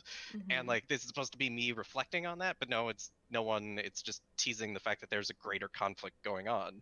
Yeah. But if Ellie's in too deep and Abby knows that something's up and she's hunting just Ellie at that point, then yeah, you have to get out. She's got to get Tommy out. There are all these things that could still keep her there, but they don't use those like levers where you kind of like in actually trying to do the right thing and get Tommy out because he's the like vengeance driven dude. I don't know. I just there's so many different avenues of which they could have done it, and I think that's where, like, on my scale of like the worst thing you could be is boring, and The Last of Us Part 2 is not boring. It doesn't hit those things quite right. It didn't hit the beats. It just like the point was right there, and they went like a little bit to the left. Yeah. I think the thing they were really driving for, though, is that they really didn't want you to. They really didn't want to portray Ellie as like any sort of heroic figure. Like, I felt pretty much all the language they use in that game is almost getting to the point where you're supposed to not like Ellie, and you're supposed to like Abby more. And I think that's probably where most of the divide comes from. Because the reason why Oh no, sorry. The reason why they couldn't like put more emphasis on rescuing Tommy, even though that was like her excuse to like help Dina, is because they really did not want you as a player to feel like Ellie was even remotely on a heroic part of this. Right? Don't they want her to be heroic in the first half so that when you play as Abby, you're supposed to realize, oh, I was actually the villain of this story? And like, that was my problem, is that I was already there. I didn't need to play as Abby to be like, oh man, that's why it's like there's a whole 10-hour side where I'm like, I already know this. I like, to that end, if they wanted Ellie to become the villain, I really wish that they'd kept Dina in for more, because Dina could have been that one questioning Ellie along the way and being like, Ellie, you shouldn't be doing this, and Ellie could be the one fighting back and being like, no, to the extent that perhaps maybe she hurts Dina. Something happens to Dina because of what she's doing. I mean, literally the moment that should have come later but been like a bigger deal was like, because this was like a shocking moment to me where I was just like, what the hell's wrong with Ellie, is when she finds out Dina's pregnant and does like, I mean, I know I'm a man, but I was like shocked when she was like, how dare you not tell me about this? This is the worst thing in the world. I'm like, this woman is pregnant in the post-apocalypse. You should know that she's probably freaked out. Like, that's crazy. Like, that is like a boiling point, but it doesn't really go anywhere. And I feel like it's almost too early for that. It's just an excuse to sideline her. And like, again, there's also like a weird like insistence on things like 100% mirroring, so you got to have like a pregnant woman on both sides. You have to have like the museum trip on both sides. You gotta, like, I guess you gotta have the daddy issues on both sides. Like, well, like Abby's trajectory literally is almost purposefully identical to Joel's in the first game, right? And her relationship with Lev is supposed to mirror the relationship with Ellie.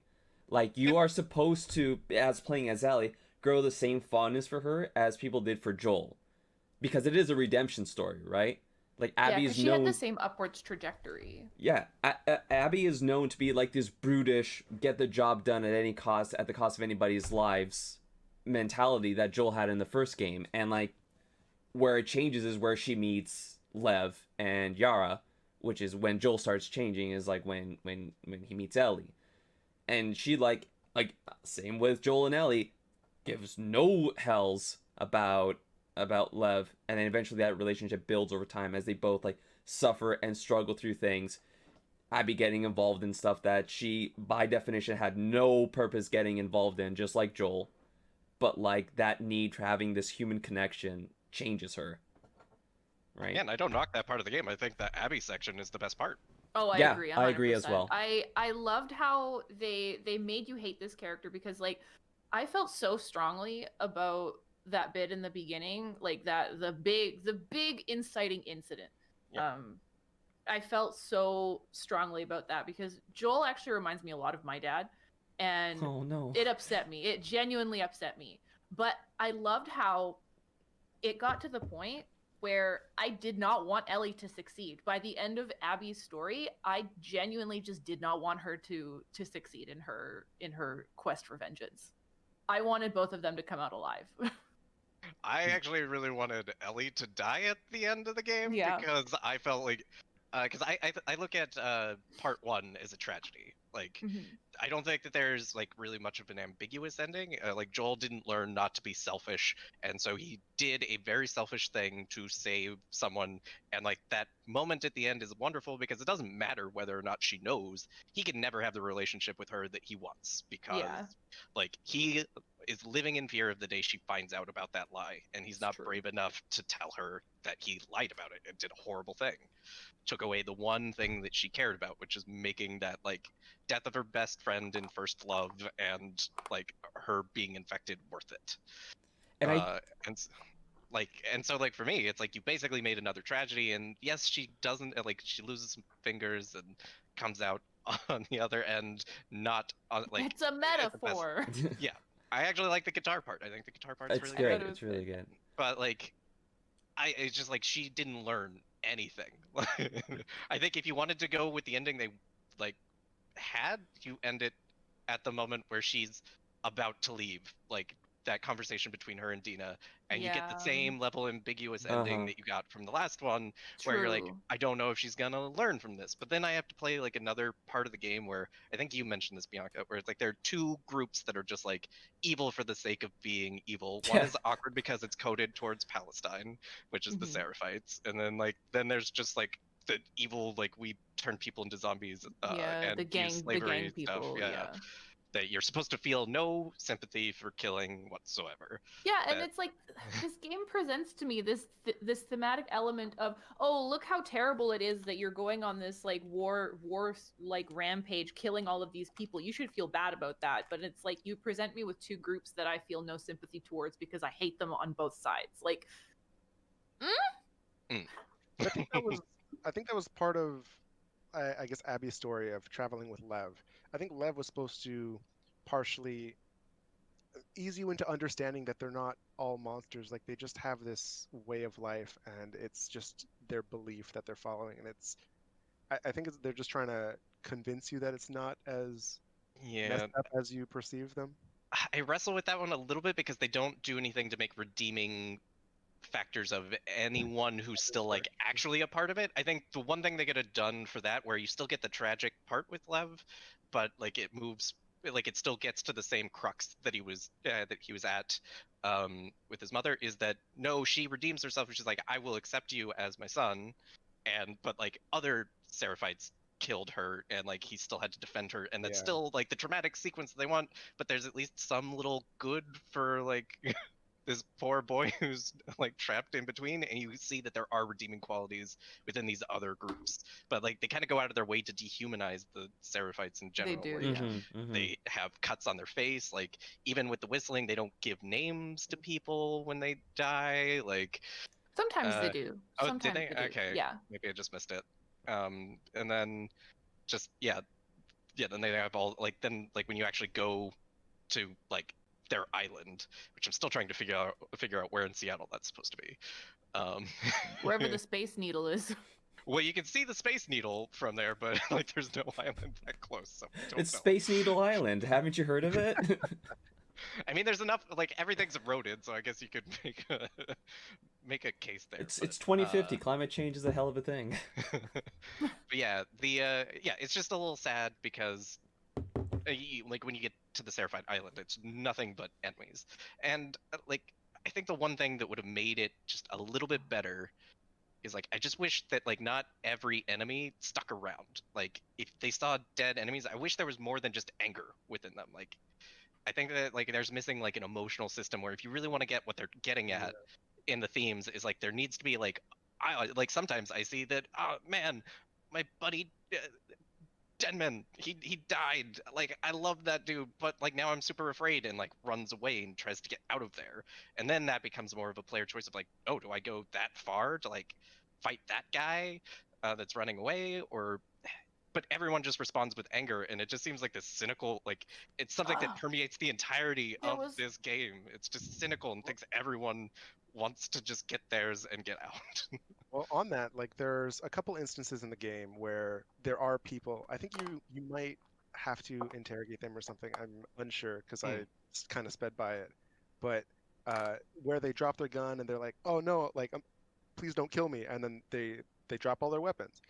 Like that's great, but the thing is, I didn't kill one of them, and they eventually got back up and just went straight back to killing you. So it's kind of like, if more enemies had that, but actually some of them ran away, some of them weren't just like, well, if like you're gonna turn your back and I'm gonna stab you, then why would I trust anyone else? That's exactly what I was going to say. I was going to talk about your playthrough when that guy in the stairwell in that last section of the game was basically doing that. It was a woman or something. I think it's like a very specific scenario. Like if it's the last person, it's the last enemy, in and you encounter. shoot them in the leg, something like Yeah. that. Like if you wound them enough, they will stop it. And then there's custom dialogue they actually wrote for Ellie where you straight up execute them. Like, and then she'll say that was for Joel or something like that. Like they specifically hammer home like the mercilessness of that world in that sort of way, and that just goes like they said it straight up. The theme of this game is hate, right? And they try to drive that home in whichever way they can. I feel. Yeah, it's overwhelming at a certain point. You need to balance it out. Like for every bad father that exists in Last of Us Part 1, there's at least Tommy who's like, you know what, like the idealism of the Fireflies wasn't for me. It's kind of weird what they did with Tommy in this one based off of that, but like at least he comes in as a foil of being like, you know what, you could just give this up and live here, like you could just homestead with us. It's cottagecore here. Until he gets hurt, and then it becomes all about getting revenge again. Yeah, essentially. Which I didn't like that character change. He's just such a jerk at the end of that game, and I didn't want to not like him. He got shot in the head. I think it was his personal vendetta at that point, rather than like him getting any kind of revenge for Joel, because it might have started out that way, and he went in place of Ellie so that Ellie might not have had to go. But by the end of it, it felt just like he was bitter because he got shot in the face and his knee got broken or whatever. Now he's like telling Ellie, "Oh, you need to go avenge me, not Joel." That's what it felt like. Yeah. He also divorced his wife as well at the end of the game. No, I think you're getting it backwards. Yeah. She left him. She left him. Yeah. He was Let's not take her agency away. Enough women don't have agency in this game. What the whole thing is with Tommy as well. Like, I know what they're trying to get at, but he should have died like three times in various cinematics, and they just kept bringing him back. They kept leaving it ambiguous so you didn't know, and then he'd show up in the next scene, and you're like, but that doesn't make sense. Like when he got clocked with that pistol like 3 times. Yeah, he got like hard pistol whipped, but then that happens to someone else later in the game, and they die. Yeah. So it's like consistency. He also killed Abby's friend. Yeah, yeah, that too. That whole like protracted sequence where they're chasing him and he's sniping at them.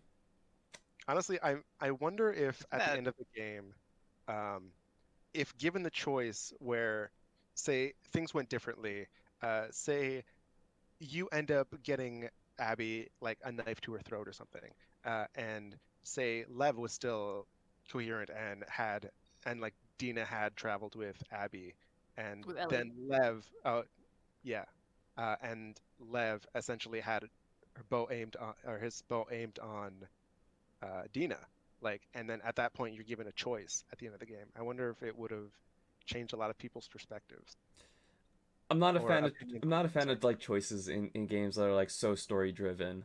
Like it's Naughty Dog. I like seeing like what is the canonical vision that the director had for this game, right? Fair.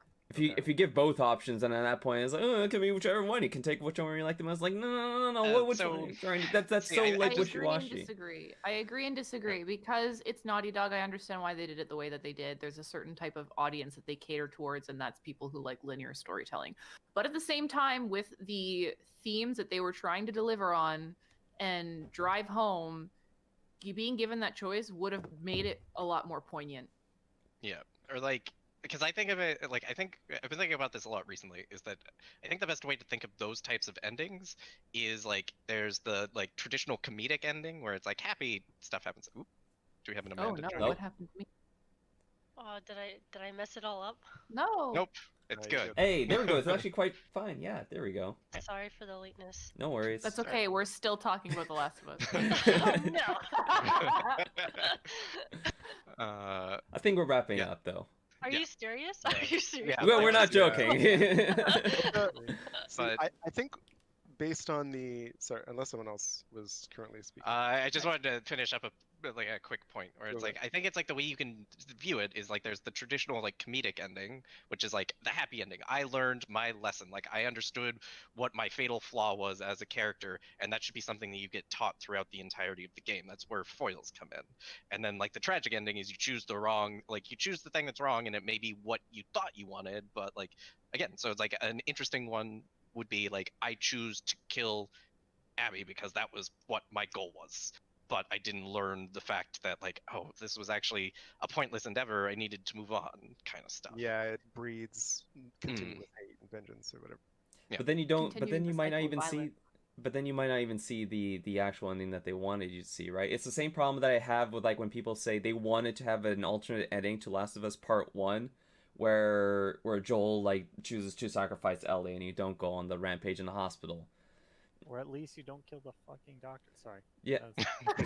Well, If you don't kill the doctor, then Last of Us Part 2 doesn't happen. But that's it. I think if they were to give you a multiple choice option, then it would have to be that there's no possibility of a sequel. I think the moment they want to add a sequel, that eliminates any chance of multiple choice. I disagree. Well, Did you finish Gears 5? Think of how Prince of Persia 2 did it, or Prince of Persia. Anyway, it's one of them. Prince of They Persia ended 2, yes, that's the one you're thinking of. Warrior Within. Yeah, I know they what you had mean. a perfect ending, and then they had a normal ending. But then when the third one came out, they just assumed everybody got the perfect ending and just kind of went with that. Well, the story's more interesting that way too, right? Like the third game doesn't happen if the perfect ending doesn't happen. Like the whole game is. This is a different conversation. It is possible because look at games like Mass Effect or Dragon Age where the player makes so many different choices, and it's a lot harder to design a sequel based around those kinds of decisions. A lot harder. And from that perspective, because I already know like how much crunch that team had to deal with, I wouldn't necessarily support having those many choices in the game because they already had to deal with so much. Yeah.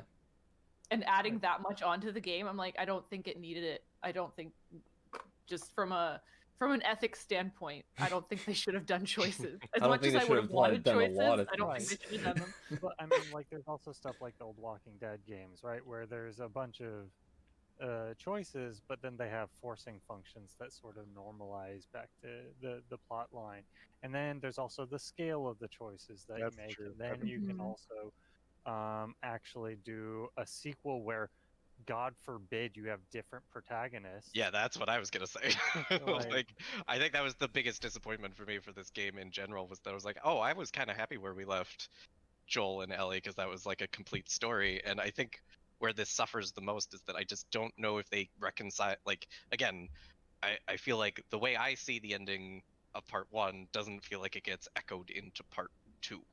And like that's where those ambiguous endings make it hard to carry those characters forward. I kind of felt like that was done, and you could maybe have like small interactions with them or hear stories of them or something. But like having the direct continuity feels weird. Like especially when Jackson was like a power plant and now it's a town. Like I don't. Also, I think it just gets really messy with all the flashbacks as well, because you get so much of the motivations through those flashbacks, right? Especially the one at the end, like we talked about it before, but like without hearing Ellie like confront Joel about that, and like seeing her say like, we can start getting back to where we were at the end of the first game, right? Like, and that happens right at the end, and that's the only reason like you can even justify how she how he can justify how she was feeling throughout the entire game, is that she's not upset that they killed Joel. She's upset that they killed any chance of her making good with him or him making good with her. Yeah, in a sense, yes, because that was the last conversation she had with him. Yeah. Straight up. Yeah. And I think it's like the other thing that you could make an argument about, especially because they not tease it, but they kind of make it canon a little bit, is she's obviously suffering from some sort of post-traumatic stress disorder from what she witnessed, which I think is an interesting one. I'm a little hesitant about the fact that it continues this trope that people with PTSD are super violent, when I think what would really happen is the first time you go to cut someone's throat, you'd be like, ah!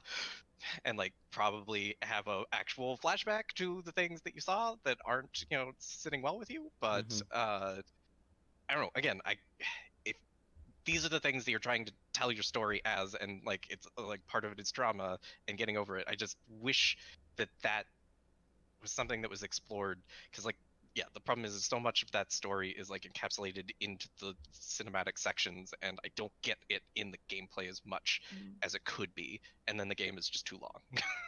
The game is quite long. It definitely feels like they could have shortened certain set pieces. I love the hotel part with Abby, but it goes on for way too long. Like you go through like 20 stories of that hotel.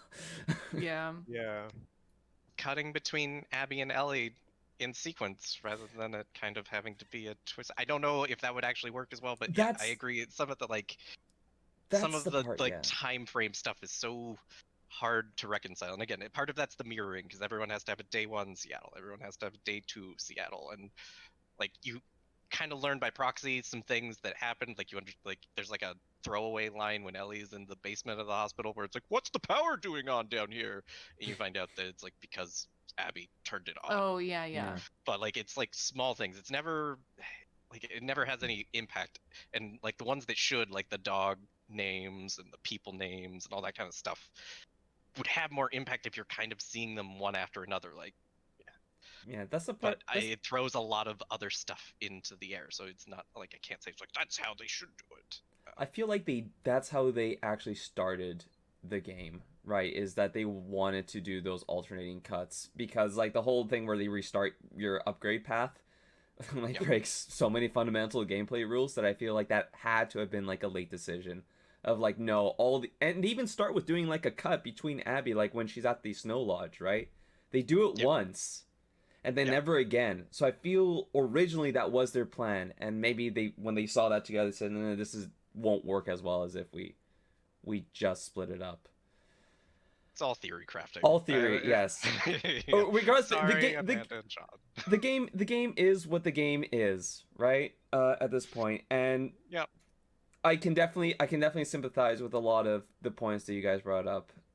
It's just, for me, I guess more of it works than it doesn't, and it tries more and does more than many other games of this caliber will even do. Right? The accessibility was great. I will say that. Yeah. It does that in game. Sorry? But like how much... Well, sorry. I was just going to point out, like, the first one already sort of achieved what you're talking about in terms of the gameplay. Right? So, like, how much can you credit this game for that? I mean, like, you shouldn't, like, completely throw it out the window.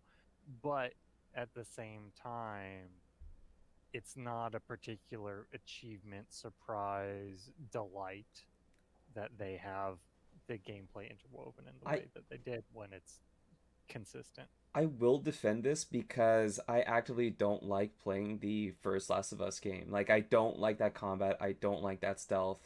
I went back to it before this game came out just to play it, and I was still like, yeah, I wonder if I'll even like Last of Us Part 2, because I already don't like the way this plays. And I think what changes significantly is the fact that you can go back into stealth from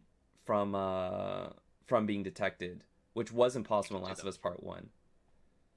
I felt like you could. Yeah, it's hard. I I've done it. Yeah? Once or twice. I think it's easier with the infected than Yeah. the humans, I think. Yeah. I definitely feel there definitely did do a lot of changes to the combat engine in this one that did improve it over the one. So I will. Again, I do think it's their best gameplay game. Yeah, definitely. Yeah. I just wish they had the grappling hook in there. Thing. Hey, you can jump now. Oh, that jump feels awful. It made sense when I did it with it made sense when I did it with Abby. I'm like, oh, okay, well, like, she's afraid of heights, so maybe she doesn't like jumping. But then I did it with Ellie. I'm like, especially because like, it's the weird thing where it feels like that was the only thing that they're like, well, they're wearing a backpack that's carrying a lot of stuff, so they can't jump too high. But they move every other way with no weight restrictions. It's very similar to when like Drake had the like wound in his like abdomen during Uncharted 2, and it's like as soon as combat kicks in, it's like, I don't know, you were walking really slow before, but that's gone. Yeah. Like, I understand that that's done for a gameplay reason. It's just very funny that there's like one weird artifact of like more realistic and grounded combat, and it's the jump. Yep, for sure. I just remember when Jason played the game the first time and he was playing as Abby. All he did was jump. It could have been, I don't want to say it, like animated a little better. It like jumping at certain angles, it felt like she was like spreading out completely, and it just made me laugh. Well, it's like when Nathan Drake jumps. It's like he gets all his limbs involved. Yeah, exactly. It's But enormously comical. But you only go like half a foot off the ground. Yeah. All right, I think we should move on. We've talked 45 minutes on this already. So next up, Phantom Covert Ops. This is a VR game. It is a tactical kayak game. You are a super secret soldier. You're infiltrating a base on a kayak. You kayak motion with your hands. You're trying not to kill anyone, so you're just triggering alarms and doing little stealth stuff. It's all about your interactions with the world. You can push off of objects with your kayak. And I just thought it was a really creative like game to do in VR. Is like have this weird tactical stealth kayak game, and have like a guy yell at you, "This is the only way you can do this mission, is if you're in this kayak." And it's goofy. I love it. Trackmania. Who here has heard of Trackmania? I have. Heard the name. Amanda? Yeah, I've seen it. I've seen a bunch of gameplay. I think I played for like 20 minutes. Trackmania is probably one of my favorite racing games of all time. Specifically when you play it in multiplayer. It's all about like these crazy like Hot Wheels courses and these super fast Formula 1 cars, all about time trials. It is widely popular in Europe, specifically France and Germany, as well as like Netherlands. Not so popular here in like Canada and America, but slowly been gaining a following. I've been playing since Trackmania 2. This one here is the Trackmania that they made for this year as like a games as a service thing. There's different purchase tiers for it. But most importantly, after they consoleized the previous version of it, this one goes back to having their insane multiplayer mode, which you can start a server, put any number of custom created tracks on it, and just play the filthiest like remixes of songs on loop on a track, and it is just an amazing thing just to hop onto someone else's server and just experience like really weird tracks mixed with really weird techno remix songs. There is just nothing else like it on the market, and I'm just so glad this thing has been going strong still now. And this, because it's on like a Uplay store and it's sort of free to play, it opened up to more people, while still preserving the weird zany stuff that always made it good. So I'm pretty pleased with what they did with this. Am I still? Yeah. Last time I didn't scroll down, and people were just staring at the same thing over and over. Well, we've all got our own lists up. I mean, mine's streaming right now. Nice.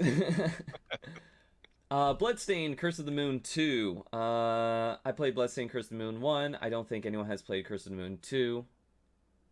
No. Retro Castlevania style game. I need to get around to playing it because I liked it. Yeah, Deadly Premonition 2, sequel to Deadly Premonition 1. I can't believe they made this game. I can't believe it runs that shit as it did. So I never played it. Did anyone else? No, I still need to play 1. Yeah, 1 was like $20 to pick up when it was like brand new almost. It was one of those cult classics where it's so ridiculous and like, I don't want to say bad, but kind of bad. It is bad. It didn't control well. It didn't run well. The open world was empty, right? But you don't want to run out of gas? Yeah. Yeah, you could run out of gas. Yeah. Had to But fill it up on still gas. sold a lot of copies by the end of its life.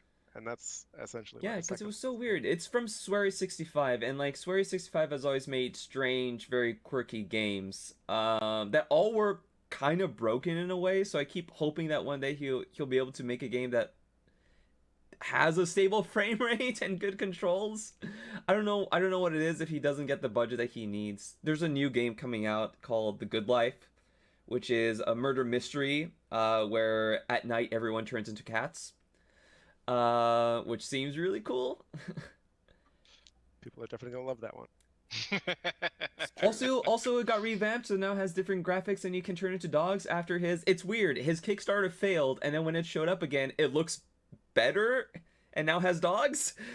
I'm not sure how he got the money for it. Again? I thought you weren't allowed double jeopardy. Well, no, If he you got a rename it. publisher instead. He got a publisher. It didn't go back on Kickstarter. The Kickstarter I originally see. failed. I supported the hell out of it because I will show up for whatever Swear 65 does. He also did the Missing JJ Macfields, which is one of the few games that actually like stars like a trans character, and it actually like is about that. Spoilers, no spoilers. I really recommend people check out that game out, even though it's got problems from a gameplay and pacing perspective, but I think it's worth seeing. Also depressing. Speaking as of hell. pacing, we should probably Right, keep moving. right. Sorry, I just really like swearing. Rocket Arena. Smooth. No one played That it. was so smooth. Rocket Arena. No one played it. Super hot. This game died really fast too. Rocket Arena. I was really surprised. Super hot. Mind Control Delete. It is a roguelike version of Super Hot, not as good as the original game. Ghost of Tsushima. Jason, I talked a lot already. All right. Well, look, I essentially only have praises for it and like arguments of why it should have been Game of the Year versus The Last of Us 2. Because honestly, like the first issue of like a brand new IP, yes, it was presented as an open world game, but it was kind of streamlined in a sense. Like everything you did, it didn't just feel like extra stuff. It was like you'd find out the backstory of these pivotal characters that are like very important to your main story, and even it also tried its hardest not to have like all these HUD stuff on the screen, so it felt more immersed. Like even if you didn't know where to go, you can essentially call upon the wind, and you just see the wind blowing in the direction you need to go. The combat was so fluid where it didn't seem to hold your hand, where it like you'd start with like your two-handed fighting style, and as you actually leveled up and got better in the game, like you would learn these new styles for different types of enemies, and you'd have to figure out how to switch between them very fluidly in combat while fighting like a copious like a lot of people. Just and they did such a good job at it. It's beautiful. I will back up and say I did enjoy the combat in this game, probably more than any other portion of it. And what really held it back to me was just how repetitive that open world was. Like, yes, it does really lead. I think it does a really great job in creating an environment where you can tell where any type of activity is just by analyzing your surroundings. Like looking at the trees that have the fireflies around them to know where there's a fox shrine nearby. The steam rising from the baths where you know you can get your health back. The problem is like none of those activities were very interesting, and all they did was take you away from the main story, which always has this sense of urgency about it. But because it's an open world game, your attention's always being drawn to these other activities, which are way less interesting than like the actual missions of the game. And that's where, as an open world game, it fails for me, because I feel a lot of people didn't understand the lessons that Breath of the Wild had brought to the table, right? It's not about having quantities of things in your open world. It's about having interesting things on your way to your objective, right? And making those be valuable, right? When I came across like I saw in the background, I see a like, oh, here's a great spot for a haiku. I don't want to write a haiku. It's like, first off, they're bad haikus. They're not even haikus. Secondly, all you get is a headband. All you get out of that is a headband that like doesn't matter. It just goes in your list of gear and you never look at it again. It's just a lot of stuff that just add bloat to a game that doesn't need it, because the main linear part of it is interesting enough that could carry the game itself. And they didn't really capitalize on the excellent visual language that they did create, right? It just became another checklist open world game, which I'm done with at this point, you know?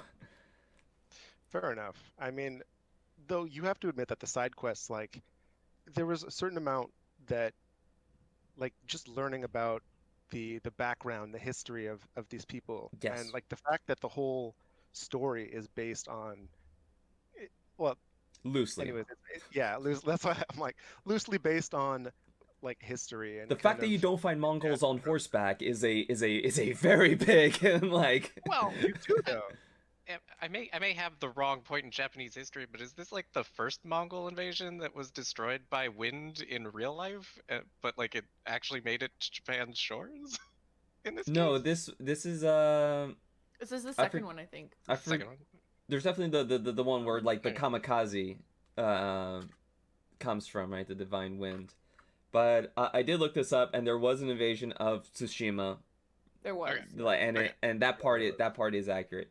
But they didn't have like some of the weapons that they had. There's stuff that doesn't like match up. I didn't know where the historical fiction part like kicked off. Like if they're doing a full alternate. It's one of those things where like it's close enough. It was the second invasion. I'm pretty sure. The second invasion. And like yes, those side missions, I agree with you, Jason, 100%. The side missions and the stories in that, I really did enjoy playing them, but that has nothing to do with their open world ambitions, and that's. Well, no, but I don't think you should technically hold a game solely for its open world. Like it does have like a fantastic story. It does have like beautiful environments, the art, like. The fact that they also came out with a multiplayer that expanded on the story. That's a good point. And was also free, and like it just did such a great job. It, in my opinion, it took kind of, it did repeat some things, but it also did something new in gameplay. When like I want to emphasize the combat again, like with bosses or like the duels, where it felt almost Sekiro-like, where you essentially had to learn how to fight or you'd be punished hard for it. Like, especially like playing on one of the harder difficulties, you essentially get one shot like if you mess up in those fights. Like it becomes really rewarding when you do actually master and defeat the duel. Yes. I will say this is one of my favorite games of this year. Like I know I criticize a lot, but like I do really like this game a lot. Well, I think that's just a problem with open world games in general. Yeah. This is the sad thing. Yeah. It's just like we keep building them, but we don't. There's an oversaturation of that in the market right now, I think, and people are getting a bit tired of it. That's kind of why I feel like people didn't play it as much as people played The Last of Us 2. And that's where I feel like why they also came out like even though they're the same length. Yeah, they came out right at the same time too, so they're both the same length too, right? As well, like Ghost of Tsushima, I spent like 25 hours in it. Last of Us Part 2, I spent the 25 hours in it. It's just that of those 25 hours, Last of Us is always engaging, whereas Ghost of Tsushima, part of that 25 hours is doing the ambient stuff that I just. It feels like a video game, you know. It's like I'm gonna go to the shrine so I can go and get my health up. But that's the thing, right? Like it's kind of like Game Awards, not like movie awards, so to speak. If you put it in like a good way, I mean, like the death and rebirth and Dark Souls is very gamey, but it fits within the context of the world because it's all about cycles and slowly hollowing as you lose bits and pieces of your soul each time you die. But like, if you like, again, I haven't played this game, so I don't I can't speak to it. Like, it's a really good game, and people should play it. Is what I'll definitely. If people would ask me, I would say 100% do play this game. It's got very good combat. It's gorgeous, beautiful, and the story is enjoyable. I think it's amazing. Like you see the character growth of him, and like first like having to go against everything he's learned to kind of become who he needs to be. Like it really makes you question whether the ends justifies the means, and it's. I don't know. I just can't recommend it enough to people. All right. if anything, just do the story if you don't want to do the side quests. But I think at least the legends and the story are worth doing. Absolutely. I agree with you 100%. Paper Mario, the Origami King. Did anyone play this? Looks like no. That's a shame. Maybe this is why they're not making a lot of these games. Carrion, Jordan. I played it. It was kind of neat. It's a neat premise. I think it just kind of controls a little funky, and like I know it's kind of short, and I still didn't manage to finish it, unfortunately. It just kind of was like, yeah, I've gotten enough. Yeah. I moved on. Like, I really like the idea of like being the monster and like sneaking around in vents, but yeah, I don't know. It just didn't quite capture me. I'm pretty much on the same boat as you. I also played it and I didn't finish it just because also it's another Metroidvania game, except it doesn't have a map either. So that's another weird thing that they do with that. But also in a game where you're being the monster, I don't like the fact that most of the progression requires you to not be a monster and requires you to make yourself weaker in order to like create challenge in the game. Like pretty much every single level plays out like you bulk up, you get strong, and then you hit a wall where you have to like solve a puzzle, and you can't solve it because you're too big. So you got to make yourself weaker. And when you make yourself weaker, the next challenge room that they put you in has you fight all these like really tough guys that can like kill you super quick because you're in your weakest form while you're trying to like solve a puzzle. And I don't know, they say like it's a reverse horror game, but like for a game that's like that, I was mostly afraid of my own life as the scary monster. You know, and I don't feel like it sold me on that fantasy, and it didn't sell me as a Metroidvania game because it didn't really have a lot of satisfying exploration in the same way as like a Metroid Prime or... Well, because you're sacrificing powers to exactly maybe gain another power for a little bit. I didn't get far enough where you were having to choose between them, other than like, well, you have to lose this much biomass essentially so that you can go through the door, and it just means you can't use this ability anymore. Yeah, it's always a give and take about powers. It's never like a massive accumulation of power over time. It's always like a cognizant like trade-off. That's all I have to say about it. Jordan, you done? I don't know. Again, didn't finish it. Yeah. Like a neat premise. I'd love to see some other stuff like that. But yeah, first game from their studio, so we'll see what they come out next. There's definitely good ideas there. Grounded, John. Yeah. So I only really played during the first set of early access. It's a a group survival game where you just sort of go in. You're I shrunk the kids to, as a verb, and it's got really nice little dynamic dialogue between the characters. It's sort of it does an interesting amount of storytelling in a survival game, but it's not a lot. And at the same time, you're just tiny, you're killing bugs, which is fine. And then you're taking the parts and making armor out of it, and it got really skeevy for me. So skeevy, I don't know. It was fine. You fucking putting a fly head, hollowing it out, and putting it on top of your head. Lord of the Flies. I was just like, I'd rather go around unarmored, guys. I'm just. You're good. Do you use like a thorax as a conch shell? Oh god. This is just giving me like shivers. Just maybe I won't play this game. Right, that's why I was like, it's just it's too triggering. On the bright side, the only thing I saw about that game was the arachnophobia slider. Oh yeah, which is really interesting, except that like some of the arachnophobia settings are more creepy. Yeah. Depending on who you are, right? I think it's more about number of legs. Yeah, usually, and the farthest one will remove all legs and remove the mandibles. But yeah, it's essentially just 2 dots and like 2 eyes. They should have went the Skyrim route. They should have went the Skyrim route and just replaced all the spiders with bears. Or Thomas the Tank. Or I was gonna say replace all the dragons with trains. Yeah. Or Macho Man Randy Savage. Oh yeah. Oh yeah. Fall Guys Ultimate Knockout. I mean, what is there to say that hasn't been said already? Like, it kind of snuck up. They didn't expect it to get so big, but it's now such a huge thing. Like, Is this still such a thing? Like, is this quietly extremely popular? Because I don't know anyone else who's playing it currently. I thought a lot of Twitch players were still playing it. Of course they Yeah, I are. think They want to it's make still money. popular. Well, yeah. But that's how you know something's popular. Is It's if true. It has enough Twitch streamers. Yeah. And like, what? How many players is it per game? 50. If Yeah. that's still populating effectively, and they have low matchmaking times, Yeah. you can tell. Yeah. I should go and play some more of it. I like the game in theory. It's just that I don't think I'm very good at it, so I never spent a lot of time with it. Also, just on console, it didn't really run very well, and that's where I was playing it because of PlayStation Plus. But I'll hop in and give it another try. But it didn't stick out too much for me. It definitely feels like more of a streamer game.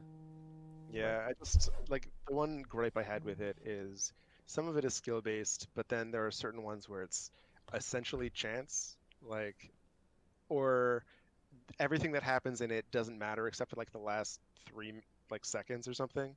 So it's almost as if like why play the majority of the time, like the Wolftail one, where it doesn't matter if you're chasing him or like you have it for like 3 seconds because you don't get rewarded for the total amount of time you have it. You get it for whoever had it last. Yeah. Moving on to Hyperscape.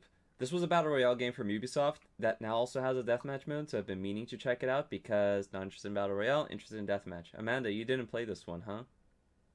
Even crazy about battle royale, so it's just too much. I'm not crazy about Ubisoft. Fair enough. Risk of Rain 2, a game that I know you're crazy about. Love this game. All right. I'll let John go first though. He's got a strong opinion. I mean, yeah, it's so this is. I loved the first one. The first one was great. It was 2D. I felt like I could. I didn't have enough options for that as a 2D platformer. Whatever roguelike. I was hesitant when I saw this one was 3D, but they did a great job. It's interesting in that it's a sequel, but not a sequel, but it is. So because it feels so much like they just expanded out the extra dimension, which they did a great job of. But yeah, like just going through, being able to pull my friends in, not having to worry about real progression between them if someone gets ahead, and just really fast, frenetic action, and also knowing a path to get super overpowered with each character, and just the power you feel from that is super rewarding. I absolutely love the game. Yeah, I agree. I think they did a great job, like translating it from a 2D game to a 3D game. It feels so similar, but it's totally different. I mean, for me, this is like the funnest game I've played this year, and by fun, I mean it has crazy high engagement, kind of like what you were saying to The Last of Us, Luis. Like, there is no time to put your controller down and look at your phone, where I did that when I played The Last of Us several times. I really like the amount of player choice that they have in the game. It's completely up to the player to decide the pacing and the gameplay, what they're gonna do. All the mechanics stack on top of each other. There's so much interplay between them, and it's just completely up to the player to decide, like, hey, we're gonna take this as a slow run, so the difficulty actually ramps up a lot more over time, so the harder levels get extremely hard. And like, I have 80 hours in this game, and I am still discovering new areas and new enemies, which is insane. I'm actually going to play it after this with my friends and probably discover a brand new area or a brand new enemy, which I don't think many games have that sort of gameplay where you're constantly discovering. They're constantly feeding you, but it's the same loop that you play every single time. I love this game so much. And I think, yeah, I might be. I've hit the end of that loop. I think I've had a couple 4-hour runs. Yeah. Yeah. But like, still, I absolutely love it. I have my cruise control sort of set up that just is basically lightning falls down from the sky, everything's dead. Yeah. With and without my control, so like I don't even have to do anything. And then I have my other more challenging ones that like I'm like, oh, I want to see if I can pull this off. Yeah, you could play this game for like 12 hours for one single run, which is yes, I saw slightly insane. a video someone I think hit 1,000 hours. Jesus. Why? That's maybe a bit too much. Yes. I don't really have too much to add to that because I must be broken because I played the original game and I didn't like it, and I played this one and I had like one full run where I did everything and got like the weird dimensional twist ending, and it didn't do much for me. Maybe it's something I need to spend more time with and like discover those hidden areas that you spoke about. Well, have you played since the 1.0 release? No, I only played like the not Right, when it well, first came out, but after a certain amount of time. Yeah, so with the 1.0 release, they added true end level, so to speak, so that there is a much more challenging and satisfying ending than the. Yeah. I'd also highly recommend not to play this game alone. I was playing with a friend, because that was the problem with like first. Yeah. It is easier, but it's just so much. It's like one of those games where you can when you're get good at it, you can just casually chat while like blasting everything. I have a ton of fun. I don't play games to casually chat, Amanda. I play games to cry, okay? Yeah, to cry. This is not the game for you. Yeah. No, I definitely want to give it another stab, because this is definitely something is wrong with me, because it is an insanely popular game and for some reason it just never clicked with me. I want to try and understand why. Yeah. When I first saw this game, and my Ryan, he used to work at the Coalition, showed it to me. He was like, "You gotta play this." I was like, "Man, this game looks like shit." This is such a Ryan game. This is like the most Ryan game I've seen for sure. Yeah, the environment does not look appealing. The gameplay, you're just like, "Well, this just looks fucking stupid." But after playing, I was like, it makes sense when you are playing. Everything sort of works cohesively together and just clicks. All right. Yeah. Anyone else, or shall we move on? We can move on. Total War Saga Troy. They keep making these games, and they keep saying I'm going to play them because I, in theory, love them. Never do. Factorio, Amanda, 1.0 release. Oh God. How many hours did you put into this game? I don't know, like maybe 30 or 40. This game makes my head hurt, so I have to stop. I can only play for like an hour at a time, because I will actually get headaches playing this game. Man. It's great. It's fantastic. It's like work though. So headaches. Yeah. If you guys like, especially like it's a lot like level design in the sense that you're constantly planning ahead. And if you make mistakes early on, it's going to fuck you over really bad later. So I actually had to stop playing because I was like, I'm working after work. I do not enjoy this. Great game. If you feel like doing a chore. Did you end up playing, what's that other one, Satisfactory? No, I did not. Yeah, I was going to ask if it's similar. All right. Microsoft Flight Simulator. Only myself and Steven played this. I don't think the computer's powerful enough to play it. I literally rebuilt my computer because on the computer before I rebuilt it, it was running like crap. I updated my CPU and then got it running pretty well. It's Microsoft Flight Simulator. It's really cool. It looks amazing. It lets you fly a plane. It feels great with the joystick.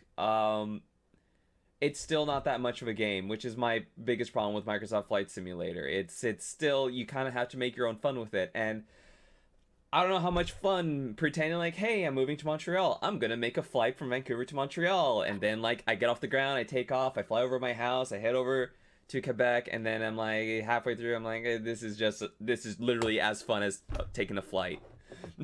And then it is a simulator. Yeah. I see. The thing I like most about this game is like the YouTube videos of people just like doing actual traffic control for this game and just having a good time. I'm glad it exists. I wish I enjoyed it more because it's really impressive. It's one of those. Mortal Shell, Souls-like game that I wanted to try, didn't. No one else played it. Same boat. Spiritfarer. I've heard so many good things about this, and I have it installed on my computer, but I haven't gotten around to playing it yet. Shall I start? Or yeah, just go. We know you want to. I'm starting to like tear up just thinking about this game again.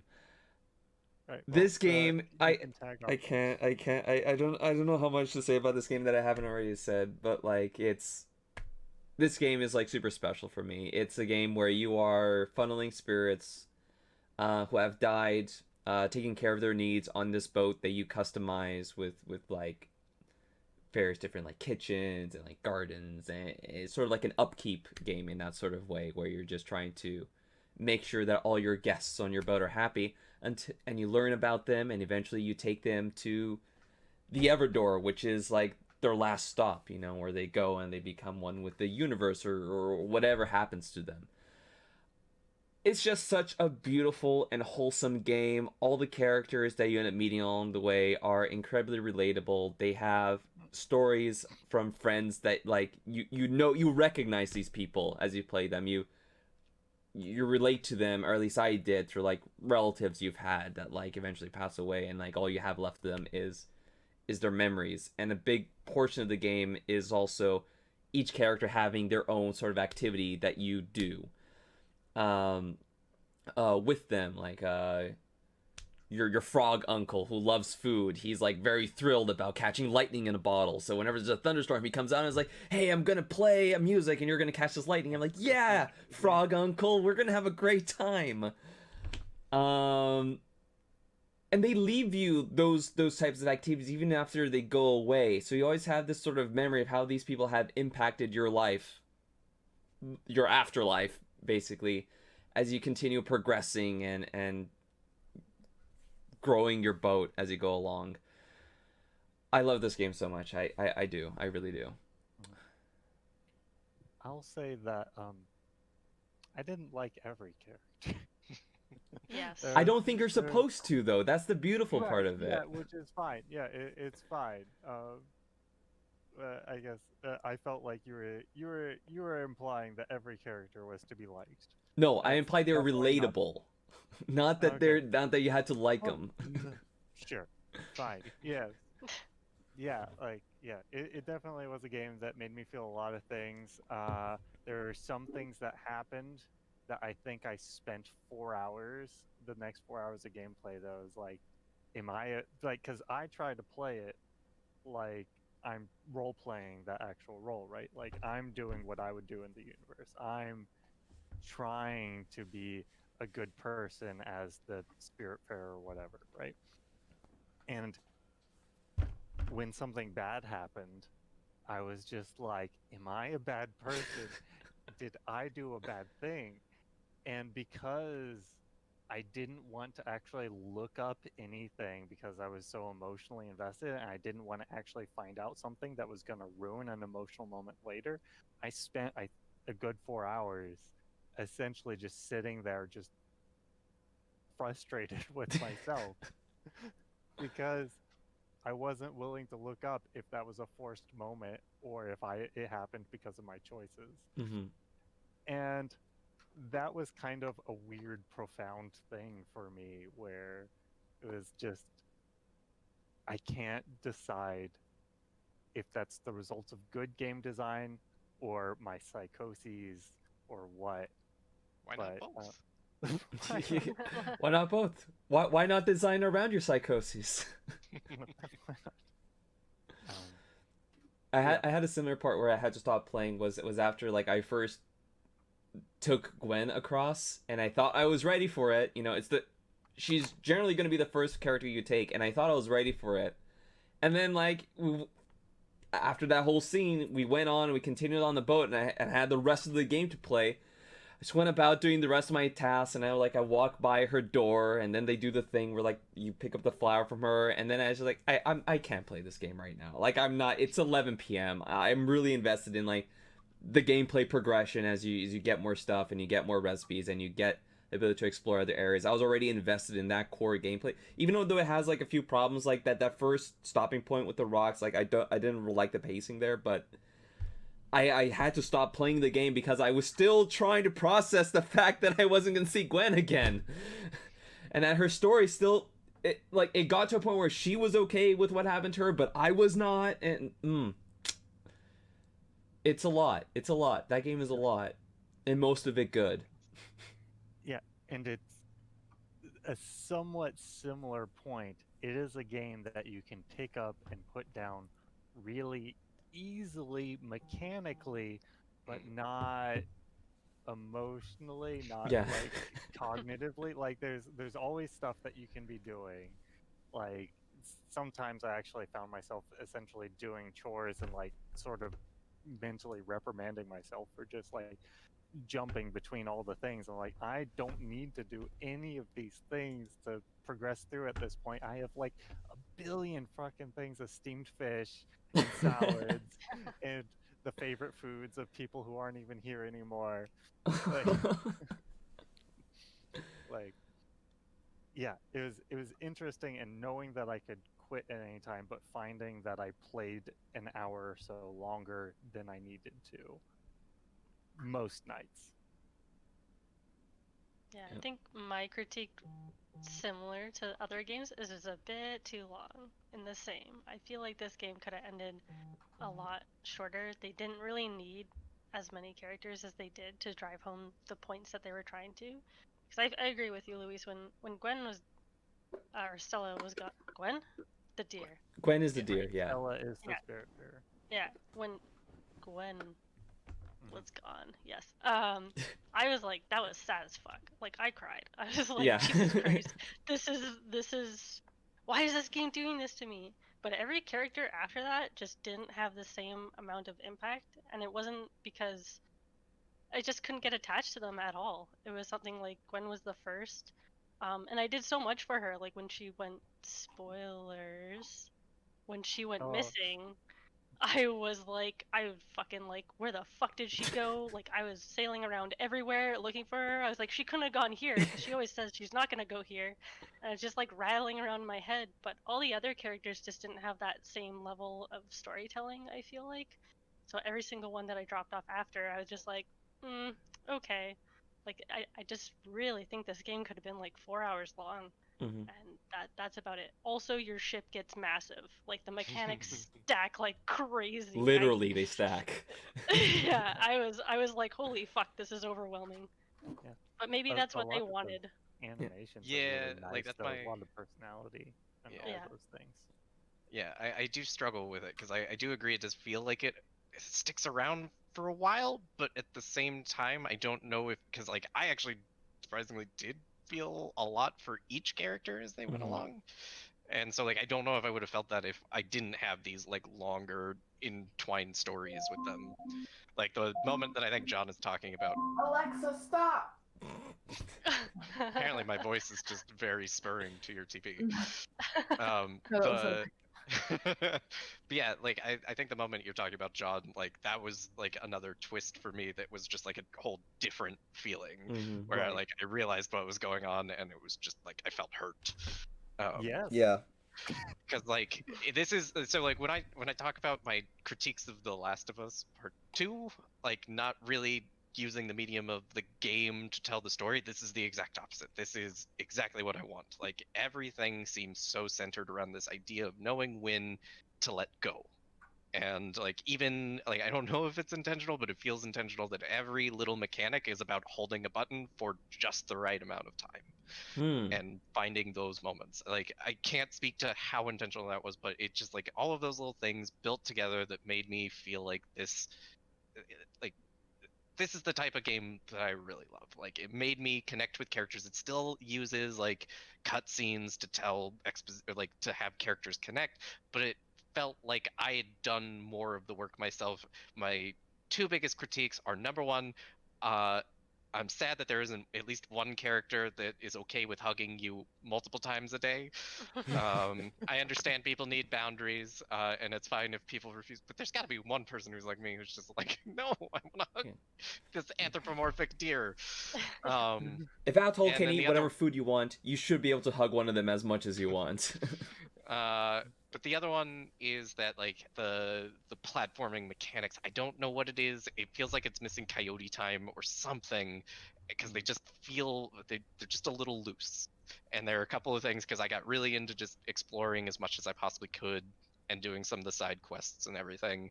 And there are like parts where you're going through the mines that require a lot of like precision platforming, and it was very frustrating. And those were the parts where it felt like I was like, okay, I need to let go of this game and move on. Yeah, and also shout out to Charon, who's like making a resurgence in games this year. Right. Right. I think even that part about letting go, even the game wants you, the player, to let go of it, because right when you get to like Elena, and then you have to do all these really hard platforming challenges, which like are not the best part about the game, and then eventually, even after she leaves you with like extra homework, and all of it is like this monstrous fetch quest, and you're like, I don't want to do this. And by this point, like 6 hours ago, the game is like, the game can end now if you wanted to. And then just reading that list, it just made me realize that as a player, I don't need to do everything in this game in order to get what I want out of it. I'm already satisfied with my experience. I'm gonna go to the door, and I realized like, this is probably what Stella feels at this point as well. Like she did her quest. There is nothing left for her here for her to do. Let's go to the door. And it's good that they actually end the game there. You like, if you want to do more, you would have to start from the beginning. Like, it kind of has a little bit of that.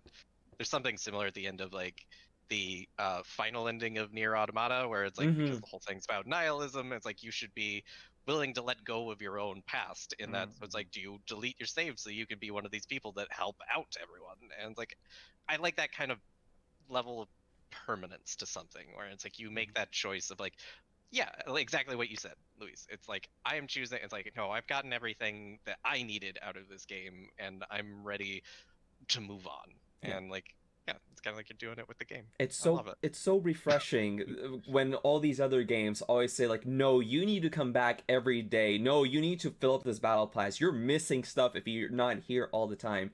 Spiritfarer says, hey, it's okay. You don't need to do everything, and that's. Yeah. And then it just gives you a beautiful animation. You cry. Yeah. I cried like at least 6 times playing this game. It's funny though that you bring up that point, Luis, because I finished the game without finding one of the spirits, and then you were like, it's so easy to find her. Just go back into the game, play more. Play more so you realize that you don't want to play anymore. And that's okay. Right, which was the conversation we had immediately afterwards. Yeah, because I thought it was important for you to see Elena, because I feel like that's when the game tells you it's time for you to stop playing this game, right? It's just you were done to play it before. All right, I'm done with this. Is anyone else? I think we've gushed enough. Okay. Keep going. We still have a lot to go through, and we have 25 minutes left. So. Yeah, Battletoads. It's an okay brawler. John, you done? I'm good with that. Samurai Jack, Battle Through Time. No one played it. Tell me why no one played it. I wish I did. I think I would have liked it if I did. Captain Tsubasa. This is an anime soccer game that I didn't play, and I wish I did. Wasteland 3. Also didn't. No one else played it. Sequel to Wasteland 2. It's good, apparently. Drake Hollow. John, go. You're muted, John. I muted myself. I thought I was already muted. Anyways, yes, Drake Hollow is another survival horror game, or survival crafting whatever game, much like Grounded. It's got way more. It's a weird fantasy world that is more interesting to me, even though it has slightly less personality in a way than Grounded did, because Grounded does everything internally consistently in a way that was really interesting, that you want to see how it expands out. Drake Hollow, I think, was a little bit less strong in that method, but it was also this really weird mystery thing going on. The survival elements are more tied to your base than your character, which I think was pretty interesting and actually let me be much more risky. And I played it with my brother, had a good time.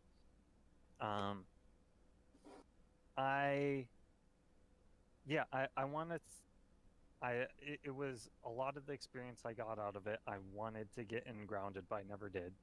this is basically the theme for the year. Is there's 2 games. One gave me what I wanted, the other didn't. And that's being able to play with my brother. No, it's a really interesting game. I think everything is at least at a good level, and I want to see more survival games where the survival is more around your base than it is about you. I thought that was a nice change of pace where it sort of led me to be adventurous, but also had me coming back. And I like that design. Cool. I'll have to look that one up. I haven't heard about it before. Which is rare it's for also me. on Game Pass. Oh, nice. Like Grounded. Yes.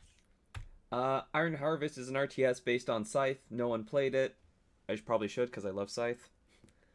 Crusader Kings 3. No one played it, but I feel like I really should have because it's Crusader Kings 3. It's on PC Game Pass, or at least it was. Yeah, it's true. I had no excuse, but I didn't play it. Just like how I didn't play Crusader Kings 2. It should be something I love to play because I love grand strategy Right? games. And if Same. you add politics to it, Wait, is that incest game? You got it. can, like, There was a lot of those this year. Interbreed, like your nephew with your wife. It's very. Is that? Probably. Yeah. That sounds like a Crusader Yeah. Kings. Yeah. That sounds like it. I've Very only nice. ever heard of Crusader Kings being played. I've never played it myself, but I had a friend who was deeply invested in Crusader Kings and like had these grand schemes of how like things would play out. Like he had the perfect plan for his families to overtake the whole world and stuff. It was hilarious. I enjoy hearing about that game being played by people who are really invested in it. I don't think there is someone that's only kind of into Crusader Kings. It's Like, true. it's I've only ever spoken to people that are like, nah, dog, you need Crusader Kings. Maybe I'll be one of those people someday. Marvel's Avengers. Only Steven played it. Can't talk about a game I didn't play. Tony Hawk's Pro Skater 1 and 2. I played it. I love Tony Hawk's Pro Skater. That's one of my favorite franchises of all time. I don't think this game would have made this list so much for me if all their previous attempts to make this game work weren't so catastrophically bad. And the fact that they actually managed to nail the physics in a way, revamp all the levels, and add really satisfying objectives, adding new skaters and all the returning skaters, but all as like 50-year-old men and women, is like a really... It's a really faithful acknowledgement of the history of both the games and skateboarding. I really wish they did what they did with CTR and actually made a CTR Crash Team Racing, which they made last year, where every month or every 2 months they would add a new level, add a new like progression track that got you new skaters, new skins, or whatever. Did not support the game in the same way, and I haven't touched it since I 100%ed it the second day the game came out. So that's a shame. And here is Hades, where we're probably going to be here for the rest of our lives. I have the game. I have not played it yet. Nice. Jordan, you're the only person in the strong opinions column, so I feel like you should have the first say. that's fine. I love this game. I don't like I've never really played a lot of roguelikes. Which it's just been something that I've slowly over time realized I don't like. I avoided the Dark Souls, like Demon Souls category for a while because I misunderstood how punishing it actually was. And eventually someone pushed me, like Amanda was just like, no, Jordan, you really need to play this game. And so I got into it and I put 40 hours in, like basically over like a week, I feel like. I don't know. It hits like a very specific like itch for me. Like it's got like build making throughout the entirety of it. You're always kind of trying to have to improvise as you go through each run. Like whatever you find is boons to try and make that work. I really love when a game actually takes the time to figure out how the mechanics fit into the story. So like having all of the story play out where dying doesn't feel as much of a issue. Because like each time you come back, you get a little bit more of that drip feed of story. You can go pet Cerberus a little bit. You can have your Dad Hades tell you that he's disappointed in you constantly, and then you can give people ambrosia. Like, I don't know, like even weapons that I didn't like in the game, I ended up at least beating it with. I don't know, like yeah, because like that first time I broke out and beat Hades, like was a like yes, I did it. It's got that like really good feeling of accomplishment, and you get a nice drip feed of story, and then there's just so much more to keep doing after that. Like I finished the full main storyline, and I still want to keep going back to it. Like when like Amanda and John were talking about Risk of Rain, that's what I feel with this game, where it's just like there were times when I would be doing work the next day and I would just be thinking, it's like, man, I wish I could be playing Hades right now because I just really enjoy it. I love the art style. I really love the music. All the voice acting is phenomenal. Like, yeah, this is definitely pretty high up on my list this year just because like I love, yeah, I just love it. Yeah, I think it's similar to what I was saying about Risk of Rain 2 is like it all cohesively works together. Like nothing is competing with each other. It's such a beautiful game. I fucking love that the narrative is so tied to the gameplay. It is like games just are just like like you've got this because we've said so, where this actually makes sense. Like all the boons that you get from the gods, like when you come across Zeus, you're like, oh yeah, he has lightning attacks, like obviously, but they make them so different and fun. I fucking love this game. I love Yeah, the studio. They're so good. yeah, they're so good. Yeah, Mhm. Transistor, like I think this helps because I love Transistor and it's like a slightly more fast-paced version of it. But it's not even just that. Every game they come out with is so Everyone. different from its last one, and Yeah. they're all so Yeah. beautiful and just. Yep. Yeah. The one other thing that I really want to make mention of, and it's because of like the reason why making builds is so fun in this game is that everything even applies to bosses. Like I'm so used to playing MMOs and other games where like status effects or like weird combinations, like oftentimes that doesn't work on the boss. The only thing that doesn't affect bosses directly is like knockback effects. So like if you find like a cool like the only way I beat the game like escaped with the gun like weapon was that I had the perfect storm of Hestia's boons where I had the one where it's like at 10% if they're frozen, they shatter. And I was on the last like 10% of health. And I thought I was gonna die. I was about to get hit, and Hades himself got down to 10% and shattered. And I was like, ah, yes, this is amazing. I didn't think this was gonna happen. I had to process what happened because I was so shocked. Yeah, because again, like that just almost never happens in a game. Like you always have to work around it, and I don't. Yeah, it's so good. Yeah. I don't have much to add to that. It's good for all the reasons that you all said. And I'm gonna have to say my phrase. I love everything about this game except the part where I had to keep playing it. Aha, gotcha. It's a little variation. Yeah, no, absolutely. Like that first run that I had where I killed Hades, that was like 20 hours in, and I was like, oh my god, thank God I finished it. And it felt so good. It was like so relieving, and I enjoyed everything up to that point. And the game's like, okay, go do that 10 more times. And I was like, no, I already did so much. I want to go play something else. But there's still so much to do in it, and I wish I was like you, Jordan. I wish I could go back and play the rest of it because I do want to see the rest of that story. But at a certain point for me, it's just like it's still a roguelike, and those are still never gonna like satisfy me the way they satisfy other people because I'm a broken human being. Like I don't know why they don't work with me. It's like I love playing this game. Like the actively playing it feels so good. The controls are amazing. The abilities to weapons are so varied and so cool. I love it. It's amazing. Why do I not want to play it more? I don't know. I think it just depends on like, because again, the thing there was like a point where I was probably near, like I probably could have disliked this game because I was getting so close to beating Hades, but I felt like I was getting like bad luck and not getting like a good build. But then it started clicking with me how they actually start linking together, and like after that it felt like it never like I think the biggest one is there's like a skill you can get where if you get 2 status effects on an enemy, it increases your damage on them like by 200% or something like that.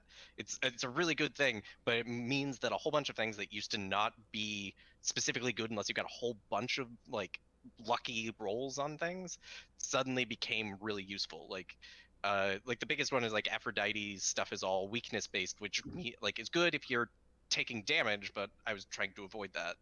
But as soon as like that is mixed with just any other one, like I mean, obviously Ares' Doom effect, or like even getting like the Reflect version stuff from Athena, like any of those where you could just get 2 of those on there, suddenly like almost every build became way more viable. And yeah, it's just kind of like that weird, I guess it's kind of the same thing you were talking about with Crusader Kings, where it's just like, it's like really interesting to try and map out what's going to happen and what am I going to do if that doesn't work out for me. And because it's only like a 30-minute run each time, I think my quickest run was like 24 minutes or something like that. That like it never, it stopped wearing on me, and it just became more and more exciting each time as I kind of mastered that idea of build making. The part where that breaks down for me is the randomization elements to it, because sometimes I'll like go through a run and like the builds I'll be really happy with the build, and the next time I'll start with something else and just I have to like work with what it gives me, just because the way a roguelike works, right? And that point is like, no, I thought I was onto something there. If only I had something else.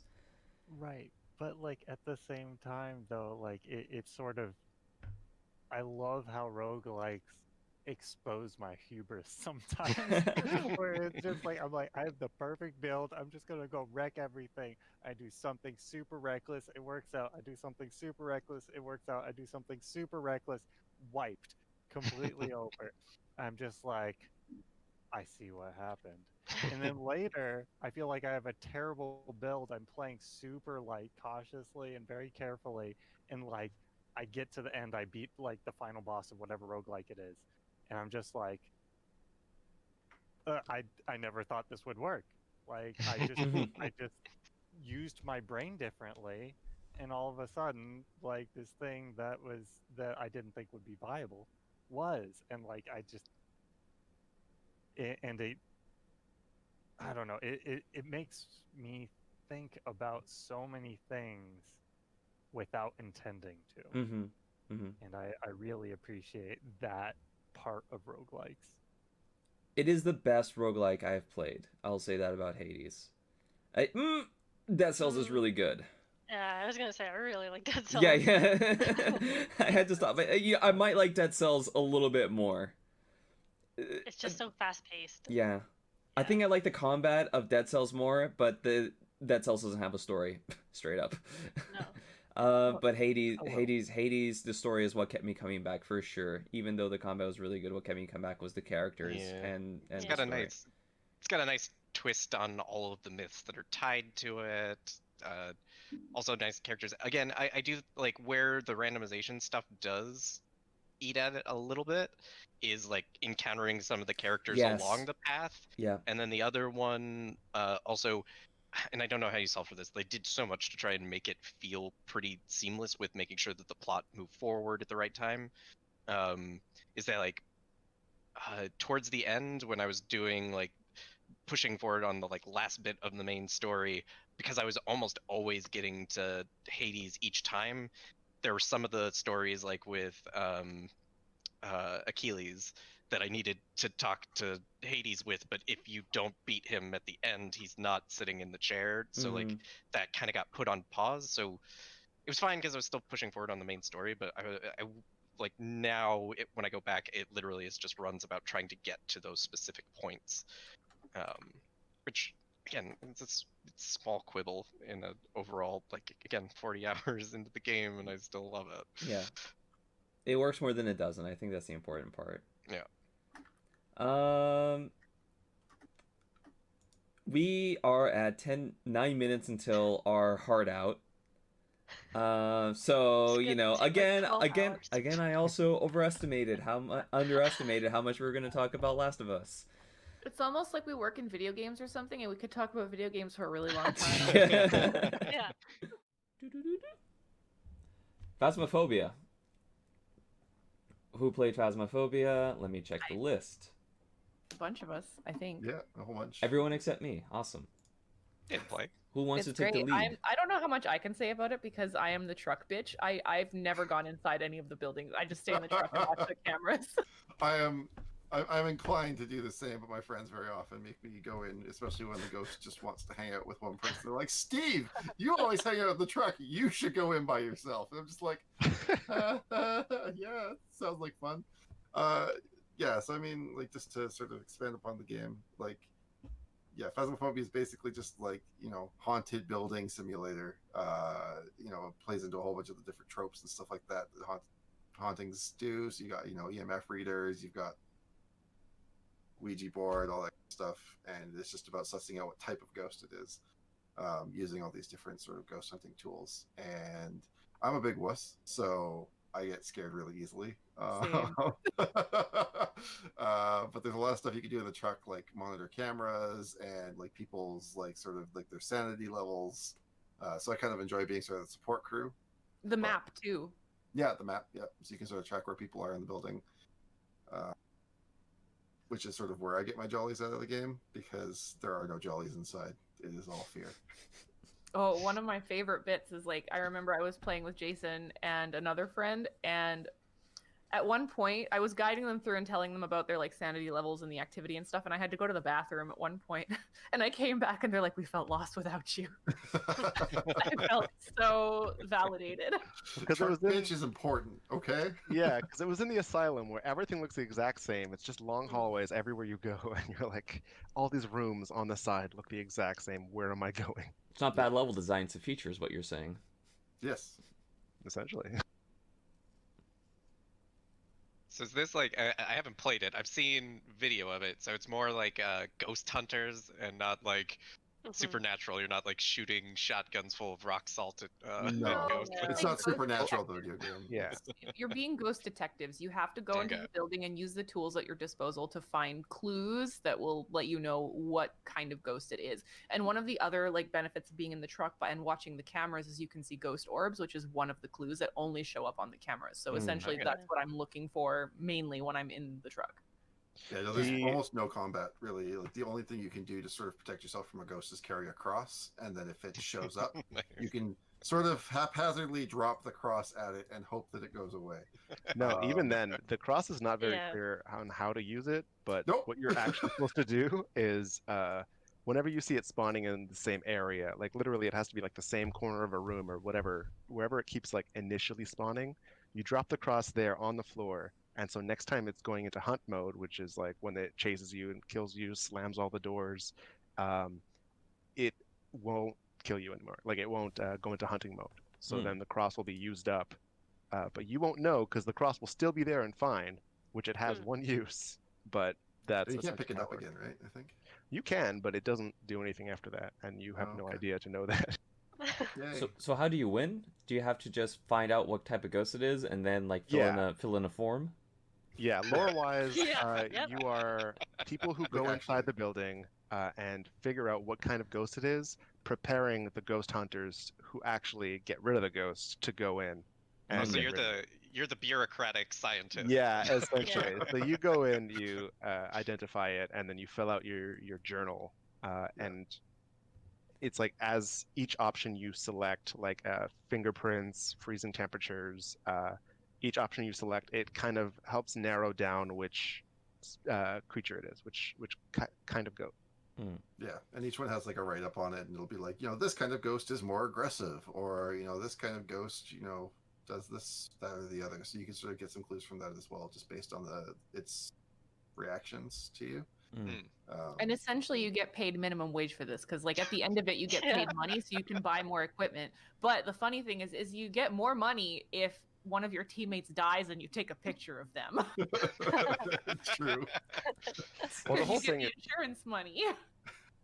The whole thing is it's also got difficulties where amateur, I think you have 5 minutes to set up and like isolate which room is coming in, and then there's intermediate, which you have 2 minutes, and then professional, like you can walk in the house and it can be pissed and just start attacking you. Yeah. The whole like the whole thing is the fact that it listens to your you're recording, like you can talk to your teammates using a walkie-talkie if you're at a great distance, or just using your voice if you're not.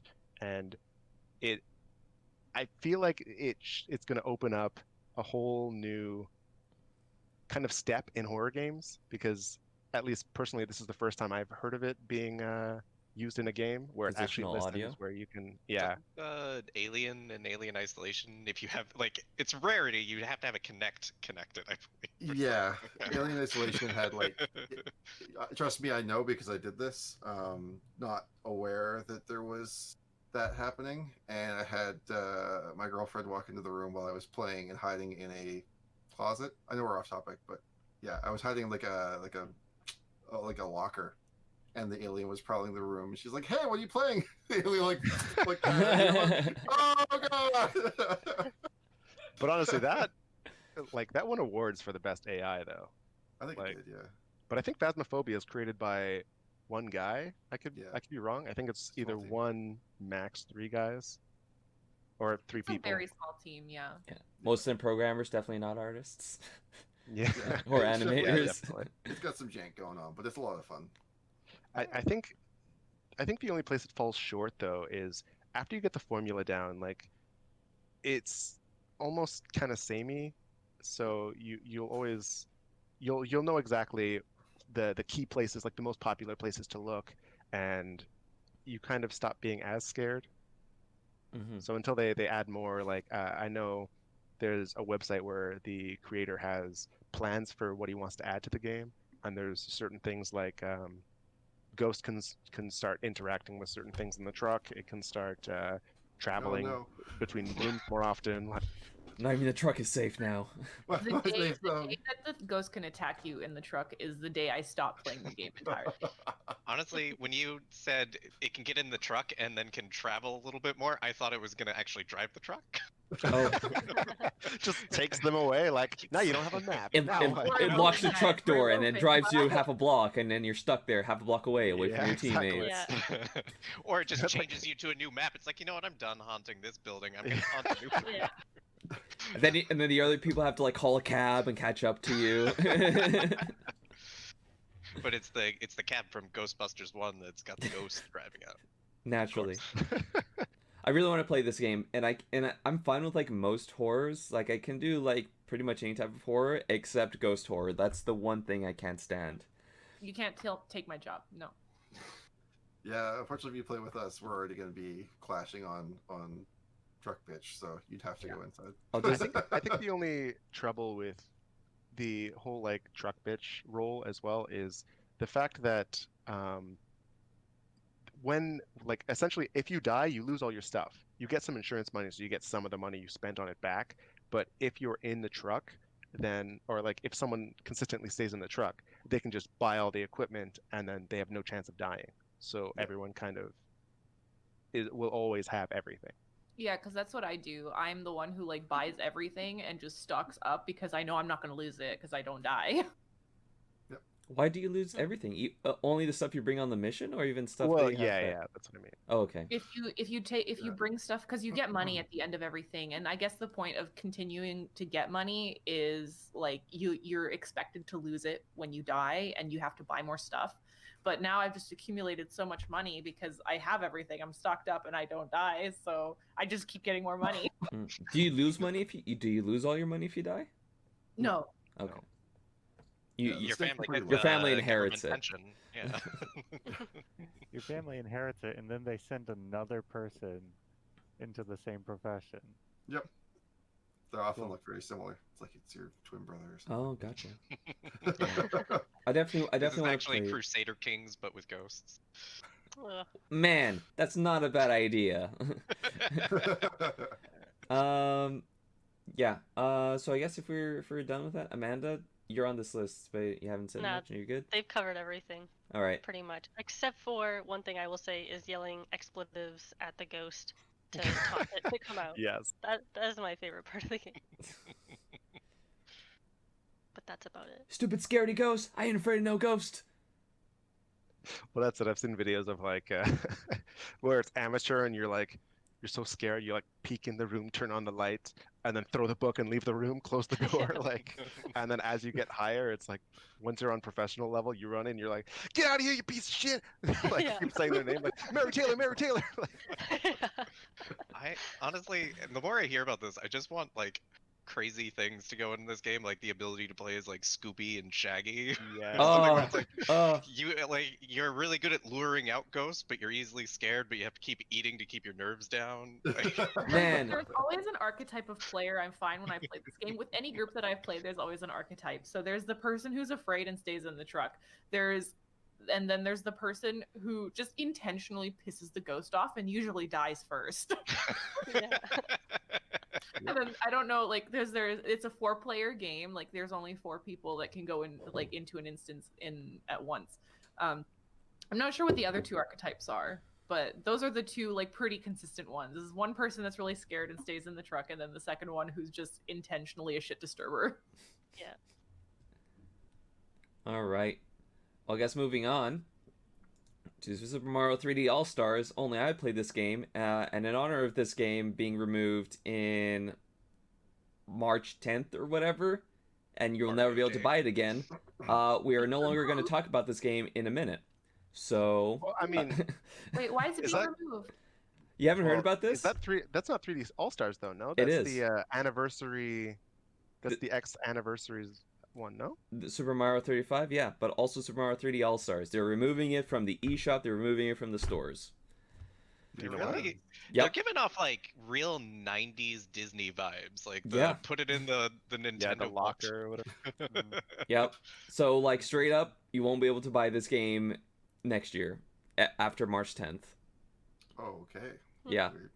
It's this. It's also the Fire Emblem game that they put out this Mark year. one? The No, the no first one. the No, fir- the the first one. the re-release Light? of the first game.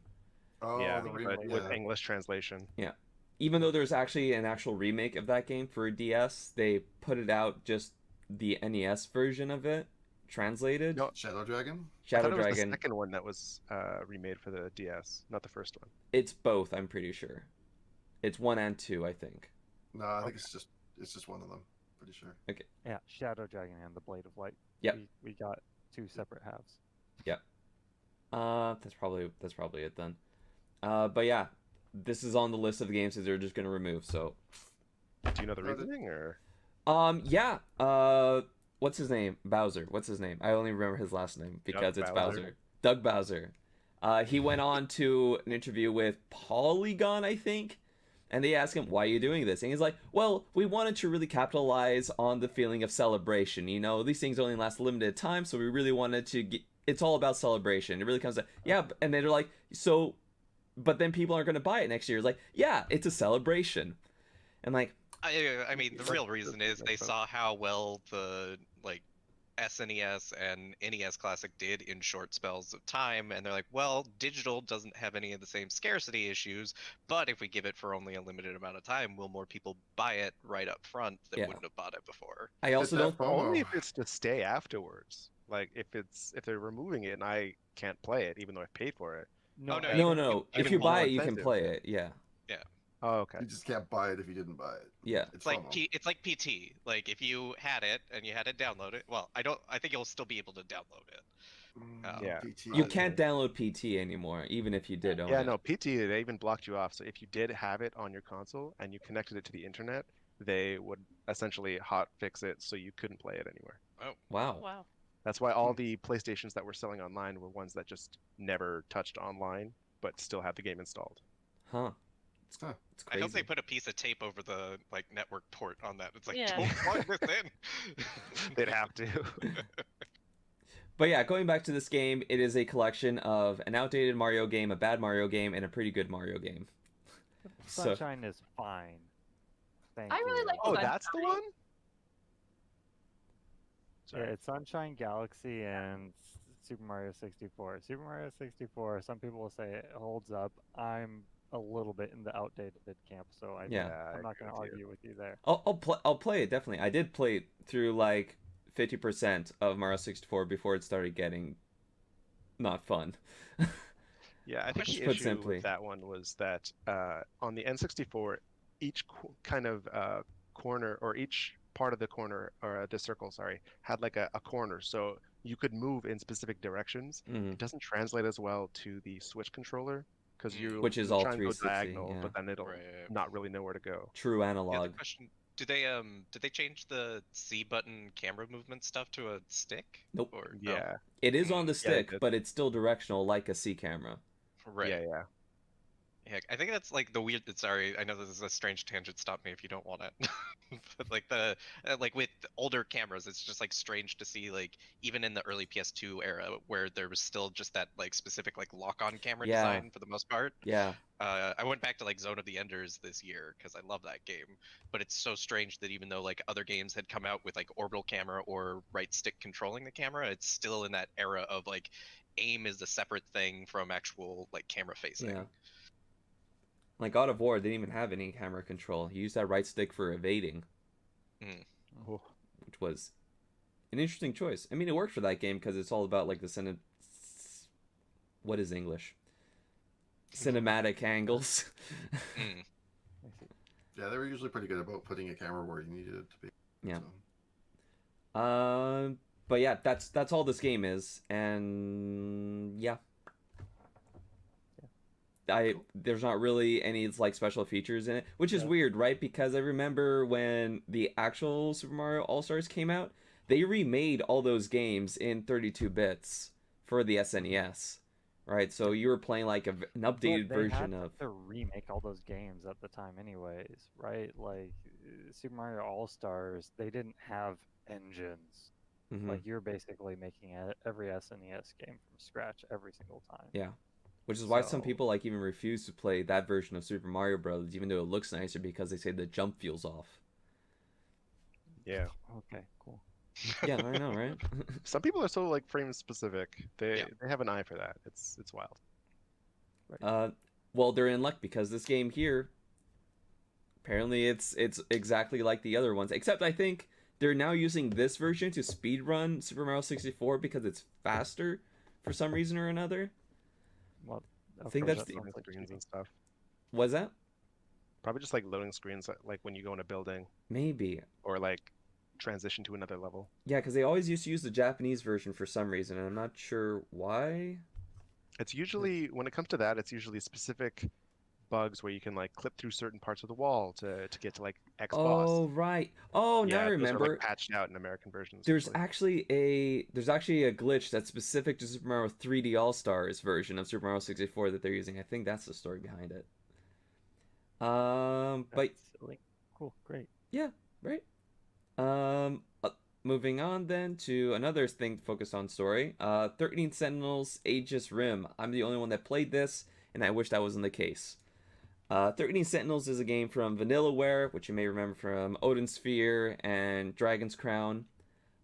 This game is nothing like that. They went to a pretty big departure. It's not really an action game. It's an RTS game that you pause every time you take a turn in. And you're basically in these like 13 Sentinels that are defending the city from kaiju, like monsters that are trying to take it apart. And you have to like, that's the active portion of this game. But the majority of the game is actually a visual novel that takes place in like beautiful vanilla where like art style, like painted backgrounds, painted characters that like animate like very nicely. And it tells probably one of the best stories I have seen in games. It's told non-linearly, like you jump between these 13 different characters like at your whims with like blockers in place so you don't spoil aspects of the story. But they deal with so many like concepts that are already hard to deal with. Like part of the game deals with time travel. That alone would be hard enough to handle in the game with a non-linear storytelling. But they pile so many different sci-fi concepts on top of this for like a studio that has only made like fantasy titles before, and they handle it with so much ability and like depth that I've never played a game that constantly subverted my expectations of where it was going so consistently. It's like I spent maybe 30 hours with this game, and it felt like every hour my understanding of the whole world and its concepts changed like on a moment to moment basis. And none of that felt like ham-fisted um or like done just for the sake of doing it. It all comes together in the end to make this whole cohesive story that you can look back and see the sense in everything.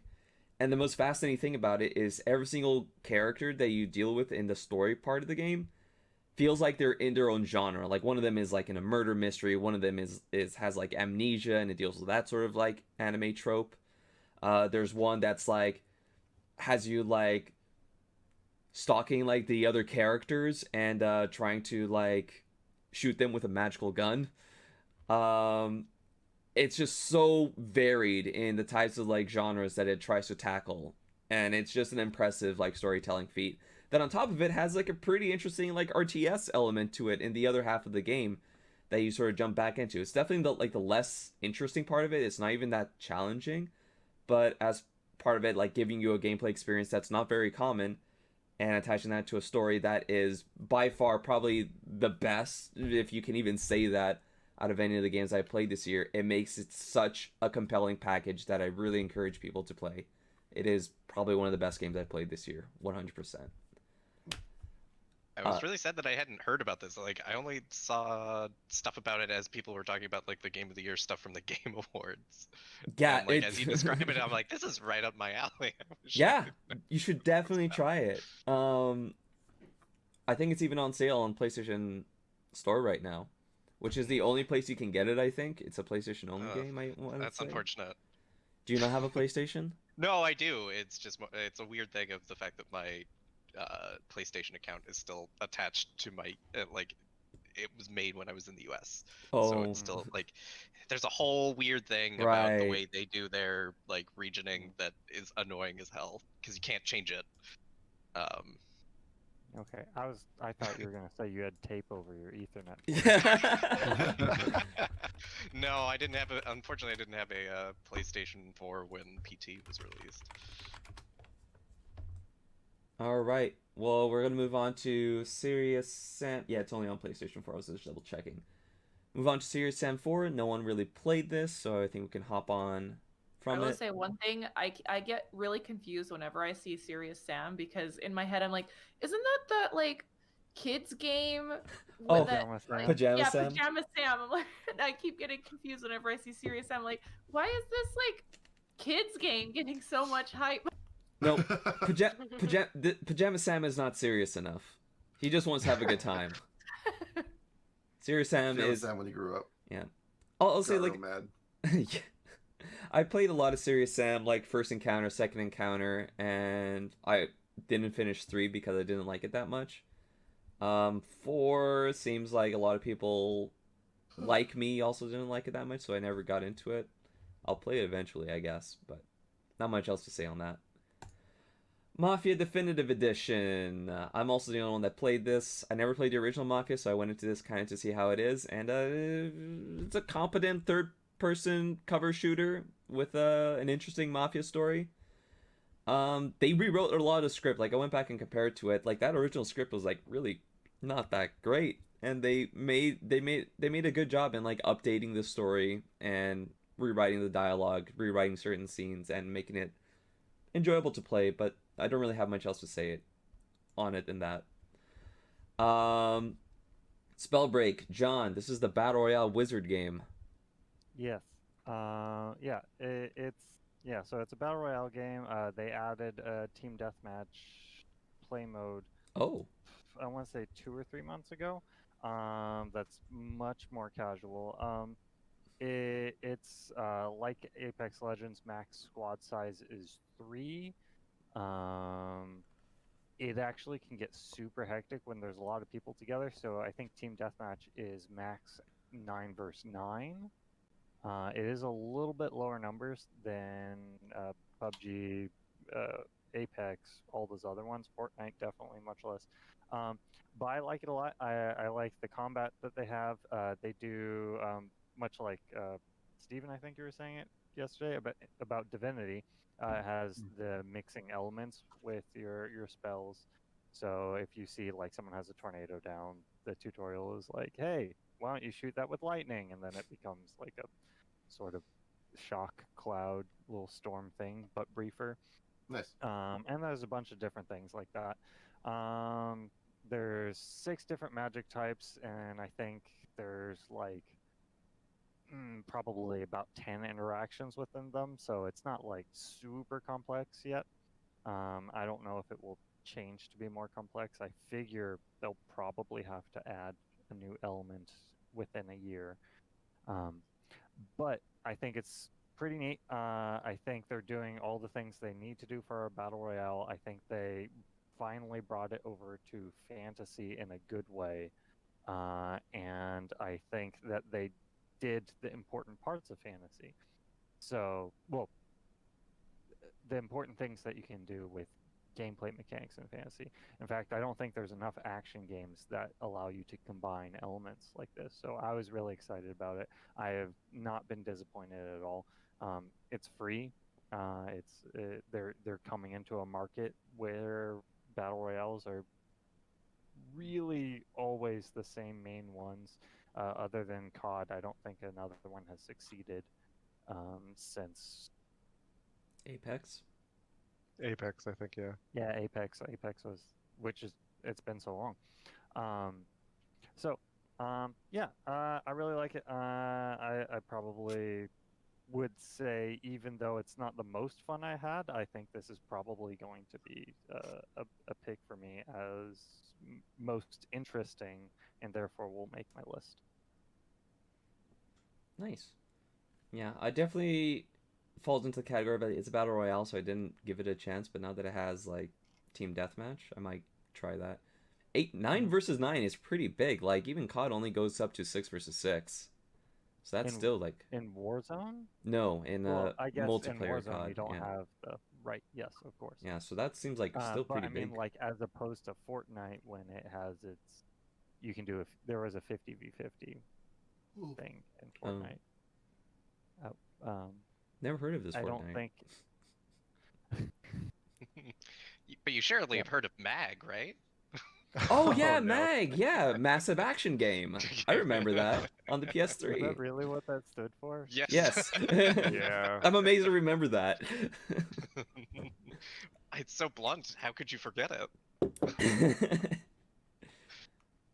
Genshin Impact. This is the free-to-play game that people kept comparing to Breath of the Wild, even though it's the only thing it really has in common with that is that you have stamina when you climb and you can glide off of tall buildings.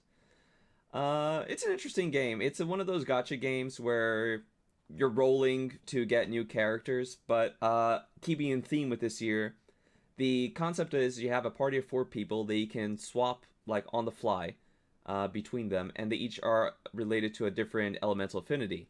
And you can combine those effects to target monsters that you fight that each have their own elemental affinities, and you can combo off of different effects. Like if you use, if you set an area on fire and then the grass starts getting on fire, and then you switch to a wind character and you drop like a wind spell, it'll create like a firestorm that does more damage to enemies that are vulnerable to fire, that sort of thing.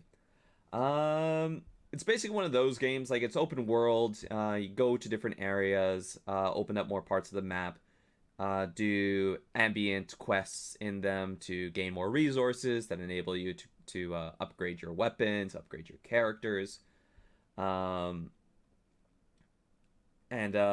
eventually get enough, they call primogens, in order to roll the dice to get characters. It's definitely like in that sort of gacha vein, which eventually is what kind of like pushed me away from it, even though the story is like interesting enough, the characters are charming, and they look like anime characters, so they follow like that sort of aesthetic.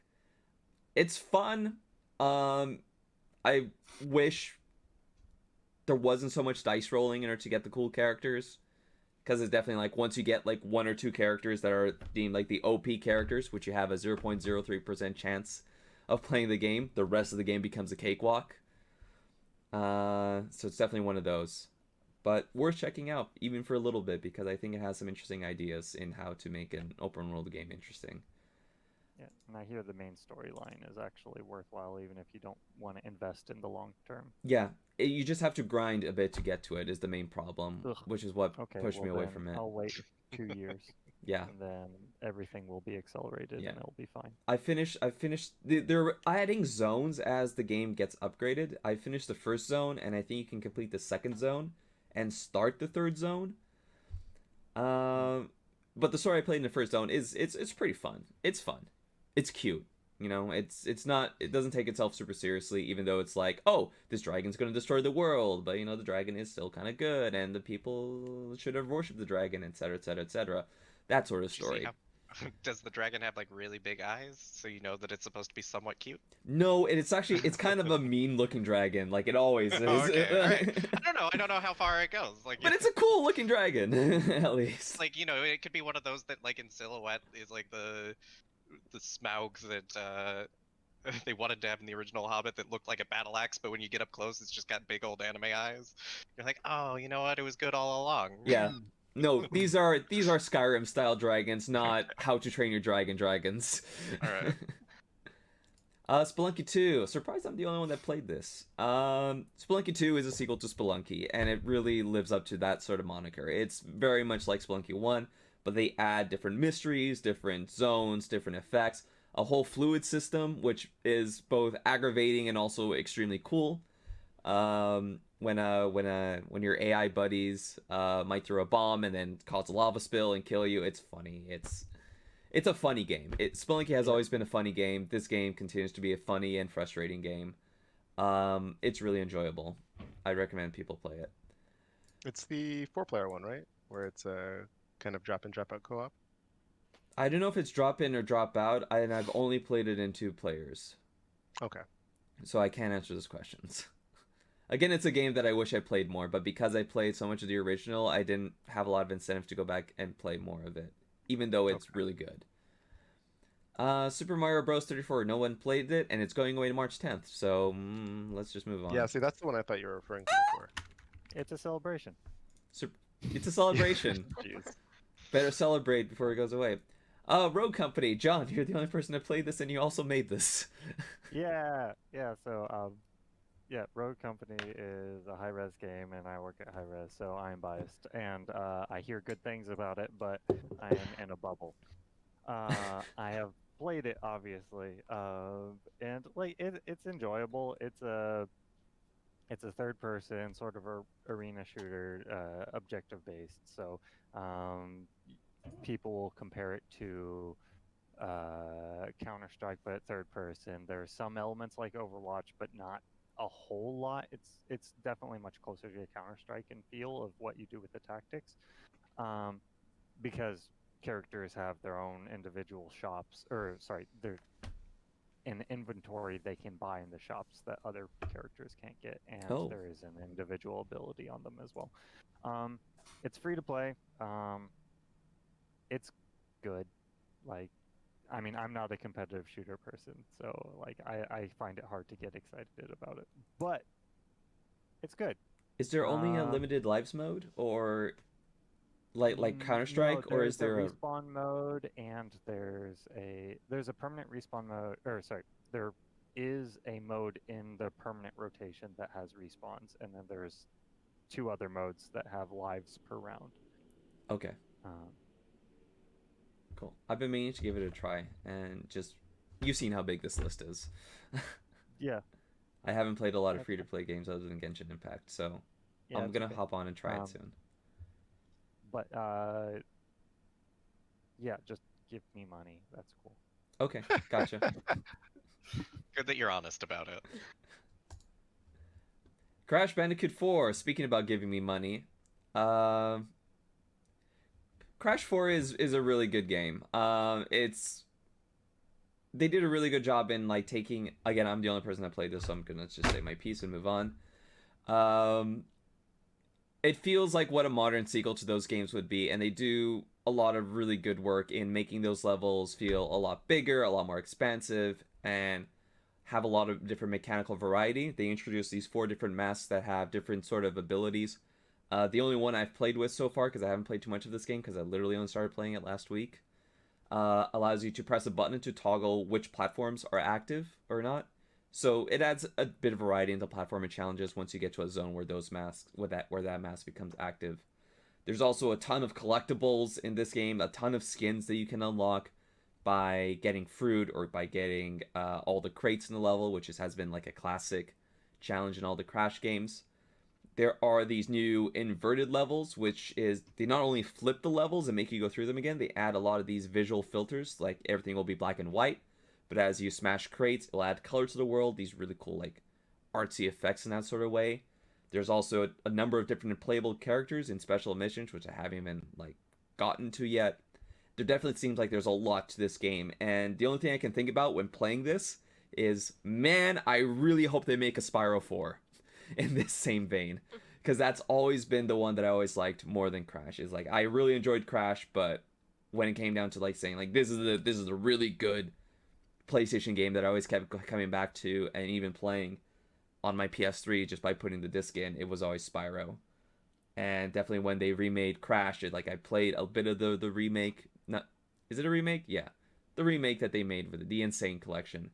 But when the Spyro one came out, that's the one that like, no, I need to 100% everything. So I really hope they get the opportunity, since if this seems like it sold pretty well, that they go on and make a Spyro 4 in this same sort of vein and expand it in all the ways that make this game feel really modern and really good. Well, that's the thing about, like, it's a pattern I feel like I've noticed where when they remake a series of games, or they usually have a sequel somewhere set up like along the lines. Mm-hmm. Like I noticed it happened with like Dead Rising. It happened with, well, like you said, Crash. I think it's gonna happen. Hopefully, right? It's a good way to get into the feel of the the series before you throw the new team into making a sequel. I mean, they technically did it with Halo when it swapped over to 343 as well. We did it with Gears with the Ultimate Edition. Yeah, exactly. Yeah. So, makes sense. I'm really excited for Spyro 4, you guys. I can't stress that enough. I'm right there with you, man. I'm absolutely on board for Spyro 4. Sure. Yeah, Star Wars Squadrons. Star Wars Squadrons. Star Wars Squadrons. Here we go. Nailed it. Who would like to start off with this game? There's a lot of people that played this one. There's 2 people that worked on it too. There's 2 people that worked on it, yeah. I guess, I don't know, I'll start, I guess, because I worked on it, but it's, like, to describe the game, it's like a first-person action shooter in space, but in a ship. It's a flight simulator in space.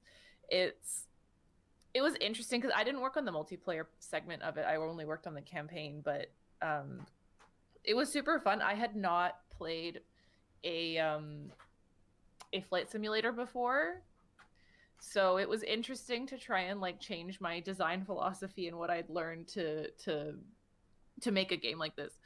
But what was interesting is like the VR segment, because I had never played VR really before this game, and the first time I went into the game, this was like early on in production, and they told me basically don't go into the A-Wing, because we hadn't like really configured the VR yet. It wasn't quite there. And they told me not to go into the A-Wing because it's like fully open on the top, right? And me being me, I was like, oh, it can't be that bad. I'm just going to give it a shot. And I got into it, and because like the first thing you see, because it's open, is like open space, like, oh my God, this is so cool. And then I started to rotate, you know how you can like turn the ship like this, rotate. All of a sudden it was like, this isn't cool anymore. I have to.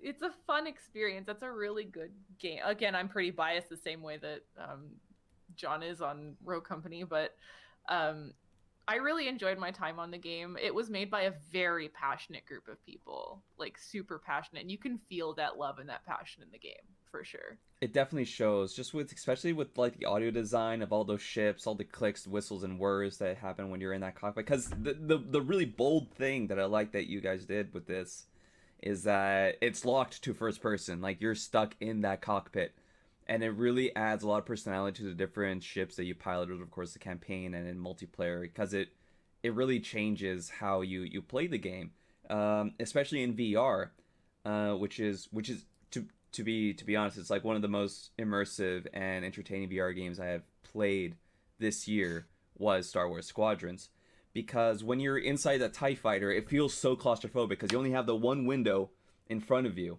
And that's the ship I preferred because it didn't have shields, it had armor instead. You had to repair it, and they were fast. You were more focused on evading. But then you hop into the X-Wing, and you have this big canopy above you, and you look around, and you can see everything. It's so much easier to make target acquisition just by looking around. And that is something so specific to how you would play that game in VR, and that you can't really do when you're playing with a controller. And I thought that really hammered home how, like, amazing this game is for VR. And just zipping around through, like, derelict ships as they're all breaking apart in, like, first person, ducking and dodging, like, the different enemy players or the AI, was super entertaining. I really enjoyed playing this game. Not just because I'm friends with Bianca. Yeah, and as a big Star Wars fan, I mean, the campaign itself was just a lovely little dash of, post episode 6 storyline. Brings back, some really cool cameos of characters that we all know and love for the most part. Even if you're just, like original trilogy, there's some faces there you'll recognize. But if you go into the extended universe, even just in Disney, they brought back a lot of, little like hints and tips and tricks to, storyline bits. So, yeah, I mean, a lot to love there for a Star Wars fan. And just like everybody else has said so far, the VR was amazing. Being able to just literally look over your shoulder and be like, oh yeah, there's that TIE fighter that's trying to kill me. I can see that. That's really cool. Please don't shoot me. That's me in that TIE fighter, Steven. I'm coming for you. Okay, well, fine. I'm still a little bit upset that we did not win Best VR Game. Oh. What did win Best VR Game? Like, It was Half-Life Alyx. oh, Yeah. to be fair, like you you literally had the hardest competition. You couldn't even be a serial killer in Half-Life, Alyx. How did it win?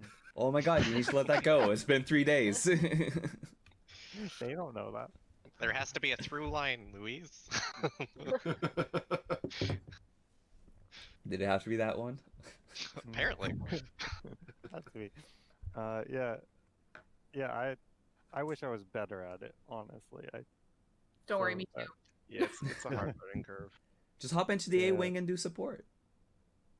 I mean, actually, U-Wing. U-Wing, yeah, sorry.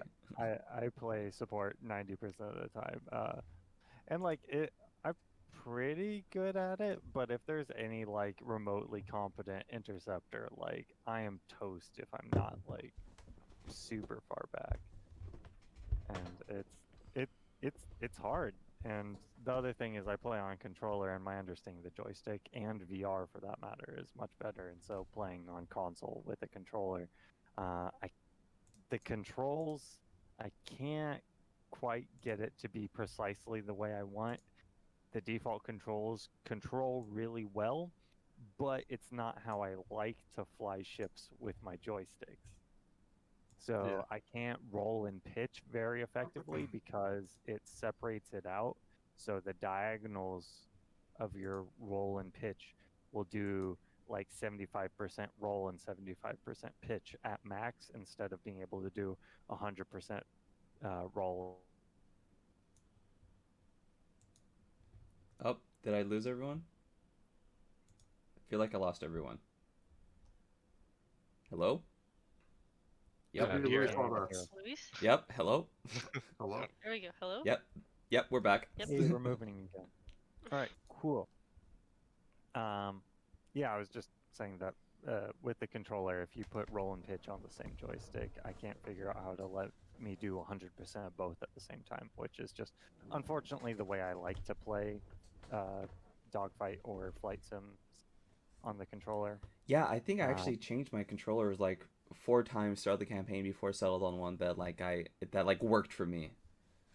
But they did have the option there that eventually clicked. Yeah, I had a buddy who had the same complaint you were saying, like as like a big like flight sim fan, this control. I just lost you all again. Waiting. Yep, there you go. Hello? There we go. Yeah, so I was just saying, buddy of mine. The stream really doesn't want you to say your piece. Alright, anytime now. Let's go, Discord. Come on, Discord. You can do it. You can do it, Discord. I might have to stop and start this again.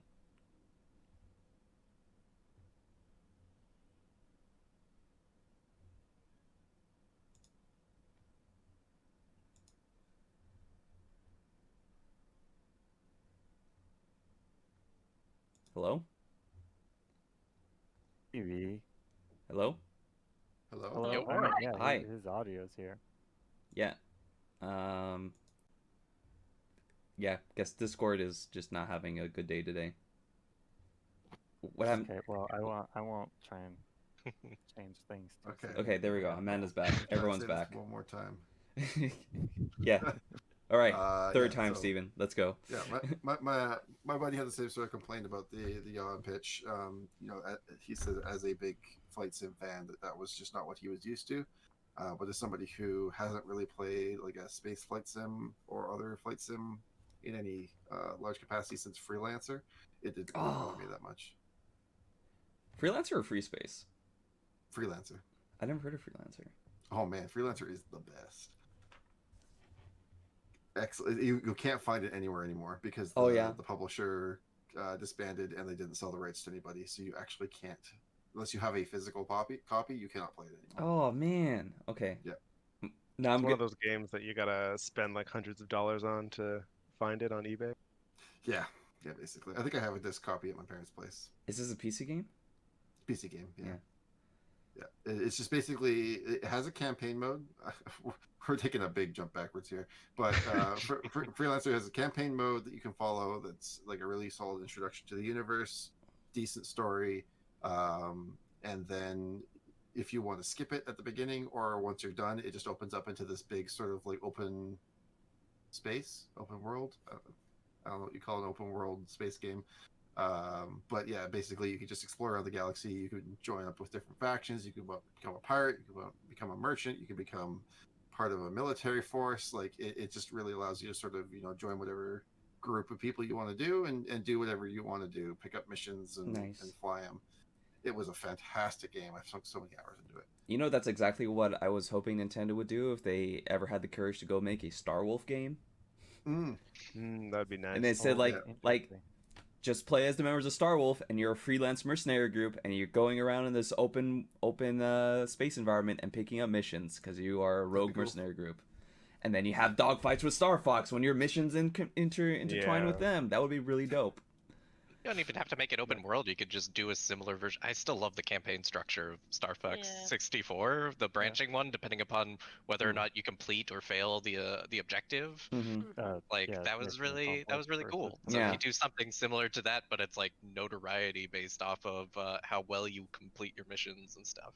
Yeah. The DS one had some similar stuff. Anyways, we're going on a huge tangent. We're designing a new game. An hour and a half, and we've had 11 complete out of the. Yeah, we should. We have time today is the thing, which is why I was taking more time, but I can speed it up. So are we done with Star Wars Squadrons? Anyone else have any further thoughts? We all good?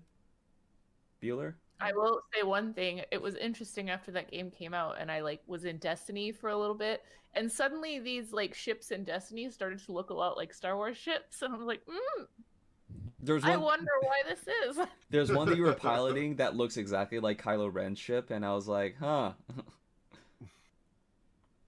Well, no, the ship that I don't know if I have it now. I think I have one of the Christmas ships, but the ship I had before looked exactly like the TIE Reaper, TIE Reaper, yeah, that it just one. had these two little tail wings from the X-wing, and there's another one that looks exactly like an X-wing.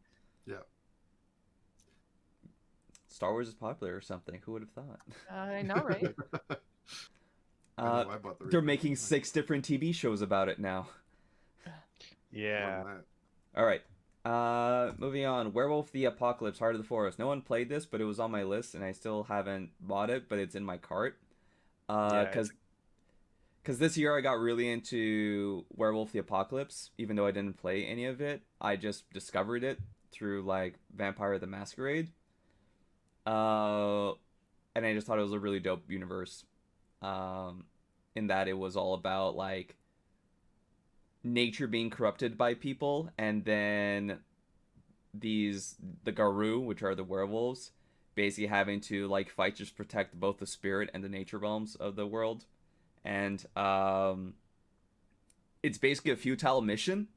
It's basically extremely nihilist. Like, we're all gonna like perish because of like corporate greed, but we're not gonna go down without a fight. And I thought that was just a really interesting world. And there is gonna be an actual, not our. Wait, so this is nonfiction?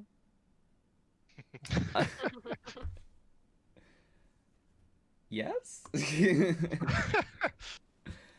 That's what happened in 2020, you know? Exactly. Werewolves are real. You heard it here first. Pretty much. But there is going to be, so this one is like it's a visual novel sort of way, but it's like an actual tabletop RPG, right? You're reading text and making decisions and based on your stats, kind of like Disco Elysium. It's that sort of system. And next year they're actually making a more action oriented game, which I'm still on the fence about whether it's gonna be like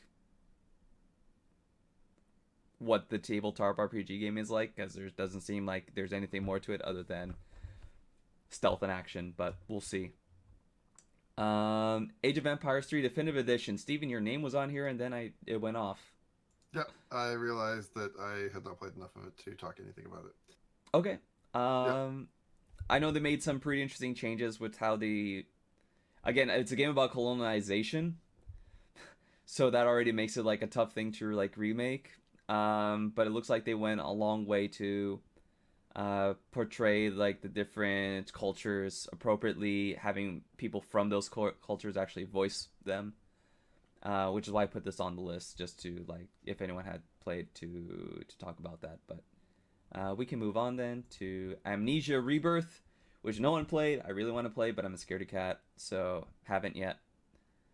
Yeah, that's a game that I didn't play, but I will say, because I played the first one, which I loved, and then I played the second one, which they removed the sanity system, which is, to me, what made the first game so unique. Like, there aren't many games that have the sanity system, where it's like, the more insane you are, the weirder disturbances you'll see, and then if you're, like, for example, you'll see a photo, or like a painting, and that painting will like stare at you angrily, or like look horrible, or you'll see cages and they'll be filled with like bodies. Yeah, exactly. But then if your sanity is fine, you'll just see a cage, you'll just see like a regular painting. The second one, they removed that sanity system. So the thing I will say about this one is they brought it back, so I think it has a high chance of being a great game, but I've yet to play it. I hear as well they really doubled down on the story and made something that people have said is like it was extremely like relatable and terrifyingly like real, like the problems that the character has. So I'm interested in trying it out as well once I get over my fear. Rogue, I put it on this list because I was shocked that they finally took so long for them to actually re-release Rogue, the one that everyone, from the vernacular roguelikes, this is the one. I was also shocked when I researched it to find out it's a 10-11 hour game that if you die, you lose everything. And I watched some people like play through it a little bit and I was like, man, I would never play this game. But it's cool that people will try to. And now that it's easy, it's very easy to do because it's like $3 on Steam. You can just play it in a DOSBox now. Ghost Runner. I wanted to play this game, but apparently only Steven did. Yep, I had a lot of fun with this game. I haven't quite finished it. I think I'm like a level or two away from the end. It's sort of the game I've been working on right at the moment, but it is a ton of fun. I definitely recommend it to anybody who likes the fast-paced combat systems in Titanfall. It does have a lot of like that sort of like wall running and vertical puzzle solving in a way. Just sort of having to figure out, how I'm going to approach this group of enemies at high speed and sort of, make my way through them without getting shot, because it is a high lethality system. You get shot, you get hit, you die. There is no second chances, there's no overshield. So your only real defense is moving really, really fast, and then as the game progresses, you do unlock a sort of series of optional combat buffs that you can apply. So like if you parry at the right time, you can deflect bullets, or there are some enemies that will show up at some point that you actually have to sort of like counterattack at the right time to sort of stun them to be able to kill them. The styling of the game is great.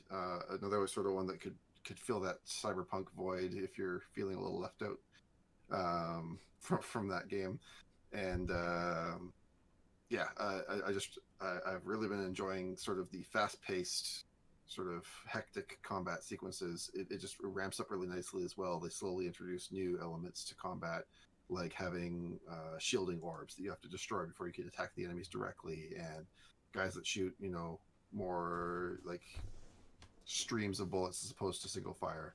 It's just, I've been having a lot of fun with it, and it does ease you into it in a nice way. If you have friends that play it as well, at the end of each mission, you sort of get like a recap of, this is how many times you died, this is how many times your buddy died, this is how long it took you both to finish the level. So you can sort of compare yourself against, anybody else who's played the game.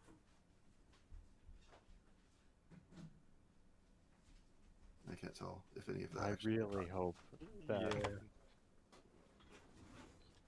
Did we lose Luis again? Nope, I'm here. Okay. Okay, you just minimized the stream. Yep. Or for a long period of time. No, it's because my light went out. Oh, okay. Oh. Yeah, I was noticing that. Okay, so did you need me to repeat any of that? No, it was live. Okay, Don't worry. Cool. Yeah, so Have you finished? that's what I had to say about Ghost Runner. I definitely recommend it. I'm having a lot of fun with it. Yeah, it was definitely on the list of things I wanted to play. Yeah, same with me. It's just there's too much stuff that came. Like you saw, my name is on a lot of these lists, and I still have games that I didn't play. Yeah, dude, I'm always you made amazed so by much the time. the quantity of games that you play and how quickly you play them. So Well, some of them are small games, right? yeah, some of them aren't. You still play them quickly. But I mean, Yeah, like, go ahead, Jason. No, I was gonna say, like, the issue, like, because I'm one of those people that I have to 100% of the game. I have to experience everything in the game before I can move on to another game. So I can never complete that many games in a year. Mm-hmm. And you started Destiny? Are you insane? And I'm still amazed because. But think of how much I got done in the 1 year I've played it. I've been That's playing fair. this for less than a year. Like, That's fair.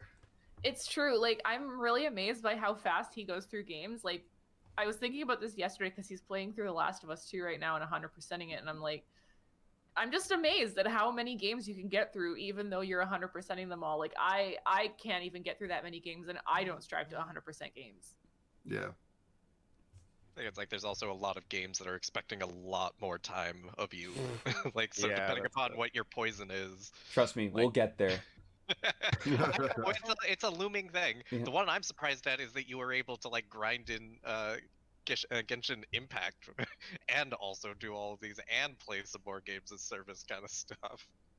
Yeah, Genshin Impact was the game I was playing during my lunch breaks, right? So it's just something else, hop in and like play for a little bit. I think I only played it for like a good 15 hours, and that was enough to finish the first zone and go like. That's when the grind really started to set in, was like near the end of that, Right. where I had to spend, there was like 2 lunch sessions where all I was doing was grinding in order to do the last mission of that first zone. And that's when my interest started petering out. I guess it's also designed for a shorter like playtime because it's also Yeah. a mobile game. Yeah. Cause you get quests for the day, and then you go do those, and that's when you get that big level bump. Right. And then at that point it's just like I just explored the rest of the map, and then I only checked back in, did the quests, and then leveled up, and then did the zone. Let's level up onto Right, the I gotta next take this. thing. Yep. Which is Legend. Oh, his phone went off. He said he had to take it. Okay. Legend of Heroes: Trails of Cold Steel 4 that came out this year. It's the 9th game in the Trails series, of which I've only started playing the first game, so I can't really say much of it. But I'm told that it is the most expansive game story universe that has ever been attempted, and it's been ongoing since 2002. And that I've been very sternly told you must play these games in order, otherwise you won't fully enjoy them. So that seems like incredibly ambitious. So Yeah, that's an enormous undertaking. Yeah. And I have undertook it. I have 2 hours into the first game, and it's rough because that game is from 2002, and it feels like it. Question. Yo. So is Trails of Cold Steel the main title All right. of this? All right. So Okay, there is the I'm Legend of sorry. Heroes series, right? And that has Okay. maybe 30 entries in it. Okay. The Trails game started with the Legend of Heroes Trails in the Sky. And there was Okay. 2 other games that were Trails in the Sky Second Chapter, Trails in the Sky Final Chapter. Then there was another, and it's set in the same world, but in different continents. And all 9 games take place over the course of 4 years, so it's a very small time period. So there's some overlaps when you go to the second game series, which is Trails to Zero, Trails from Zero. It never got translated into English. There's 2 of those, and it's set in a different city-state on the same continent. Then there's Trails of Cold Steel, which is set in a different country on the same continent again. And there's some overlap with Trails in the Sky, and then eventually goes beyond that. And Trails of Cold Steel is the furthest chronologically the series has gone, and it ends the Trails of Cold Steel saga. And they have now recently announced where in the continent the next Trails games is going to take place in. And they're probably, people are saying, are going to do 2 more of those before ending the series. Probably in 2030. Wait, so where are you starting? And are you playing like all 30 of those games? No, because they have, the ones that are not Trails games have nothing to do with the story. So I'm starting with Trails in the Sky. Okay. Okay. And those are the only ones that are like, the other games are Legend of Heroes is like Final Fantasy. They have no relation to each other. That's just a branding name. From what I understand. Yeah, I was like, that's questionable, because some of them they hint at the links between, like, apparently 7 is supposed to take place after 10. In Final Fantasy? Yeah. Sorry. Oh god, I should have no. specified. We don't have time to get into that. I don't know. Yeah, exactly. I don't know how, but I just remember reading this thing, and there's Sin becomes proof. Mako, and yeah, I don't know. Oh man, what? Really? That's wild. Did you just make that up, or is that like something people are considering? I just made that up. Okay, all right. It's completely by happenstance. Moving on to Stories Untold. Speaking about stories that we're not talking about, Stories Untold recently was released on consoles this year. I originally played it on PC back in 2016. This is an interactive short story collection with deeper mechanics for each individual story. And they're all sort of sci-fi light horror-ish. I'm mostly calling it out because the first story in it is amazing. It's just you sitting in front of the computer and you're like typing into one of those text-based adventure games. But then you slowly start to realize that what's happening in the story is happening in the real world. And they do that in very small ways. And the ending is like still sends chills up my spine. I really recommend people go and play this set of stories for themselves. The first one is definitely the strongest. The other ones vary in quality, but they all have interestingly different mechanics. And they're usually all single screens, right? So if you want to see how people can get experimental with storytelling in games, this is a very good collection to just jump into and like see what's possible in this medium. And it's very low investment. Like each of the stories is like 30 to 45 minutes in length. Some shorter, some slightly longer. Really worth checking out. Also really worth checking out, but something that I have not spent a lot of time with is Teardown, which is I think it's voxel based. If you haven't seen this game, it's such a strange thing. Because I didn't even understand what kind of game it was until an hour and a half in.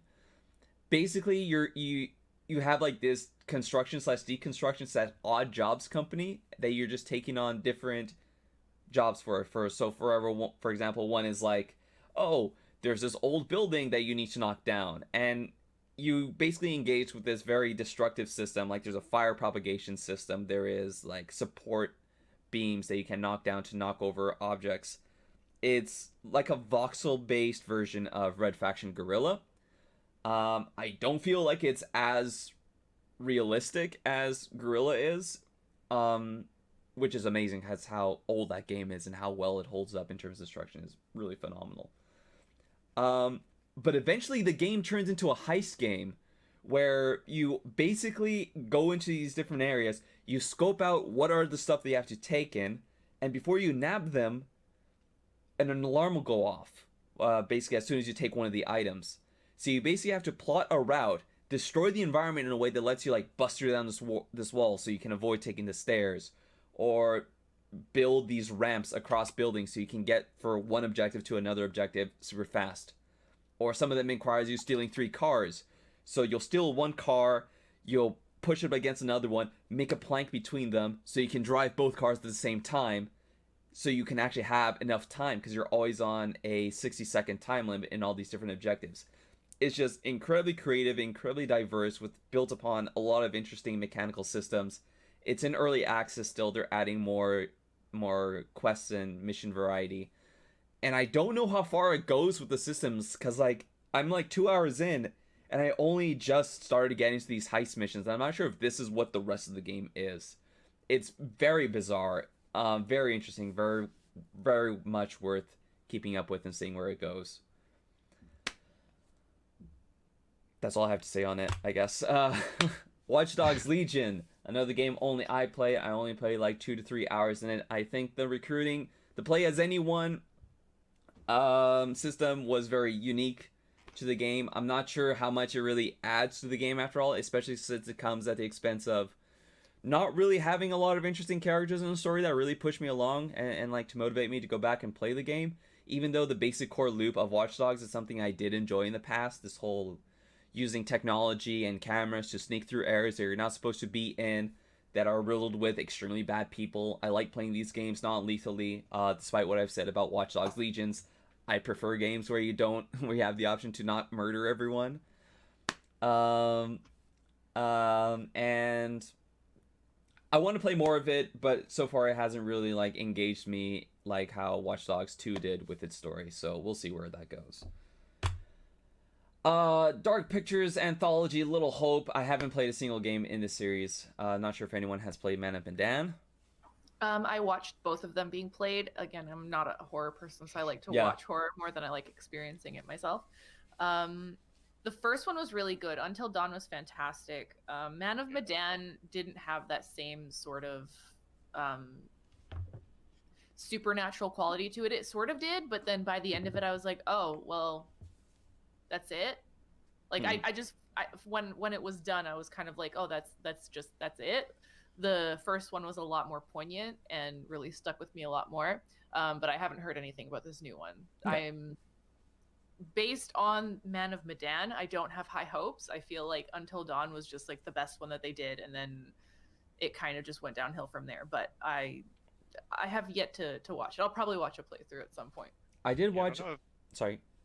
I was just gonna say, I don't know if Little Hope went back to, because like I think what worked really well about Until Dawn is that like, yeah, there's supernatural stuff going on, but it's so tied to that friend group, and like even the supernatural elements. Because like again, I like when I like horror stuff, I really loved Haunting of Bly Manor this year, just because it's more about the people, and the horror aspects are reflections of what they're going through, kind of stuff, and that is way more interesting.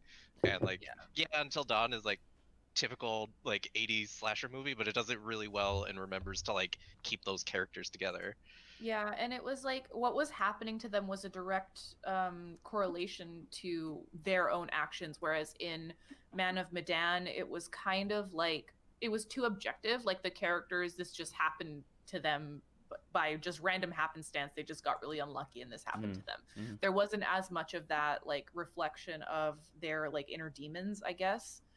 So it just felt a lot more objective, and for that reason I didn't really enjoy it as much, because the first one felt a lot more personal.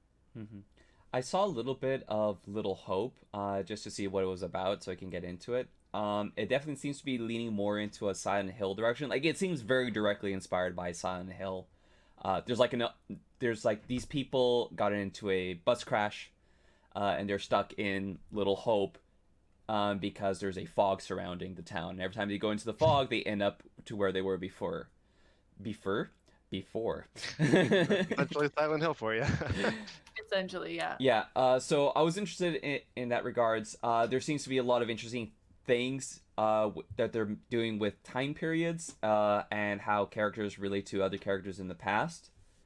So I'm definitely, it's on my list to play. The thing I want to call out that I've been hearing a lot about both Man of Medan and Little Hope is that they make amazing online multiplayer games, because what they do is they give you control of different characters and you each have your own perspective.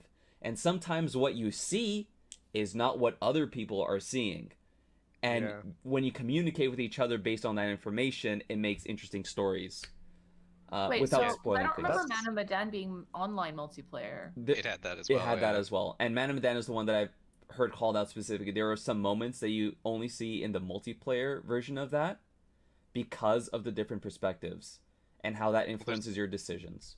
But there's even like I think it's like sometimes scenes will play out at the exact same time. So yes, like exactly. in Man of Medan, there's like the people who stay on the boat, and then there are the people who are like scuba diving. And if you're playing one of the characters that's scuba diving, you're down there, and they've just like, it's one of those things that only this type of gameplay would work for, because like you have a very timed experience between the two, so that they will eventually remerge into one another, rather than it being kind of like Devil May Cry has that, like 5 has the like co-op where you're supposed to see other online players that just propagate into it, but it's all timing based off of how quickly you go through like a very action-based game.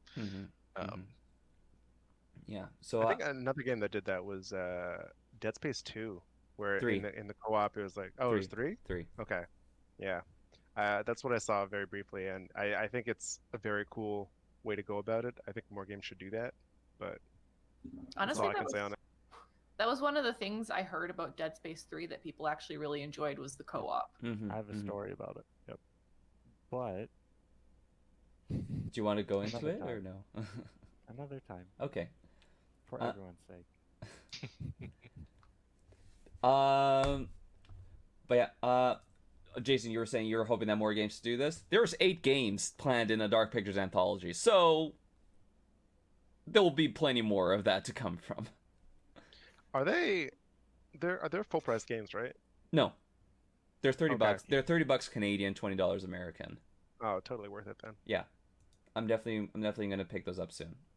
It's because the only issue with those games is after you play it once, it's kind of like the twists and kind of storytelling. It doesn't hit the same the second time. Yeah. And they're also pretty short. Like they're like what, 5 hours in length? Yeah. That's a good length. I like smaller games nowadays. What with my time? Length doesn't really it's not really a problem, an issue. Yeah. Pikmin 3 Deluxe. They re-released Pikmin 3. I never played it. But John and Jason, you have. Yeah. I don't know how it's going to translate onto the Switch, but I found it was very fun that they captured the same like lightheartedness, the same vibe that like 2 and 1 had. They executed it very well, even though you're switching characters. I don't remember correctly, but I think they might have had different strengths on them. I mean, correct me if I'm wrong. They're all equivalent. Okay. But they did a great job, like making you actually care for all these characters and go through the story. Yeah, I will say 3 is, well, rather the first one had the most compelling story, even though it was pretty light. I felt the most invested every moment to moment. 3, I kind of felt the least, honestly, like the way the levels played out. Like it just sort of like there was a boss and I was like, what? That came out of nowhere, and I didn't feel any particular I don't know, like I had a really strong reason for fighting this thing other than that it was trying to kill me, whereas the other ones tied into the world pretty well, and so it felt like, oh, okay, this is the natural thing for me to be fighting at this point in time. But it's still a good game. I think it has the strongest co-op of all the games, so I do hope that people buy it and give it a chance, especially if they haven't had a good chance to play Pikmin before. Yeah, because it was a Wii U. You've seen a lot of these deluxe games where Wii U exclusive games that never got experienced by a lot of people because the Wii U was what the Wii U was. Right. Yeah. Yeah. So yeah, I have a Wii U literally just for Twilight Princess, the HD remaster. That's it. they're gonna make and Wind Waker. Nice. Yeah, I want the Wind Waker one so bad. I know. Best Link, hands down. I'm pretty sure no one has told me this, but I'm pretty sure that probably for the Legend of Zelda anniversary, they're gonna re-release maybe one or two collections that will have the Ocarina of Time and Majora's Mask remakes. Yeah, and that. Well, if they were doing it for Mario, like that's something that I noticed is for Mario and Zelda, they're two franchises that they don't really make re-releases for, or they haven't in the past, or at least Mario was. So like with Twilight Princess and Wind Waker, it was kind of strange to see remasters of it because they'd never done that before. So I don't know. They did with Ocarina and Yeah, they did. Oh, and Majora's Mask. And maybe it was Mario I'm thinking of, because Mario was a franchise that they had never really done a re-release for before. Yeah. Well, they did the 64 for the handheld, but it wasn't as good because because you had to switch characters to get certain abilities. Yeah, so it was very right. That was a weird I can't game. do anything. Like, it's executed poorly. Had a lot of fun mini games. Yeah, that's true. All right. Moving on to Dirt 5. No one played this. I played a lot of the Dirt games. I haven't played Dirt 5.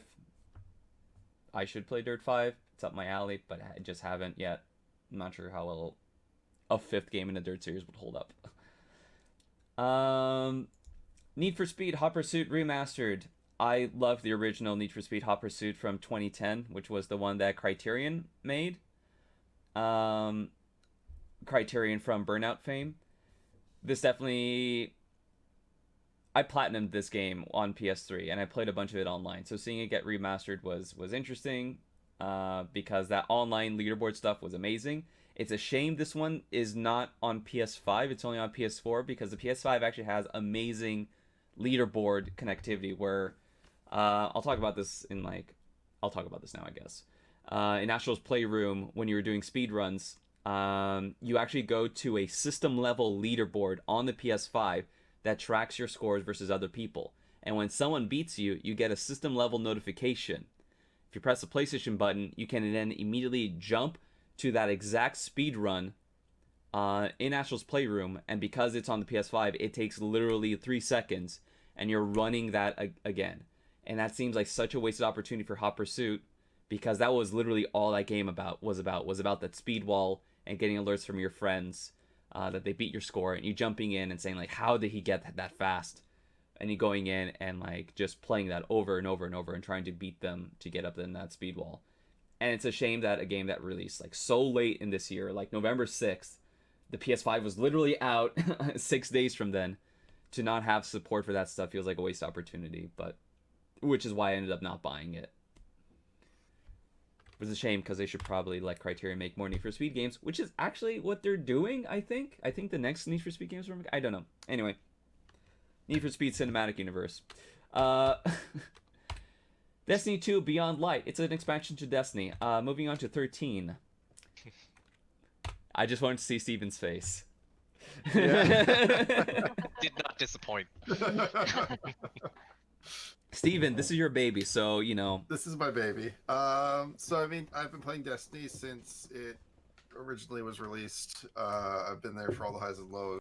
Beyond Light has plenty of both of those, in my opinion. But we'll start with the highs. The new raid that they've released with Beyond Light, for those who aren't familiar with them, raids are 6 activities. You have to move through a series of challenges that usually require a amount of team cohesion and communication. The newest one has 4 different encounters, and I would say, while not being the most difficult, it is definitely one of their better raids as a whole. It has a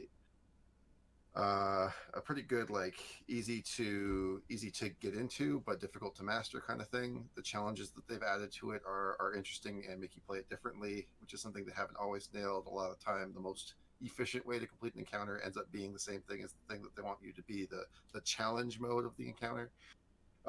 So the new raid is full of lore. really flushes out the universe, and it's just a ton of fun. Like I have literally played it at least 3 times, once per character, every single week since this expansion has come out. Quite often more than that, like 4 or 5 times a week. So loving the raid. It is super, super good. And I mean, Destiny's always had excellent gunplay and mechanics, so they've managed to keep that up for the most part. The new campaign was decent. Again, sort of fleshed out the world, added some new characters, brought a bunch of new backstory stuff to light that's really interesting that I won't get super into detail on. However, it did add some things that haven't been so great, and also added or continued a trend that Destiny's been doing for the last couple of seasons.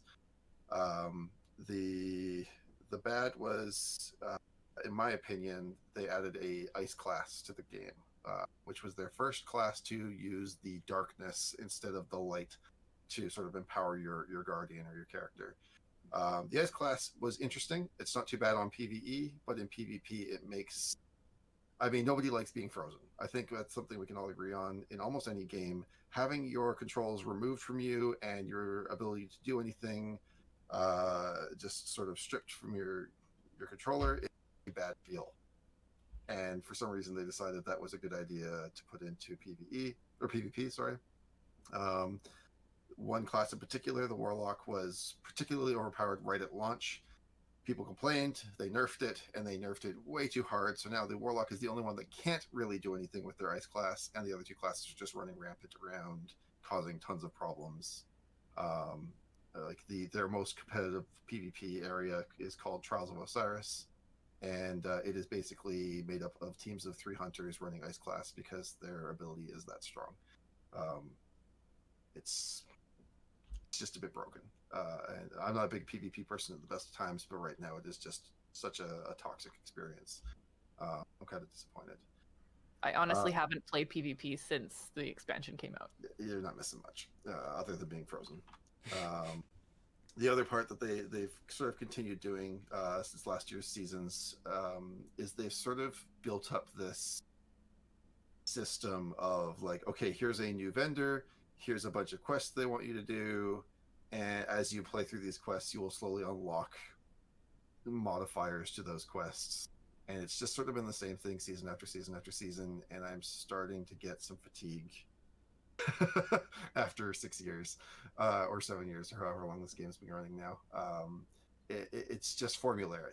They basically found something that they're like, okay, we're just gonna like copy paste this into the next season and change some of the people and change some of the missions, but it's all basically going to be the same goal. You're just going to run this thing over and over and over again until you level it up, and then it's going to be a little bit different or a little bit easier, and then you're just going to run it again.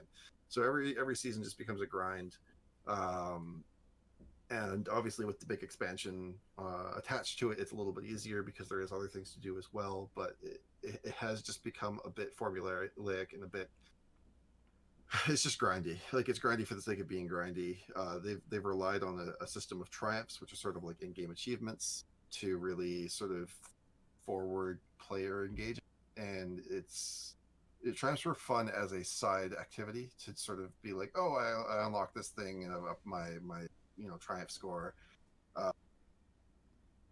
But now it's just sort of become like, this is the reason you're playing this game, because you need to go unlock the triumphs from the season, because they're going to go away at the end of the season. If you don't do them now, then you'll never get them, and that would be bad. So they're leaning heavily on the sort of like the FOMO aspect of the game to drive player engagement, and that's, in my opinion, a terrible way to keep your players engaged. People should be playing because the things that you're asking them to do are fun, not because they are going to go away in 3 months. Yeah, the thing I'll add to that is, because of that, it makes it so that the new planet they added, the new location you can go to, Europa, is where you spend most of your time, if not all your time. And I have no reason anymore to go to any of the older areas, especially because like you don't really get current level gear anymore from there either. So yeah, I mean, they added back in the Cosmodrome, which was a Destiny 1 zone, as a new zone in like, and I never go there. It was one of my favorite planets back in the original game. It's technically a brand new zone in Destiny 2, but there's no reason for me to go there because there's no quests that send me there. There's no benefit. Like, Well, it's so There's sidelined. there's one quest line in Beyond Light that sends you there, but that's about it. It's back, but it's so irrelevant that there's no reason to go there. I remember I even asked you while I was grinding up to try and get up to the raid. I was like, should I be going to the Cosmodrome? Is there stuff for me to do there? And am I missing something? And then you all just basically said like, no, there's nothing that you're missing. It's just not been used. Yeah. I mean, yeah, it's the new player area for one thing. Like they have Technically. the optional new light Mm. line that isn't really necessary for everyone, and like it doesn't really give you anything great. But like, just play what you want to play. Like that's my stance on the game. Like I really I don't mind the formula because I'm not smashing my head against it. I kind of like what they did with hunts in comparison to previous seasons. I think it is a much more interesting system than most seasons. I had mixed feelings about the what was it, Gambit, and then the other game type that I didn't really play ever. Crucible. No, it was in the season of the Drifter or whatever. Gambit Prime? Oh, not Gambit Prime, The Reckoning. Oh, Reckoning, thank you. Yes. I thought that was an interesting loop to sort of like switch you between modes so that you don't really feel super drained by one particular mode, but at the same time, I don't like playing against other players, so it kind of defeats the purpose right there for me. Yeah. But that being said, I think the fact that I don't really care about the triumphs, and I'm just like, I know that the light level is going to go up by a certain amount. I know that I have plenty of time to do all these activities. I've been enjoying it as much as I could and been playing other games at the same time. I feel like kind of the setup they have right now lets me enjoy other games and Destiny at the same time. That's fair. So that's, I mean, yeah. So I have the John kind of strong. I have opinions about the game, but like, yeah. But also, I'm upset that I can't use my ninja sword anymore in anything that matters. Which that's a whole different question. I will jump off from what you said, where you felt like you could do the things you wanted to do, and I actually, that's my problem with the game, is that I really want to do the raid, and I've been wanting to because hearing Steven, Bianca, and Jason all talk about it, it's like the best stuff in this expansion. And I've been trying to like grind and get up to it, but like I'll put like 45 minutes into it, and I'll like go up maybe 2 or 3 like power levels. And I feel I ran into this a lot, like even before when they had like the menagerie. There were so many hoops to jump into just so I could play the content that people actually enjoy. And like, I don't know if that's sort of gone away with this, but there's so many blockers to like getting the true like good experience of the game. For example, I want to try a different class, right? But in order for me to like go play a different class and get caught up, I have to play through the entire campaign of Beyond Light again with that character just to unlock the stasis abilities. Yeah. There's just I'm going through. This game doesn't respect my time like that I put into it. Like that's the biggest problem I have with it. As someone that does, like, you've seen how many games I play per year, and like having Destiny be the game that I consider to be one of the best shooters that I have ever played in terms of feel and variety and gameplay styles and characters, having it put up so many blockades between me actually doing the stuff that I enjoy doing, or worse, telling me that I should pay them $20 just so I can like skip the stuff that I've already done on a different character, just gets to a point where it feels a bit insulting, even though I absolutely love the game, and that's what makes it even more frustrating for me. I think that's a problem with MMOs in general, though. It's the end game content people play the game for usually, and the leveling process is kind of just like almost stepping stones to get there. It does have its lore and it does have its perks, like from the lore, but like that only goes so far usually. Yeah, and not everyone like reads or whatever. Yeah, I think there's a difference for me personally. It's like I know everyone has their own kind of like MMO or game as service kind of thing that they like, because I really enjoy the leveling process of like World of Warcraft or like Diablo, because like you're constantly getting new things and levels kind of feel like they matter. But like to Luis's point, where I don't like what they've taken from MMOs is like this adherence to gear score. Like ever since that kind of started being identified in WoW, and it started becoming like the extra tier on top of the max level stuff. I know it was always there, but as soon as like it was exposed as like an add-on in WoW during, I think, Wrath of the Lich King, or maybe even Burning Crusade, it was just like it suddenly became this like, oh, you need to keep track of your gear score because that is actually your next power level thing. Yeah. And like I think it's even weirder in Destiny. I don't know how it's changed because I stopped after the first year, like Destiny 2, but it was like leveling didn't always get you all of your skills. And so it was like, because like that was tied to a different experience kind of stuff, Leveling doesn't or even like exist anymore. yeah. And so it's like it was all about how much, like it's always been about your gear score more than your actual level in that Yeah. game. And I think if that's the way they want to go about it, then just make it about that. Like it would make that a little bit easier. Like that's a broad spectrum thing to say, but They did do that. So like okay. the level is gone. What they replaced it with was sort of like a season Light tracker. level, which is your that right. Yeah. So there's two things you're tracking. There's your light level, which is your gear score, and then there's your seasons pass level, which each season it resets. It's just like any other just like Battle Gears Pass. or whatever battle pass. You have a 1 to 100 thing. Once you get to the end, you get the big prize, and you've unlocked things along the way. If you pay for it, you get more. If you don't, then you get the free stuff. Yeah. So they did sort of parse it down a little bit to make it simpler. But now it relies on RNG instead of just time spent, right? Before, when you were leveling, you leveled, like it happened. Eventually, whatever you were doing, you would get a level. Now, technically it's entirely possible that you do 8 activities that get you what should be an upgrade, but it drops in the same slot every time. So you're like, well, cool, that's not doing anything. I've spent 5 hours getting 8 engrams, and they've basically all been thrown in the trash. So the game doesn't respect your time. It's what I've always been saying, and that's a real shame. And I'm already like, it's already losing points with me, because I generally just don't like loot in any sort of game. Anything that's just like, this thing is better because its number is higher and there's a randomized drop chance for it. I've never enjoyed that in games. I've never enjoyed like having to go into an inventory and look at that and compare them and then decide what I have to do. The reason why I enjoy doing like gear and score comparisons in Armored Core is because I can see where I can buy it. Like, it's all based on like oh, if I have collected this many credits, I'm gonna spend it on this equipment, because then I'm gonna get this enhancement. Like, that's where the spreadsheet stuff that like John mentioned 3 days ago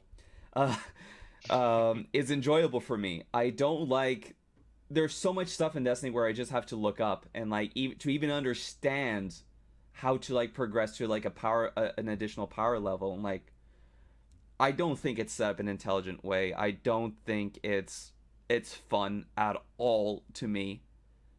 The gameplay is fun. Having to manage my inventory, having to like use a separate app on my phone because the in-game system is you have to go to the tower to just change your inventory around, and having only 9 slots of equipment on each section that you have to bounce around between your vault and stuff. It's trash. It's garbage. I hate it so much because it detracts from the enjoyment of the actual gameplay of the game. Like, to me, you could just remove power levels from the game. Just have different gear with different stats, balance it once, because it doesn't matter what level it is. Like, you just upgrade and then you have to try and roll it at that level again just to make it like slightly more viable. It's dumb. It's stupid. All it does is require players to play the game more and do shit they don't like. Yeah, so the start of Destiny 2, they had, what is it, the set rolls per weapon, or like the weapon didn't have randomized rolls. It was just like, this is the way Nameless Midnight comes out. It's the best scout rifle in the game, you want it. And everyone just knew, and like it was actually much better for a lot of my friends. Like, once they added randomized rolls back in, one of my friends just straight up quit. They were just like, it's not worth it for me anymore. I get it, but at the same time, I know how this happened because we're all in game dev. We know exactly what happened, and it's Gotta make that money. Gotta pay the people working on the game. you gotta pay the people working on the game, and then you have your diehard fans of the original that are like, you changed something that is unacceptable. Because, like, I can also see the other side of that, where it's like certain people might leave because they added those randomized rolls in, but they did that, I guess, for the same reason that they introduced sunsetting, is because people were just using the same weapons over and over. Right, And they wanted to make other weapons viable. So, of course, when you have that kind of change, those like diehard fans that don't want that change are gonna leave. But it's like, is being that resistant to change a good thing at that point? Well, I mean, the person has hardcore choice and selection paralysis. So basically, playing D1, I had to manage her inventory for her. And that worked okay when we were living together. It did not work okay when I was a country apart. Yeah. That makes sense. Yeah, I mean, I have to go and manage my girlfriend's inventory from time to time. She's just like, I have all these guns and I don't know which one I should be keeping because I don't know which of these rolls is good. And I'm just like, okay, let's just go. That is one thing I will say. The amount of time I spend just in the tower, in my inventory, figuring out which weapons I should keep or not, I get frustrated with that, where I'm like, I want to be playing the game. I don't want this to be an inventory management simulation. Like, that's not what I want this to be. That's what Death Stranding's for. The last game with compelling inventory management was Resident Evil 4. That's fair. Which I'm playing again right now. Really? Yeah. Nice. I'd say I'd recommend it, but the whole thing is, I don't know. The H2 remake does look good, but it's definitely dated. Yeah. Luckily, they're remaking it in 2022. I believe it. All right. Yeah, that's Destiny 2. Game I wish I loved more than I did. Good. There's good and bad. No bad about it. I love It's everything grinding about down. Destiny 2 except the part where I'm spending most of it in my inventory. Hey. Oops, I am not on the screen. Oh, damn it, I did it again. Okay. So I think we have like a 15-minute warning here as well for. Yeah, I gotta deke out in 15. I was really underestimating. 50? 15. You can 15. 1-5. Okay, you didn't see the 15. messages. Oh, No, no, that's why I didn't. I figured I'd bring it up. I figured we Yeah. missed that. Yeah. Oh, damn. Okay. It's all good though. If we don't make it, you guys can carry on.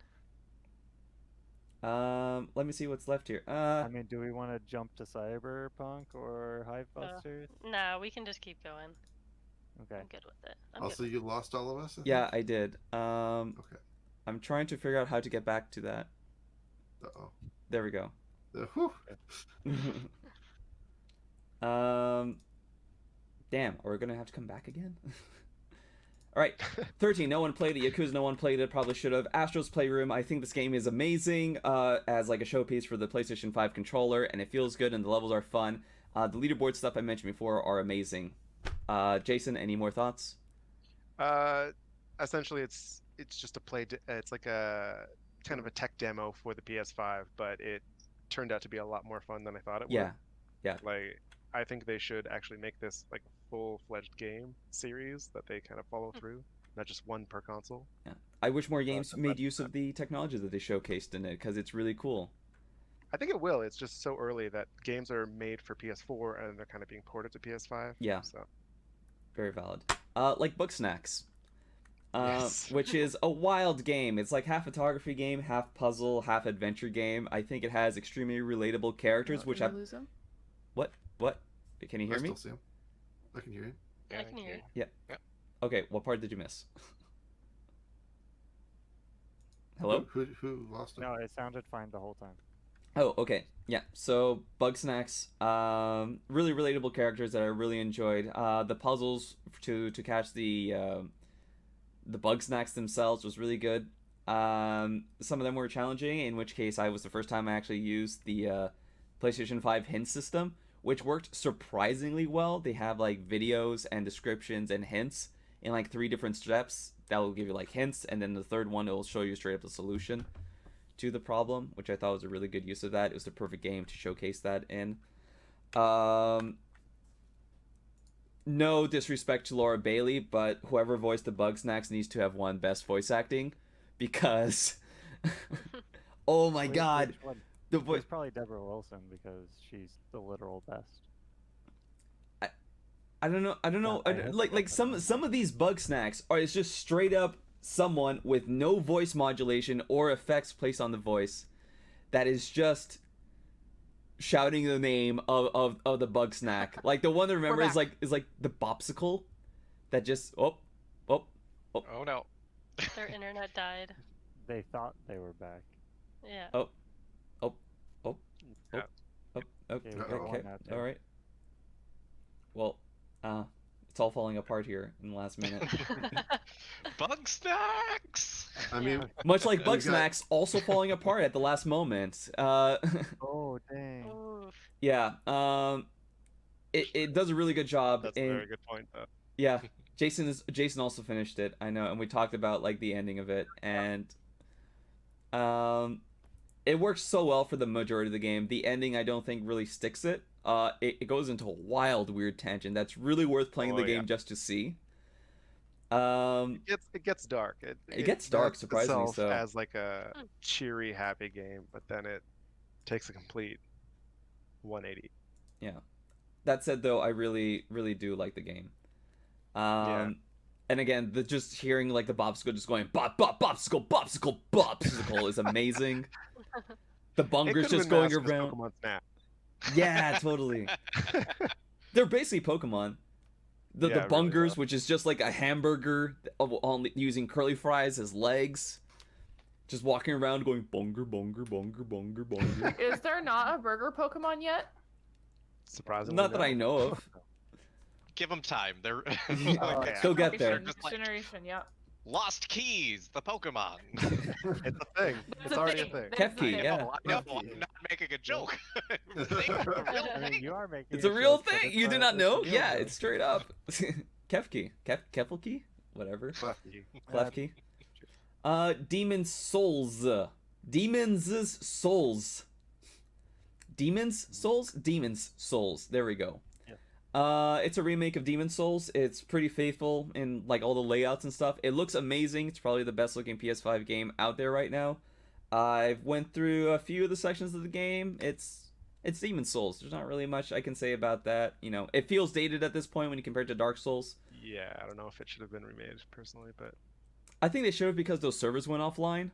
Probably in preparation of this game coming out. So I'm glad there's a place for you to play it and see where like the Souls genres got its start in, even though like there's parallels that you can say like going back to King's Field and Shadow Tower back on the PS1.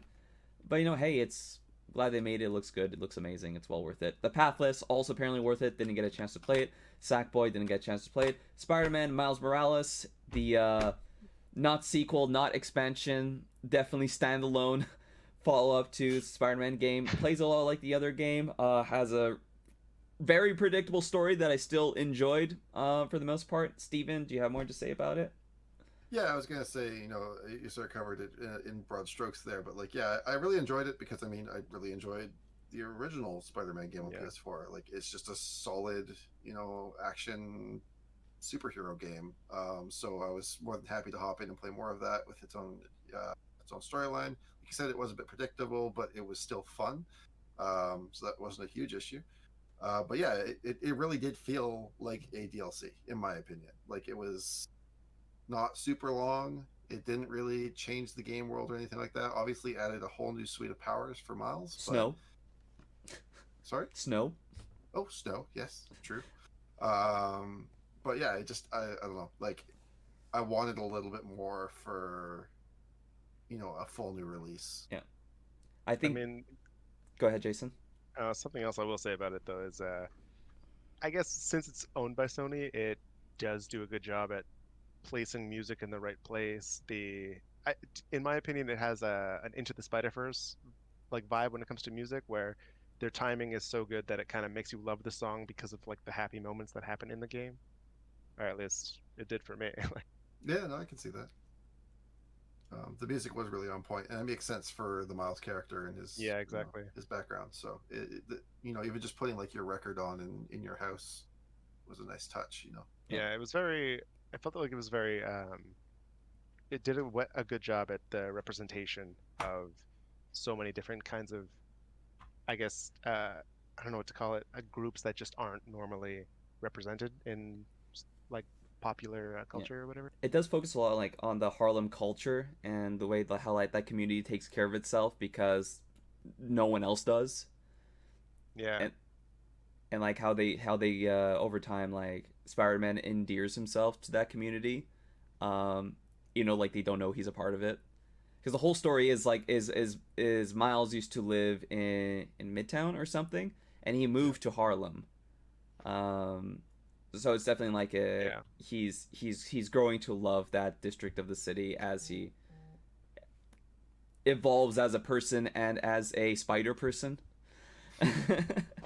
Yeah, the one thing that I am a little confused about when it comes to that game is it doesn't seem like he's trying very hard to hide that he's Spider-Man. Like he kind of hints at it hard, and his like best friend Genki is kind of blatantly being like, "Yeah, I'm Spider-Man's best friend." Like, wouldn't everyone kind of then go after You're also him? Miles' best friend. Yeah, exactly. I will give some leeway for that because, like, I mean, the original Spider-Man, Peter Parker, was like, "I'm the only one who can take photos of Spider-Man." That's true. That's true. I'm really good friends with Spider-Man. I know him very well. He always answers my calls when I dial him up. I got a spider phone, okay?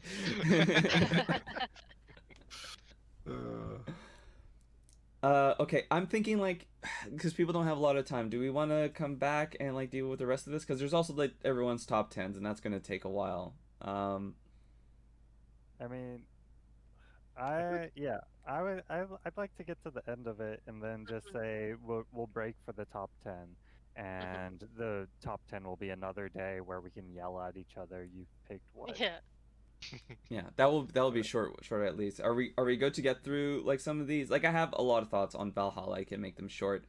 Amanda, you have Black Ops. Who here is leaving in 10 to 15 minutes? I think just me. Just you, Amanda?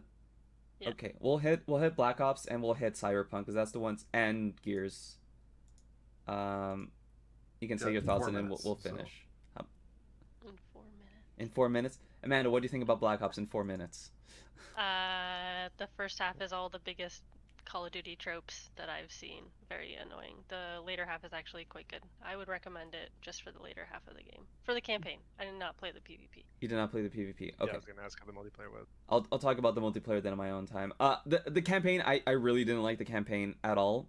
Even the parts near the end just felt like retreads of the first game. It definitely feels like a game that they had 3 years and then they rebooted it a year in. It definitely feels pared back in that sort of way, and that shows mostly in the multiplayer as well, which I can talk about later. I was overall very disappointed with the game, personally. Amanda. Call of Duty game. I wasn't disappointed with Modern Warfare though, you know? Like, They all just feel the same, in my opinion, and I've been playing them since Call of Duty 1, and they've done literally nothing new. But they added Reagan this time. People love the old Kipper. Rain? Did you say rain? Rain? Reagan. Oh, Reagan. God. That was so horrifying. There's a lot of Reagan in this game, and I'm not sure they don't even like paint him in like any light. They don't have any statement on Reagan. They just say like, "Hey, here's just a bunch of Reagan." Well, that's how video games work. I mean, you were talking about Legion earlier. It's like we're gonna put very poignant to right now topics into this, and then we're just like, but we're not gonna actually say anything. I think Legion Legion I think actually does a good job in like saying like a lot. Like it very on point says we can move on to Cyberpunk. But like Cyberpunk, Amanda. Oh yeah. So I played a bit of this. You finished the game, didn't you? I finished the game last night. I think the ending was very satisfying. The one I chose at least. There was like in true Cyberpunk fashion, it crashed during the credits. Oh, of course it did. So that was nice. I would say this game needs another 2 years in development, and it's not just the bugs, it's the actual gameplay loop that they're driving. They just didn't have enough time to polish literally any of the gameplay, which is a huge concern. But the game is incredibly immersive at times, but it breaks immersion constantly, which can be super annoying to play. Like you'll be in a very important mission talking to somebody, and somebody will call you on your cell phone. Yes. And the dialogue will just like overlap like crazy, but you can't interact with the cell phone person because they just talk to you. You have no options, but the story that you are trying to communicate with somebody, you can't do anything in that. So it's very hard to get a gist of what's going. The shooting and the driving are incredibly stiff. Needs a ton of polish on that. It feels like a 2009 first-person shooter. The melee, the combat, the boxing is just, there's one move you can do. And there's a whole boxing miniseries that I forced myself to complete. No idea why. But it's just like, I just press this button at the same time every single time to win every single fight. That was it, and it's just a very empty world. I played on my Xbox One X, Xbox One X. best Series- of the Series last. Series No. X. Wait, no, it was the no, One X. One X. 1X? Oh, okay. One Best of the last gen. Yeah. Not, yeah, The I Project played on Scorpio that kit. yeah, Scorpio. So it was just very empty. Like you'll be driving and there's no cars on the road, or you'll see in the distance, you'll see cars coming at you, but then they pop out. Yes. Yeah, just I don't know. They needed 2 more years in development, which I feel bad for the devs for. Just because I don't know if I personally could work on a game for 7 years in the first place. Decade.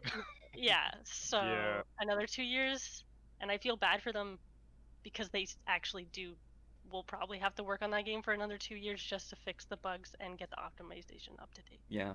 I was playing it on PlayStation 5, and like still I had to stop playing it just because it was so immersion breaking. Walking around in that city and having pedestrians pop in and out literally in front of you. Yeah. Like that's the part where I said I can't walk around in this open world game if it's going to look like this. It just doesn't make sense. I would argue that Vice City, I know people use San Andreas as the main comparison. Like that game is much better than Cyberpunk for an open world. Even beats it on RPG aspects, which I don't think Cyberpunk is an RPG at all. It's just an action game. With a bad inventory screen. Yeah, Vice City actually has a lot better systems than Cyberpunk. Grand Theft Auto so Vice City? Yeah, which is like cops actually can chase you in cars. So they don't in Cyberpunk? They do not in Cyberpunk. I played a mission last night where they were like, "Oh, get in the car. The cops are after us." And I just like stood there and looked around, and all you hear is sirens. There's no cops. And then when I got in the car, the cops spawned on foot in front of us, and then I drove 20 feet, and then it was like, we got away from the cops. This is a fucking mission. That feels like debug. You know? Yeah. That feels like the that's first true. pass of the mission. Oh my Yeah. god.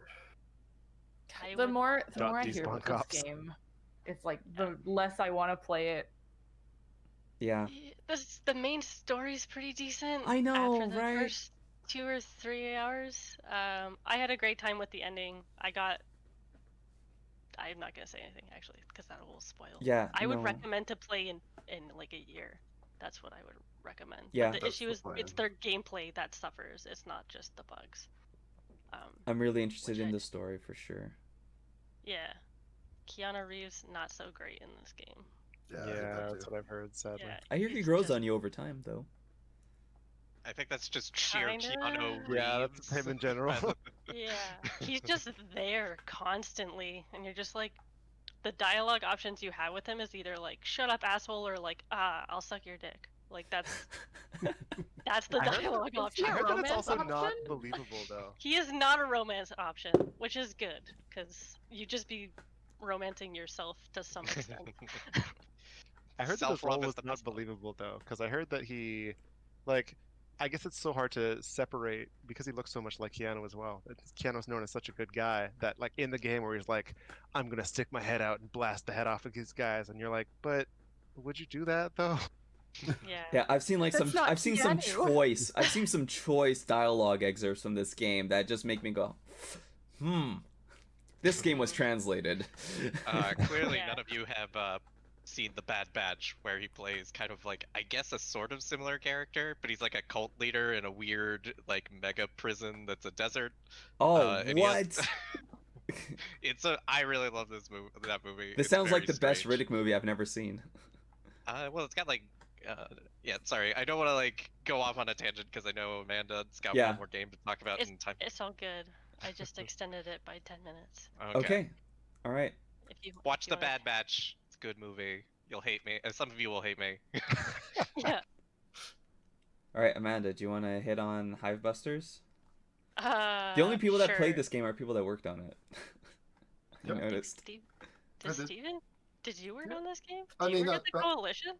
Yeah, I work at What? Coalition. What I'm the on fuck? We've been here for 3 days, Amanda. I didn't know.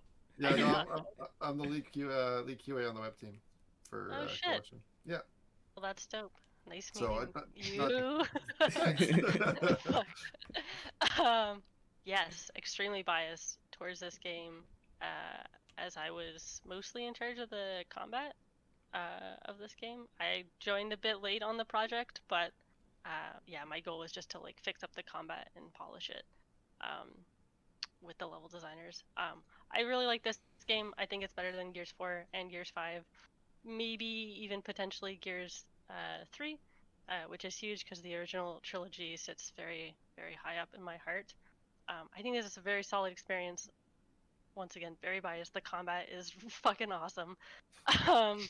The it's like a 3-hour game. I really like it. The narrative could be better, but it's 3 hours, so how are you gonna force all that stuff of a squad changing over time in that amount of time? And I think the boss fight is like probably one of the best in all of the Gears games. Just because it's like an actual AI, whereas like Dev Secret, like the level designers do all the boss fights in all the other Gears games, where it's heavily scripted. But this was like a true AI that has stages throughout, which I really enjoyed working with the gameplay engineer, designer, Bob. Shout out to Bob. He did a great job. Yeah. Way better than the matriarch on the last game. Sorry, Jordan. I learned a little bit. Okay. I'll definitely back up that claim because I literally played the final boss. I left TC before we actually did like the final boss. So the first time I played it was yesterday when I finished it. Oh shit. And I really did like it. Like you said, it's probably the best boss fight I've played in a Gears game. Also want to stress, I have never met anyone that likes Gears as much as Amanda. So like this is pretty like big compliments coming from you. I worked on it though. Yeah. But also worked on Gears 4 and Gears 5. So and I'm a very true Gears fan. Like I will always put Gears 2 at the top of my list, and then Gears 1, then Gears 3. I could go through it now, but I like that. I think you like just kind of did. Judgment is not a game What that Judgment? belongs. Nobody recognizes that. But yeah, I don't know, Steven, did you do any QA for this I did. game? I touched on it very briefly in development. I think it was more of like I think I did some overtime work to sort of touch on it. So I never did like dedicated QA. But I did manage to play through a majority of it before it launched, and then got to play it again just recently after it released. Sort of like Luis, I didn't get to play the boss fight until after it actually was out in retail. And yeah, it is a wonderful fight. I'm actually replaying through the original Gears trilogy, and actually just got to Gears 4 with my girlfriend right now. So those are kind of fresh in my mind. And I think I would say that you're probably right. It is probably one of the best Gears experiences since Gears 2. in my opinion. Yeah. Take it or leave it. But I would agree with you on that one. She's not leaving that on the table. Are you kidding me? That's a keeper. It's a lot of fun. Like I really enjoyed it. You know, we've gotten to know the Hivebusters very briefly through Escape, but not in any kind of depth. So this is a sort of a nice fleshing out of those characters and giving them a little bit more backstory. Their interactions are basically what you expect from a Gears game. You know, like rough, tough love that grows over the course of a game. You know, that's Gears in a nutshell right there. I like to call it muscles with feelings. The brotherhood aspect. The dialogue, I feel, since Gears 4, I think the dialogue has improved so much. Just the banter between the squads, the narrative team has really kind of nailed that aspect of it. And I think even in Hivebusters, there are some really good lines with like some good chuckles and some good tension involved. Yeah, especially I would agree. I think Jordan and I complain about the Gears 4 dialogue all the time. But it's just in Gears 4, everyone feels like they're the same character. Which I think in Hivebusters, if you were to read the script without playing the game, you would know who these people are. Whereas Gears 4, everyone's just kind of like, I'm the funny person now. Now I'm a smart person. Like, how do you know anything about this fucking 300-year-old damn Kate? Like, I think the zero punctuation review was the one that I thought nailed it the best. Is like, where it's like at one point they started off with like you got the like milquetoast main character, you've got the like techie guy, and then you've also got the survivalist girl. And then at some point they realized that they needed to have tension, so they just started doing like pull the like that old like kids toy where it's supposed to say like the horse goes neigh, but it got like jumbled and it was more like of a roulette. And so like everyone just started being like, well, now the survivalist girl is actually going to be talking about how like techie, like what you need to do to run this dam that's a power plant. And then like the tech guy is gonna start talking about history of wizards and wizards and kings, and I was like, yeah, that's pretty right.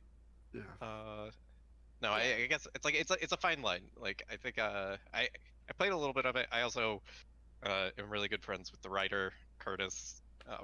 I think it's really funny for me because like anytime I read some of his stuff, I can always guess which is his like insert character, and that is definitely Mac. Especially all like, I mean, it's very much his if you've ever read Rat Queens, is like his big comic book. It's basically like he always has a character that's flicking everyone off. I don't know why. He does flip off a lot of things in that DLC in the span of 3 hours. But I like, I've enjoyed what I've played of it, but like I haven't played the retail version. I think the last time you played it was like maybe 9 months ago. Yeah, pretty much. Maybe. There's a reason I'm only a special thanks on it. I just looked at it. No, you're additional. We got I'm additional. Is additional better than special? Yeah, additional is like you've actually worked you worked on it for like 3 or more months, I think. And then special thanks is like less than that. Yeah. I don't really know how it works. Not so special thanks. Yeah. Not so special thanks. I fixed some bugs and I did some polish. That's it. Yeah. Great stuff. But yes, that's it for me. Play the game. That's what I will say. If you like Gears at all, I would recommend it. It's also on Xbox Game Pass Ultimate, but not normal pass, right? Ultimate? Yeah. I think so. Yeah. Okay. And it's three-player co-op, like 3 people players, not 2 people in a robot co-op, which nice. I think I appreciate that. That's how I ended up playing it. Was in 3-player co-op. Nice. And my 2 friends really enjoyed it. So. Also recommend the experience difficulty because that's what we normally tune for. Don't play it on beginner because it's boring. Unless you need that, some people do. I'm there for the story. I'm not there for challenge. Story? Yeah. I'll design for challenge, but as a player, I'm not there for challenge. Which is why you run the Destiny 2 raid every week? It's not the hardest thing ever. Yeah. Right. But like I don't play games on the hardest difficulty just to say that I did it. I will go story mode every time if I have the choice. Unless Steven is yelling at you. I don't know, personally, I see it as like I see the harder difficulties as being like kind of the most realistic in a sense. Because like, look, if Spider-Man does get hit with bullets, he is still going to die. Like, Yeah. so like, dodge your bullets. Get good at dodging. Not in my game. Spider-Man's invincible. Spider-Man is immortal. Get that plot armor up. Yeah. All right, Amanda. I don't want to keep you for too long if you need to go. Yeah. Got a big Costco run. All right, run to that Costco. We're gonna run through the rest of these games, and then I guess toss in your availability into the chat, and we'll do top 10 again, I guess. Sounds good. All right, see you, everyone. All right, take care, Amanda. Bye. Bye. Thanks. All right. So where were we? Bugsnax, Pathless, Sackboy, Spider-Man, Assassin's Creed Valhalla. Beyond. Did you guys finish this game? I didn't finish it. No, I'm not like super like. I'm not a lot of the way through it. I basically just got to England. I did the first, like one of the first big quest lines once you get to England. And I haven't played much after that because I just keep getting distracted, but also like I've been doing other things on the side, so I keep like putting it down for like a week and then picking it back up again because that's just how I play games. But I enjoy it. I really like it. I keep joking about how the whole game is just Eivor raging and bisexual because that's just the game. But I wanted more, especially from like, I guess the conversation options and from what I've read of the game, like the later game, I kind of wanted more from it.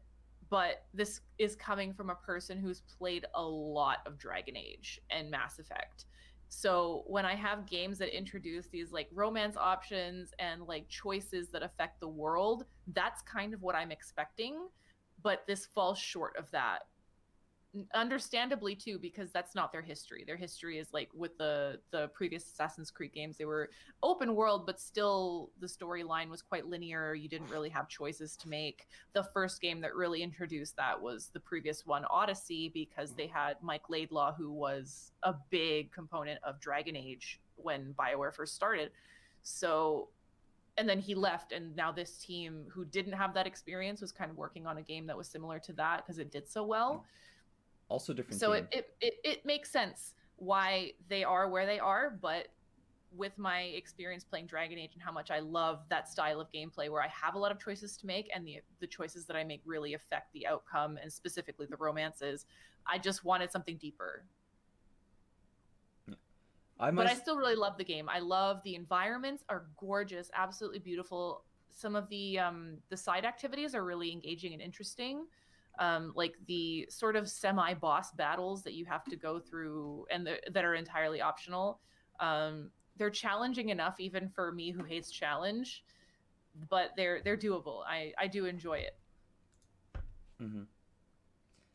So on the flip side of that coin, I hated Valhalla. Whoa. I tried to, Wow. Hated it. Coming off of Origins, because I played Origins for the first time earlier this year. I guess I forgot to put that on the list. Whatever, doesn't matter. I played Origins for the first time earlier this year during quarantine, and really got into it. When I first tried it, I didn't like it. It was sort of against the whole, RPG elements they tried to sort of feed into Assassin's Creed. But I decided to give it another go, and it really sort of caught my attention the second time around. And so I sort of went into Valhalla with a similar expectation of what I had from that game. And I don't know what it is, but something about the combat system in Valhalla when it's not being an assassin really doesn't sit right with me. I find it's really clunky, non-responsive. I took a lot of hits I feel like I shouldn't have taken. And for the most part, I really just wanted to be an assassin. I wanted to run around assassinating people or shooting them with my bow.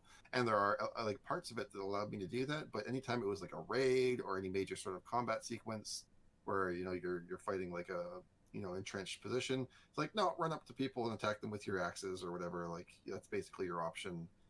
Maybe you could shoot some arrows till you run out, but you're probably going to have to fight people like toe to toe. And I didn't want to do that because it didn't feel good for me, anyways. So yeah. I don't know. I lost interest with Valhalla very quickly. I got to the first sort of major set point where you make your strike back against the guy who killed your. Well, it's beginning of the game, whatever. Yeah. Guy who killed your dad. You have to go and sort of assault his stronghold and defeat his people. I beat that and then was just like, that was unfun. I disliked that entire sequence. And that was what killed the game for me. I don't know. Maybe I'll pick it up in a couple of years and I'll be like, oh wow, I remember hating this, but now I love it. But at the moment, I really don't. One thing I will say is that I'm kind of sick of the modern day storyline. I just don't care about it anymore. I didn't play Odyssey or Origins, and I thought, oh, maybe I'm gonna be like super lost with the main storyline, like that's going on outside of like the old timey stuff.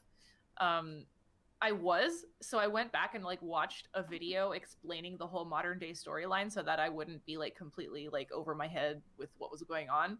And it's so stupid. Like it's amazing. So it's so dumb. I love it. I hate it. Like it's so dumb.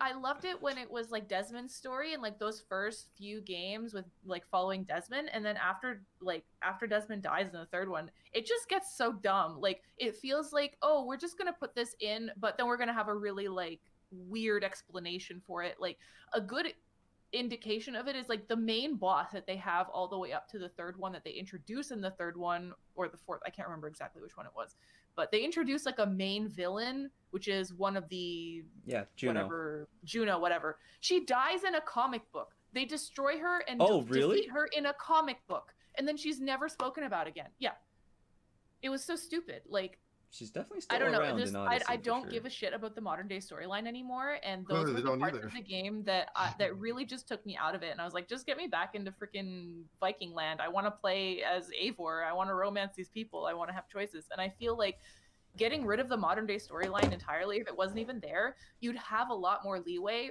for making those significant choices that affect the outcome of the story. Like they're so tied to the modern day stuff and they want like certain story beats to happen so badly that it just really ties you in to what they want to happen. It's hard to like recapture that like moment that I love from Assassin's Creed 2 where you find the like I can't remember like the first peoples or whatever the like first god race is called. The Isu. Yeah. You just like walk into that really cool room where it's just like lit runes everywhere, and then instead of talking to Ezio, like Juno is talking to Desmond in the future. It's just like, That was really cool. So like, I'm like screaming here, and I want to just like, because you all haven't finished this game, okay?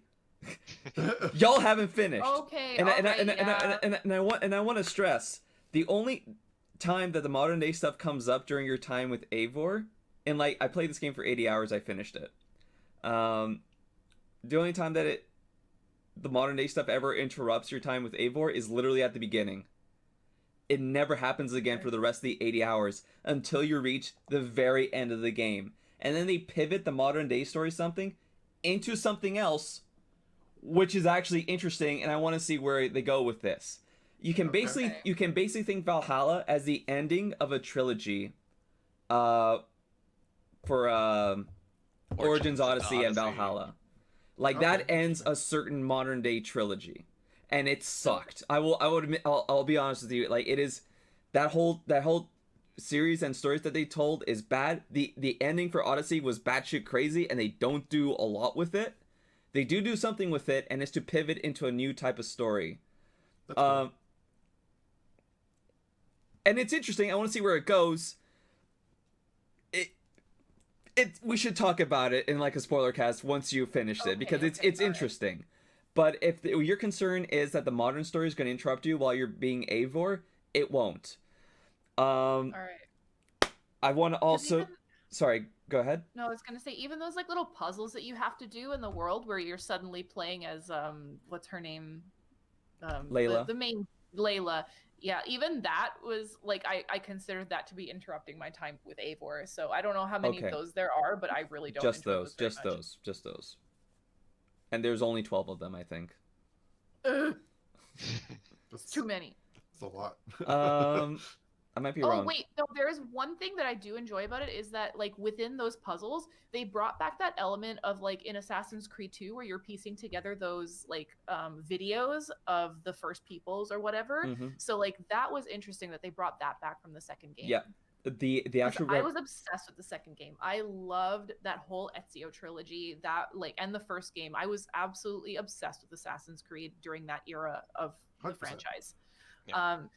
This latest game does not feel like an Assassin's Creed game, but because I really love RPGs, like that's my bread and butter. I love those kinds of games where you're building upon skills and like just that RPG element of games. Like that's what I love. I don't see it as an Assassin's Creed game, but it's not a bad thing for me. Yeah.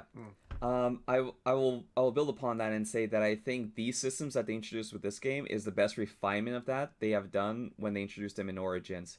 Because, like I said before, I don't like the tiered gear loot systems in games, and they have mostly done away with that. In that there is only like a few lootable items in the game, like less than 50 even, that make up your weapons, your armors, and they all come in sets. So unlike in Odyssey, where you have 100,000 bajillion gear that you're just constantly like dismantling, swapping, crafting. You just have a few weapons in a few different sets. You pick the ones you like, and you upgrade them over time as you play the game. So I got really attached to like the Dane axe, and like Steven, this is something that maybe you didn't have, maybe you didn't enjoy because you didn't get to experiment with a lot of the different weapons since you were only in like the prologue of the game. I know the prologue is like 7 hours long. Once you get to England, your options really expand, and you get new gear and a variety. You get new skills. All the skills that you get in the game are all in the world. You don't get them from, you get some of them from upgrading your skill tree, but the ones they use in combat, your active abilities, being able to kick guys off roofs, being able to tackle them and do ground pounds, being able to like throw a bajillion axes at people that she pulls out of her belt, all comes from books that you get in the world. Once you build out that repertoire, I think the combat becomes some of the best in the series. It was extremely satisfying for me, using like that heavy axe and just pretty much ignoring shields, because that's what that axe was made to do, and that's what it did. Being able to, you also get some fun like stealth abilities as well. The game probably has the best stealth gameplay as well, I think. It definitely improves upon Origins. It's a little less powerful than in Odyssey, where you were just teleporting into people and sticking a knife in their throat and then teleporting to someone else. It's a little bit more grounded than that, because you're not a demigod, obviously. That said, where was I going with this? I mean, I do have another critique if I can jump in. I wanted to critique the exploration. I just wasn't sure if I was done with the combat. Yeah, I think the combat is just simply good. The stealth is the best it had. Right, I remember now. Because stealth kills are stealth kills, they will kill an enemy. And if they're super powered, you get this little minigame where you have to time your button push in order to kill them. That wasn't the case in Origins or Odyssey, where it was based on how much assassination damage, quote unquote, you were doing. And that ruined a lot of the stealth, because eventually you just had to go loud. In Valhalla, there are so many situations where you can literally just stealth through entire encounters. And that was really enjoyable to see come back in the story. Maybe it needs more time. Yeah. Like, it's an 80-hour game. Like, it gets better over time until it gets a little bit monotonous. The biggest criticism I have about it is that so much of Eivor's like story, it's all consistently good. It is never super excellent. You know, it never hits like a super high. It's just consistently like pretty darn good, pretty enjoyable. It's enjoyable enough that you want to play more of it, but it's never as varied or groundbreaking until you reach some of the end game stuff. That is worth seeing, I think, personally. Bianca, you said you had another criticism. It's like sort of a superficial criticism in that I can't romance the people I want to romance. You give me these two like sneaky assassin gentlemen that both are pretty attractive, and I can't romance either of them. I'm upset. You can't romance a lot of people. People say like they found a lot of people to romance, but it never felt like I had that many opportunities. That's the thing, like the from what I read, because I looked into the romance options beforehand, it feels like a lot of them are inconsequential. It feels like a lot of them are just these side characters that you talk to a couple of times or are significant in one portion of the game, but there's never a through line like there is in like Dragon Age or Mass Effect. Like you don't develop a relationship with these people. And it's like, you could have given me like either of the two assassins who were there from the beginning and I would have been happy. There's one character, and I won't spoil it who, but like there's one character that is that, but that's the only like significant one it feels like anyway. So I don't know, I was just upset by that. Yeah, that's fair. I think the last thing I will say about this game, because it was the one part of this game that I actually really enjoyed before I stopped, was the word battles. Yeah. Oh, flighting. Those are good. They're so good. Like they're epic rap battles essentially. Yeah. Like, was not expecting that in an Assassin's Creed game, but it was so much fun. So yeah, I if I do go back to the game, I'm looking forward to doing more of those. Not gonna lie. Yeah, there's a lot of those. In fact, one thing I really hated. Why does the wolf run like a horse? I spent. Oh my god! Yeah, that. I spent real money to buy the wolf that I could ride because I really wanted to ride a freaking wolf. It runs like the horse. It does. Like, you couldn't. What? No. It looks so bad. I refuse to ride the wolf. It's hard. Like I was so excited for the wolf, and then I saw that they just had the same running animation as the horse. I'm like, wolves don't run like that. It's so weird. You wanted to live your Princess Mononoke dreams. Yes. Yeah. I have a quick, maybe it's not a quick question, but like, because I played Odyssey.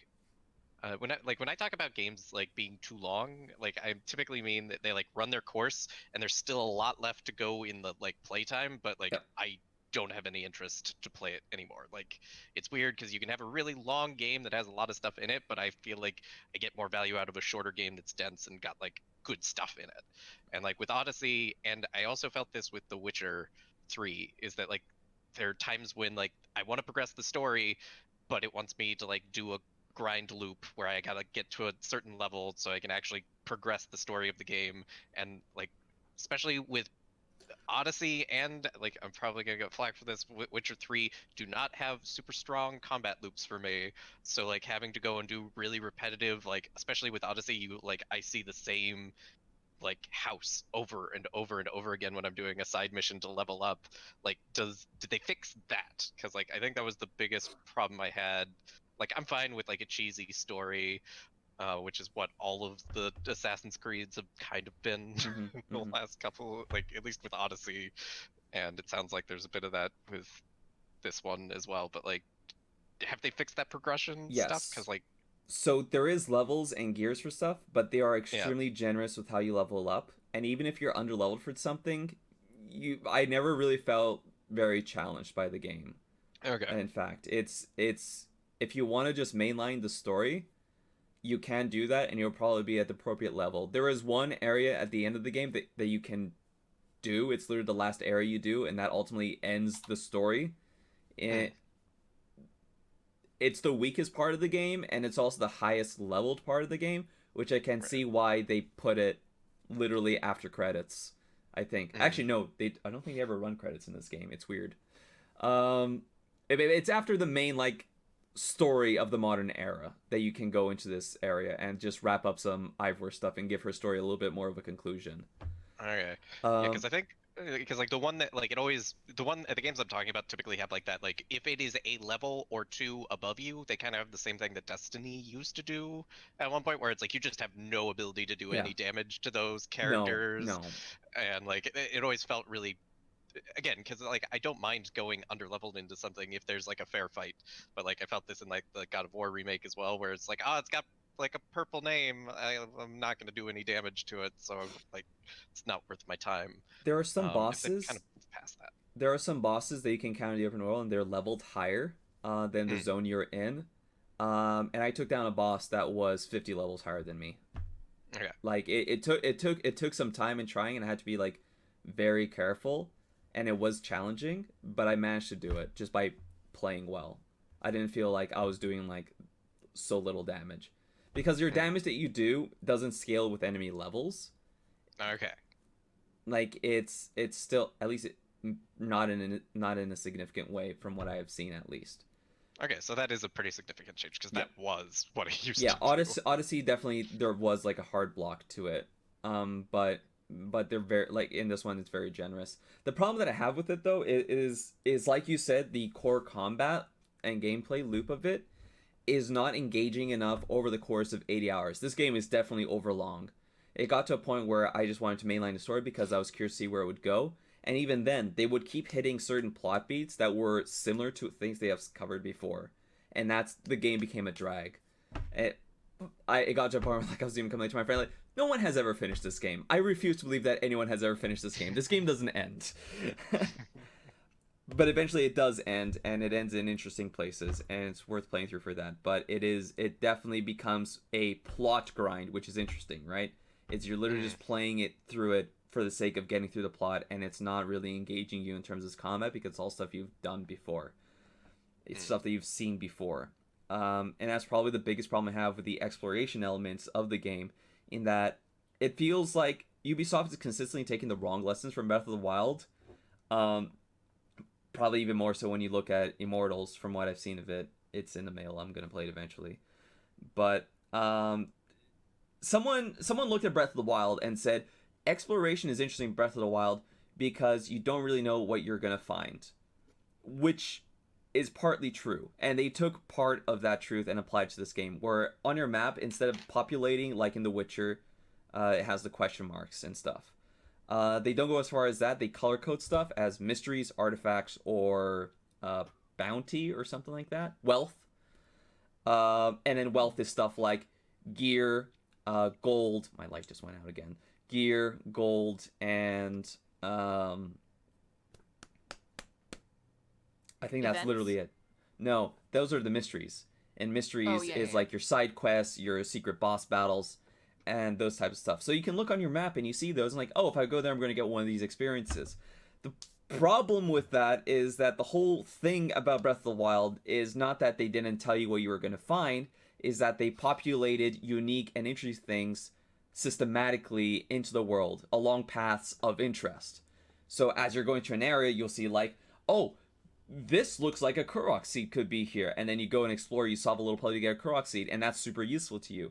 Here, you go to the wealth part and like, well, I'm either going to get gear or gold out of it. And the problem you always get in those areas is identical. It's, this gear is in this house, and you have to get to it by either shooting a lock through a window, you have to find a secret passage underground, or you have to solve a moving block puzzle involving like, I don't even know what they are. They're just pillars of like stuff that you can move around into geometric shapes to make a path to go through. It's those three types of problems repeated 200 times. There is no surprise in the game. There is no like something that you stumble across. You always kind of know that when you find something, you recognize it, and then you just problem solve using the same techniques you use over and over again. And that's a lesson that I feel like open world games haven't learned from Breath of the Wild. It's not about not showing what you're going to find. It's about making the stuff that you find worthwhile, interesting to solve, and have some modicum of challenge to it. Yeah, there's that, like, I think my favorite instance of that is just like a Breath of the Wild. It's like here's three statues with offering bowls, 2 have apples, 1 didn't. My first inclination was like, kind of as a compulsive like Elder Scrolls players, just like steal everything, and then I was like, wait a second, what if I put an apple in this bowl? Yeah. And it's just like, the way I like to describe it is like, because that then was like a Korok, and I was like, oh cool, it's the, is this authored, and like that question almost always being yes, like that there was a content there, and me realizing like what to do made me feel smart, because it wasn't like, here's a puzzle, it's just like, oh, there's this little thing. It's like, is this a puzzle? Yeah. And it almost always was. It's a case of show versus tell, where it's like in Assassin's Creed they rely too much on telling you versus through the map. Otherwise, you won't be able to tell that anything is there. Versus in Breath of the Wild, they very much show you with visual cues and consistency in their visual language of like, oh, this must be a puzzle. Whereas in Assassin's Creed, yeah, there's a consistency with the types of puzzles you're solving, but it still relies heavily on the map for you to find those things. You never really stumble upon it. So it's like a show versus tell sort of situation. And even like when we back to Ghost of Tsushima, they do a lot with the actual visual language in the game to guide you towards these things, but it has a similar problem where nothing that you're actually doing is engaging to the player. Like, you never feel smart because you uncovered something. It's just pattern recognition at a certain point, right? Whereas, like, in Breath of the Wild, you'll still recognize the sort of puzzle pattern. Like, you eventually see, like, oh, here are two things that are, like, the same, and here's something that's not the same. You say, oh, that's a Korok, you know? But there is that engagement with the player's senses, as opposed to, like Bianca was saying, like, telling them, hey, there's stuff here. Well, those are always, like, really simple, quick interactions. Yeah. When you were already, it was like, I'm chasing that dragon! Like, I know it sounds like I'm talking about heroin, but it's like, really, there's a dragon I was chasing. Yeah, absolutely. And I feel like these open world games haven't learned that lesson yet, and we've seen so many of them, and we see them try, like with Ghost of Tsushima, and I feel like it's still not hitting that sense of pure joy of discovery that Breath of the Wild hits, and it's a shame that even Valhalla, you can see someone said or Immortals is like we're gonna go for it, and just missing it, by that much. You as a team have to be comfortable with the fact that people are going to miss that content, right? Yeah. You have to trust that your audience is going to be smart enough to and again, there's another side of it of like making sure that the rules are consistent enough that people can understand that. But like, there's this, like, particularly in AAA games, this like, well, like, should we do that? Like, it's an optional thing and it'll take 10 days for 3 people to do. Is that worth it? Because only like 10% of people are going to see it. And so, like, what you get is like, oh, okay, we'll do it, but we'll put like a little marker here to make sure that people know that it's there. Here's the thing, though, is like with there's 200 of these like wealth puzzles in Assassin's Creed Valhalla. I am not gonna do all of them because like I have the gear I want. The money is meaningless. Like I don't think I ever bought anything other than resources in that game. Like, could the time that you spend making the house, making the puzzle, making like the actual like viewpoints, because it does seem like there is effort made here to like make each of these slightly different, so it's not like a negligible amount of work. It's just that it's not rewarding as a player in like both in the brain or in the game, in the brain and in the game, to make that like cost benefit analysis. Like, I don't know what the need is. In this game that took me 80 hours and I skipped most of the side content, I still spent 80 hours in this game. What is the benefit in filling it with these repetitive tasks that are just going to pad out an already extensively long game? You continue to play the game because they won't, like, but not for the side stuff, right? Yeah, but you're not the again, I think it's like you're starting to hedge your bets, right, on like who are your long tail people on this game. Yeah. And there are people who just like checking things off on a map, and the more that they can see them on the map, I don't know, this is all like trying to read into like development stuff. That's true. Jason, however's raising his hand. I'm one of those collectathon guys. Oh. Yeah, we know you, Mr. 100%. Yeah.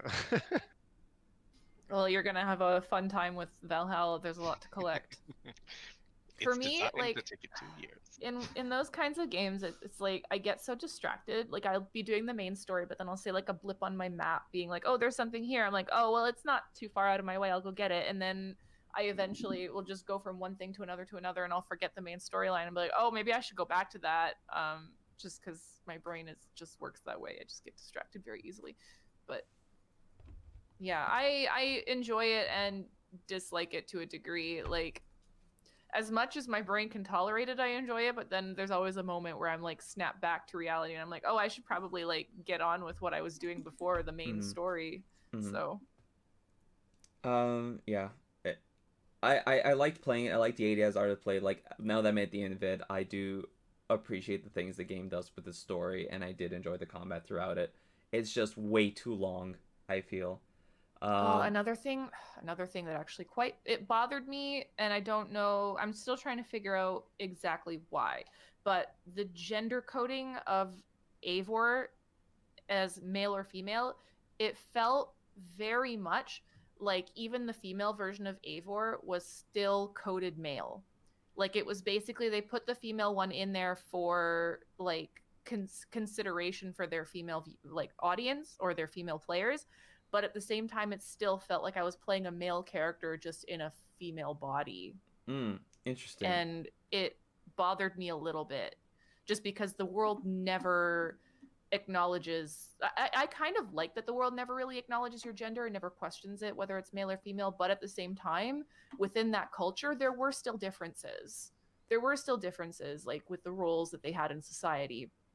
And yeah, I like it and dislike it. It just still felt like the character of Eivor was, regardless of whether you played as a female, was still coded male.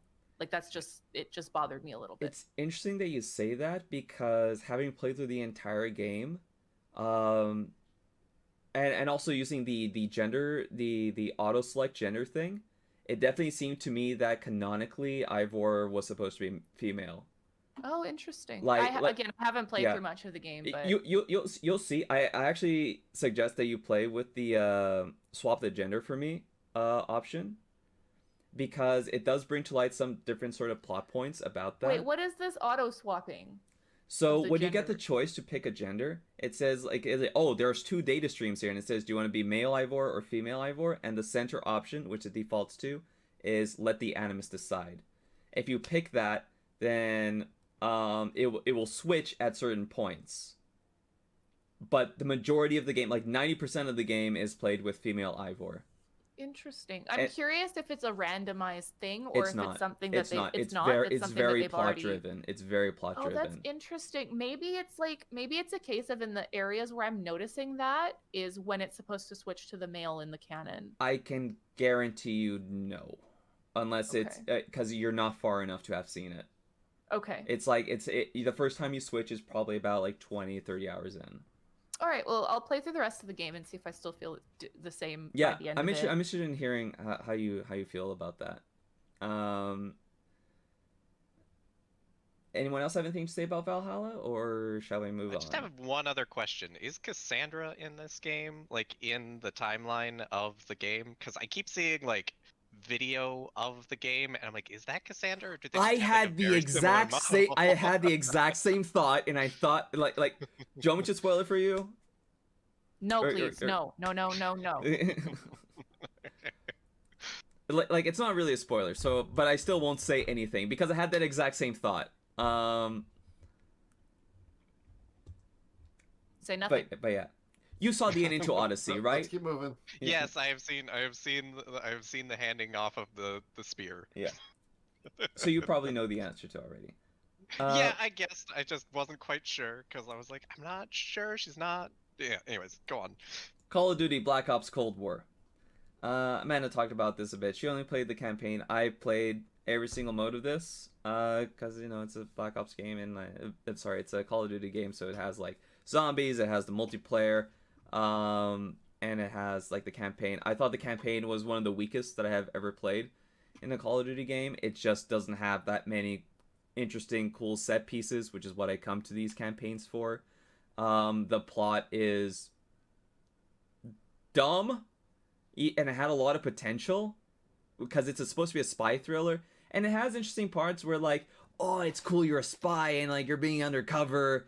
And you're sneaking through the streets of like Prague or whatever, and it's rainy, and you're avoiding the cops and like doing spy stuff, and like that's cool, but they don't go all the way with it. They don't give you any really cool gadgets. The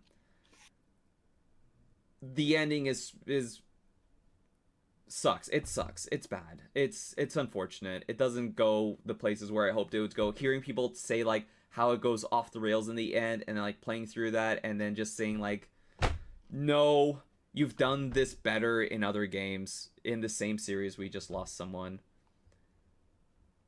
It's your stream. No, that was your stream. Your stream My stream lost? was minimized too long. Oh, so then it I see. Go live. At least that's my guess. Yeah. Oh, nope, that's not what I wanted. Stop streaming. Where are you? Here. And I'm so sorry. What? Song lyrics.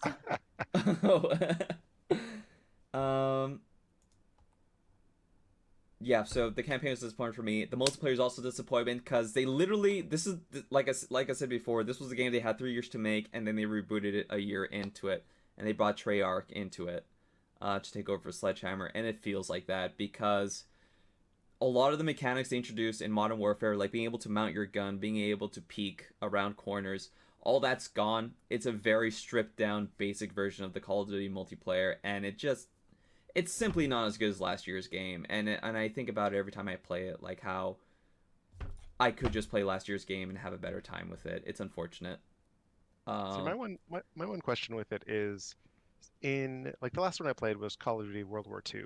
Yeah. They added a war mode in multiplayer, which, in my opinion, like not having played a lot because it felt samey to me as it kept progressing, that was probably one of the best things to happen to Call of Duty's multiplayer in a while. It's, for anyone who doesn't know, it's essentially a narrative-driven multiplayer game mode where, like, for one of the levels, you have one team storming the beach, and you actually have to get up to where they are, and like they can build walls, they can detonate them, but they're always in the same areas. So it's not like Fortnite where you're just building a random wall. It's always like you can block off your doorways, the other people have to destroy them, and the goal is to essentially advance ground and take them. This one was made by the same people, and they didn't add that mode, so I don't know. It wasn't made by the same people. It started off being made by Sledgehammer, and then Treyarch took over. Like they rebooted the game like a year into it. So Sledgehammer wasn't in charge of the gameplay decision at that point. It was Treyarch, and it's definitely like a Black Ops game because it is Treyarch. So there's none of that like Sledgehammer. Sledgehammer, I felt, always had the most creative ideas when they did a Call of Duty game, like with Advanced Warfare and World War II, specifically that war mode that you mentioned. They were more willing to experiment. This game feels like a Black Ops 1 style game, and it's meant to be as a sequel, a direct sequel to Black Ops 1, which they don't do a lot with that concept anyway. It just feels like a very bare bones game. Even the newest thing they did in multiplayer was this combined arms mode, which allows you to use vehicles in bigger, I think it's 32 player maps. I think that's basically the only big mode that's different. Oh yeah, they also have Dirty Bomb. Yeah, Dirty Bomb, which is a bad mode. It's set like in a big map, kind of like Warzone style, and you are in duos or squads, and you just have to go to a bomb and like defend it for a while, and so it blows up, and then you get a point. It's bad. I didn't play a lot of it. I hated it. It just involved a lot of people rushing this bomb, dying, a lot of people rushing this bomb, dying, and it just went on forever. It's not a good Call of Duty game. I'd rather play Modern Warfare. It's unfortunate. I really didn't like it. Mortal Kombat 11 Ultimate. This is I'm putting it here because I really like Mortal Kombat 11, and I wanted to give this opportunity to talk about how amazing this fighting game has been going for 3 years. And they keep adding like story modes, relevant characters, and just really keeping consistent netcode and characters just coming in all the time and making it extremely worthwhile.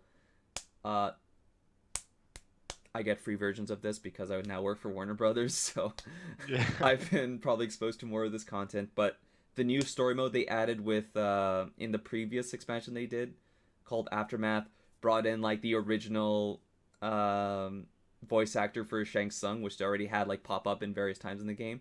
But now they put him in a real story, and that story is fun and goofy in the same way that the original Mortal Kombat 11 story was still like an extremely high watermark for fighting game stories.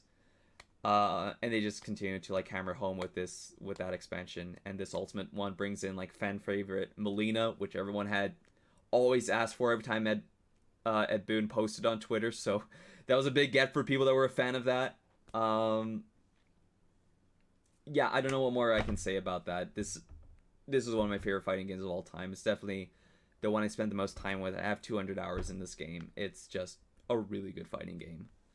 The one thing I'll say that like, some people might find it a bit of a cop-out, but I kind of love it how in their story they do use the narrative to continuously reboot the universe. You don't know where it's going, you don't know what's going to happen. So it doesn't get dull in the sense of, okay, like it's been the same story for the like 11 games. Like now some of the people you knew never existed. Some of them are like so different that it's like almost a completely different character. They do a good job with that. It definitely feels like this is also like the ending of that trilogy of 9, 10, and 11. It definitely like encompasses that point. Even the Aftermath expansion, like even when you thought it was over, the Aftermath comes in and like it ends it in a different way, but still in a way where you're left knowing that like this is the end of an era. They're gonna go. Mortal Kombat 12 will look very different, like in plot wise, from MK11 or the other ones. I'm really interested in seeing where they go with that. Also, put friendships back in the game. Yeah, which is really good. What they need to add is babalities now. God, the animation team of this game must have a lot of fun because there are just so many just funny. Mortal Kombat is a funny game. It always has been, in addition to being a super violent one. And it just seems that everyone that works on this game just has a really fun time with it. And it's good to see. Yeah, definitely. I mean, props to Carrie, which was the voice actor of Shang Tsung, or Carrie. who also played Carrie. I think it's Hiroyuki Tagawa. He like essentially every single Mortal Kombat where they're like, we need a Shang Tsung, he's always up for it. Like he was in the remake. He's gonna be in the new movie coming out next year as well. In April, I think, too, very soon. Yeah. You say next year, but we're in this year. Oh yeah, this year. Still close. Yeah. Hey, I only got used to writing like 2012 yesterday, so. 2012? Yeah, like it's the years are going by so fast. It's like, okay, I got 2021. I only just got used to writing 2012. All right, so let's move on to we're almost the end. I can see the end of this list. Yeah, I'm going to request we speed it up a little because I have not eaten anything and I'm really hungry and I'm feeling it. We're almost done. Hyrule Warriors: Age of Calamity. John, this is yours. You're very strong about this. I mean, slightly strong. It's a Dynasty Warriors style game. It's Koei Tecmo, right? But they got rights, or Nintendo let them do Legend of Zelda. It does prequel stuff for Breath of the Wild. Yes, it's the second Hyrule Warriors, although the first one had its own original story and whatever. This one is directly tied to the Breath of the Wild story. I think it's going to be like 80% canon. I think they probably took some liberties that might get messed with later. But like, it's interesting. They pull in a lot of mechanics that aren't typical Dynasty Warrior things that make it feel a little bit more epic. They have some like map mechanics where you can see the same tablet as Breath of the Wild, which was nice and familiar, but it still instances off the actual battles.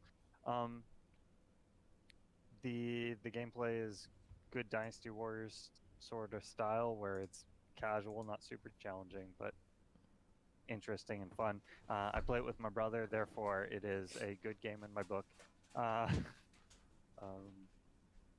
But yeah, I like it, and they've learned from a bunch of their other Nintendo collabs. So Fire Emblem Warriors games, I see features from there that I like, and like obviously they've learned from the first Hyrule Warriors game, and just getting more information about the Breath of the Wild lore is nice. It's good, but also has to be your kind of game because not everyone likes Dynasty Warriors. Yeah, the Warriors type games keep coming out and keep varying in many ways. Like, like Warriors Orochi was essentially a Warriors game, but then you'd just fight like giant monsters sometimes, even though it still followed like the Warriors. Right. It was real. Yeah. Yeah, that's pretty much all I got to say about that. Gotcha. I'll play it eventually. I love Dynasty Warrior games, and I never got a chance to play Hyrule Wars, so this is a good time for me to jump on. Sakuna of Rice and Ruin. John insisted we put this on this list, even though we haven't played it. I put it on myself. I said I was only adding 20 seconds. It is an interesting game. I've heard a lot about it. People really like the things that it actually does accurately with rice farming. And supposedly the gameplay is good. I really wish I had played it. It felt like a shame to me that we didn't even talk about it. But can't say anything real. Sorry. What you said was very real to me. I sympathize a lot. World of Warcraft, Shadowlands. Steven and Jason, quick as you can. Steven, you're muted. All you, man. Yeah, you're muted. Yeah, sorry. I was just saying, it's another World of Warcraft expansion. They've dropped into sort of this, find a stronghold, recruit followers, send them out on missions, kind of gameplay loop at the end game. I will admit that they did something really, really good with this one, wherein that you can basically, once you've done the full campaign for Shadowlands on your first character, each subsequent character, you can do something called, I think it's called Threads of Fate. Yeah. And you basically can just skip doing all of the storyline beats and just go where you want to go to level your subsequent characters up to the level cap, which is kind of nice because this one in particular is quite linear. There isn't really sort of the options of past expansions to be like, well, you can go to this zone or you can go to this zone. They both have similar leveling spaces. It's just sort of like, go to this one, then this one, then this one, then this one, and that's the order that you take to get through the campaign of Shadowlands, which is fine for a first time through, but on subsequent runs, it's nice to be able to do something a little bit different. The dungeons have been pretty good. The loot's been, particularly the trinkets, have been kind of interesting, although they're mostly used trinkets as opposed to sort of a static effect trinket, which can be sometimes kind of shaky. I haven't done the raid yet, so I don't know if Jason has. Maybe he can talk about that. No, not yet. But they did, one thing that you didn't mention that they did add, which I think is pretty cool, is Torghast Tower, which is essentially like a roguelike within World of Warcraft. And then it kind of continues the story at that point. Because there's this whole kind of sub-story going on in the Maw, while the main story is kind of overarching everything. Yeah, Torghast is interesting. I haven't done it with a group yet. I've only done it solo. I find it a little boring after a while. Well, it's a roguelike, right? You're essentially doing the same thing over and over, but losing everything. Yeah. So I don't know. There were a couple of runs where I got some buffs that were kind of interesting and fun, but I don't know. It just might not be my kind of gameplay loop. Fair. I mean, they did do a good job at if you're going with a group, depending on how many people you go with, the enemies scale to not be like, oh, so it's level 10 the whole time. It'll be like appropriate. 12 or they did a good job scaling it. So yeah, it's a cool feature, and I'm glad that they did it and are trying new things, because I mean, that's what's going to keep World of Warcraft going. But at the point I'm at, I would really like to do the raid, but I'm having a hard time getting my gear past a certain point. Same. And so I've kind of lost some steam. I might just cancel my subscription for a bit. We'll see. This is why I always come at the end of an expansion. Yeah. when at least that's it. They added looking for raids at the last expansion, I think. Yeah. And that's for the people who still want to go through the story, but don't want to grind every day, have to keep up with the tip top just to kind of get in there, Yeah. I want to get into World of Warcraft. Sorry, go ahead, Jordan. No, you don't. Don't. Save yourself. No, because I always what I end up doing is I typically just go and I play older raid content that I could just do by myself. Yeah.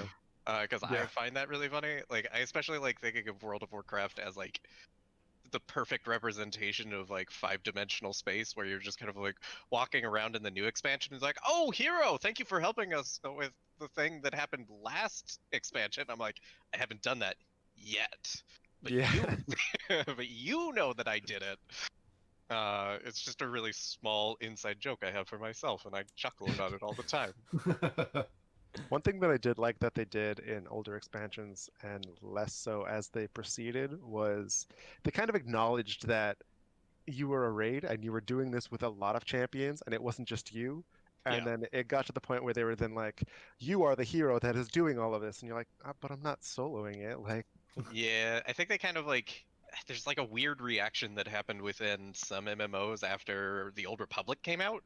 yeah, I feel like it didn't have like a huge ripple effect, but I feel like around that time is when suddenly things became more like personalized to the hero yeah. kind of stuff. I can't say that that is an actual direct one-to-one like comparison thing, but I don't know. It just feels like there's more of that guided content, which is like fun and interesting, but at the same time, sometimes like you were saying, Stephen, it's like it gets repetitive.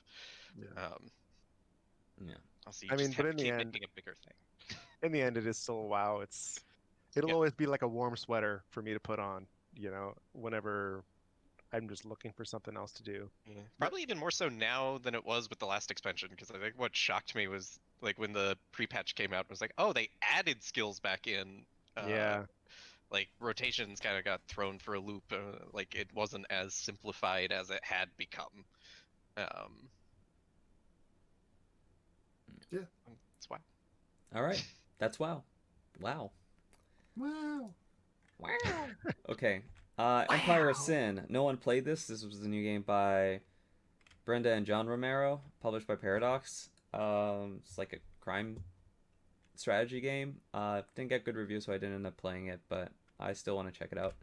Immortals Will Phoenix. it make you Romero's bitch? I didn't see that in the marketing, but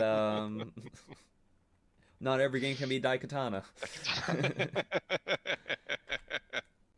Immortals Phoenix Rising. Previously Gods and Monsters. It's in the mail. I'll probably talk about it later.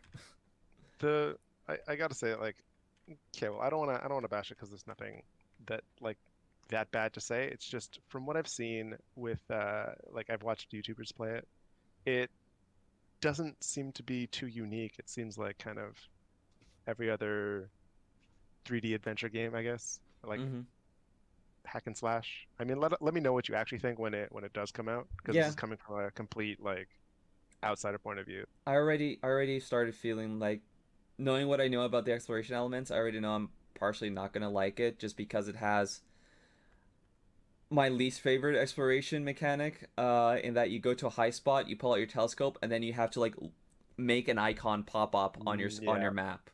I absolutely hate that. I hate that so much. Mad Max did it, and like I always had this frustration of like, how do I know if I found everything? And then do I have to go to another high point and find it? And then all it does is like open stuff up on your map. That game mechanic is literally just taking what Assassin's Creed invented back in 2006 and like filling your map with icons every time you went to a high point and making you do work to get the same not benefit. And it sucks. I hate it. I wish... It's interesting because I just had to go back and double check, but this game was one of Game Maker's Toolkit's top games of 2020. It was in his top 10, which is interesting. Really? Yeah.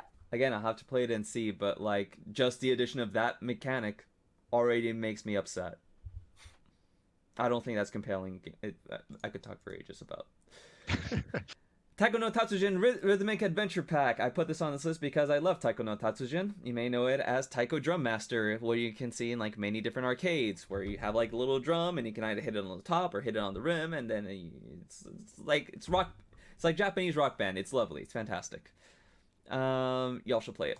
Call of the Sea. This was a game that I got on Game Pass. I saw I got like a 9 out of 10 on IGN. So I said like, oh, it's on Game Pass. I should probably check it out before we do this discussion. It's marketed as a Lovecraft game, and I specifically wanted to talk about it because I am sick of hearing people label their games as like Lovecraft games. This is not a Lovecraft game. This is a gothic romance game, which is compelling in and of itself. Like, they should have marketed it as that. I think it's awesome for that. It has a really good story. It has a fun, like, character progression. Not character progression, like, actual, like, literal character progression, as in the story of the character. Character development, yes. Sorry, I've been making games for too long. It's it's an adventure game, basically. It's a first-person adventure game where you're going through these different chapters and solving the puzzle of that chapter by like either making a specific mechanic work. I should probably describe the story of the game because none of you have played it. You play as Nora Everhart, who has this disease that makes these spots appear on her arms. And her husband left on an expedition to find a solution for that on this isolated island that she had frequently saw in her dreams. She never hears back from her husband, so she goes to the island to explore and find out what happened. And you're picking up pieces of of this expedition, discovering what happened to them, which is probably one of my favorite tropes of like just mystery, is like finding out what happened to a lost expedition, what caused them conflict. I just like that as a plot point. And it does a really good job of that. It's not very surprising. Like, I pretty much have figured out the story by the halfway point of it. Some of the puzzles are extremely annoying because you walk incredibly slow. So if you mess up on one thing, you have to go and traverse the entire island and hit a few things, which drag down my enjoyment of the game. But overall, I definitely would like to see more of these types of games and more of these types of stories, because I think gothic horror and gothic romance is a very specific subgenre that I feel not a lot of movies or games hit. Probably the last movie I saw that actually was gothic horror in a way was A Cure for Wellness, which hides the fact that it's a gothic horror / romance story until the very end, so it almost doesn't count. But yeah, it's well worth the time to play it. It's 5 hours long. It's on Game Pass.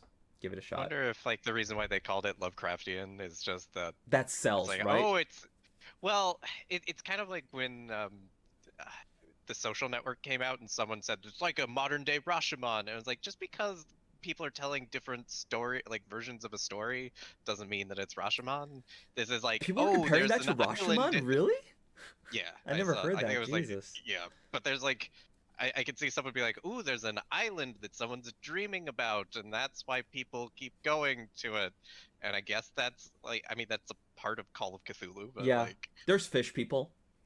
Yeah, okay, so you're borrowing elements from those things. Yeah, but it's not. Unless it's cosmicism. Yeah, it's not like you play like a Lovecraft game, like The Sinking City or like the Call of Cthulhu game. There are very distinct like tones and feeling of helplessness and like confusion and insanity and like things like that are just not present in this game. How could you leave out the best one, Bloodborne? Bloodborne is not a Lovecraft game. It's a gothic horror game that just has elder gods in it. Like I will not consider that Lovecraft. We can argue about that at another time. That's another podcast. We talked about Cyberpunk. Let's talk about Among Us, because the Switch port came out, so I feel like it counts. Yes. Among Us is on a technicality. Yeah, Among Us is a fun game if you've never played another social deduction game. I feel it's the most accessible one of those that I feel, which probably gains its popularity. John? I disagree with part of that statement. It's a fun social deduction game for a wider audience. I think that it takes a lot of the impetus off of the choosing who to kill and who to push out, right? Because it is less social in the killing element. Mm-hmm. Right, it's more opportunistic. Therefore, it's a lot more definitive about who or who could have done it, who had the actual opportunity to do it, as opposed to who had the motivation to kill your girlfriend, which usually it's the boyfriend who killed the girlfriend. Everyone knows. So, like, yeah, something like Mafia or something where the decision for these things is social ends up being really weird between strangers or with randos, but something like Among Us is much more achievable. And so you can fill out rooms with extra people. You can actually do it with people who don't know each other very well yet, because a lot of that situational the situational nature makes it not a personality thing, and you just get glimpses and the fun of the personality stuff via the lying in the discussion phase. And so I will say that it is a digital version of social deduction that is much more, it takes a lot of the gamification of a isometric mini puzzle thing. Yeah. I don't know what to precisely call it, but it takes advantage of it really well. I think it's great. I think that it is a 2018 game, though. But we've set the rules for this set of 10 at least. I think it deserves to be here, and it deserves to be on a few lists. Yeah. I have a question for you. Did you play this game with your brother? Yes, I did. Okay. I thought you might have. I played it with both brothers. It was a great game. It's a great brother game. So, I'm colored by my opinion for Among Us because right before this game became popular, I got really into a game called Project Winter, which is exactly the same game but with positional audio. So you can only hear people that you're close to on the screen, and you're supposed to communicate and partner up with people to do these different tasks in the middle of this winter snowstorm to call a helicopter to get off. But one person is a traitor and they have different objectives. They are literally able to teleport around the map through vents as well. And have access to different weapons and equipments. But killing someone is not just one click, it takes time. It's just a much more complex and robust game than this, which makes it better for playing it over time.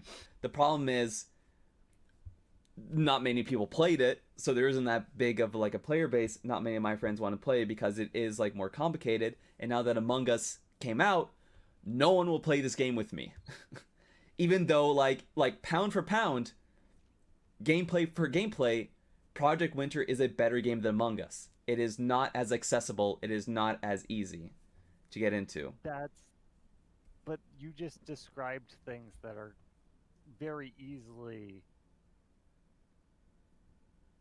qualities of a worse game, right? It's not as accessible, it's not as easy to get into for a social game.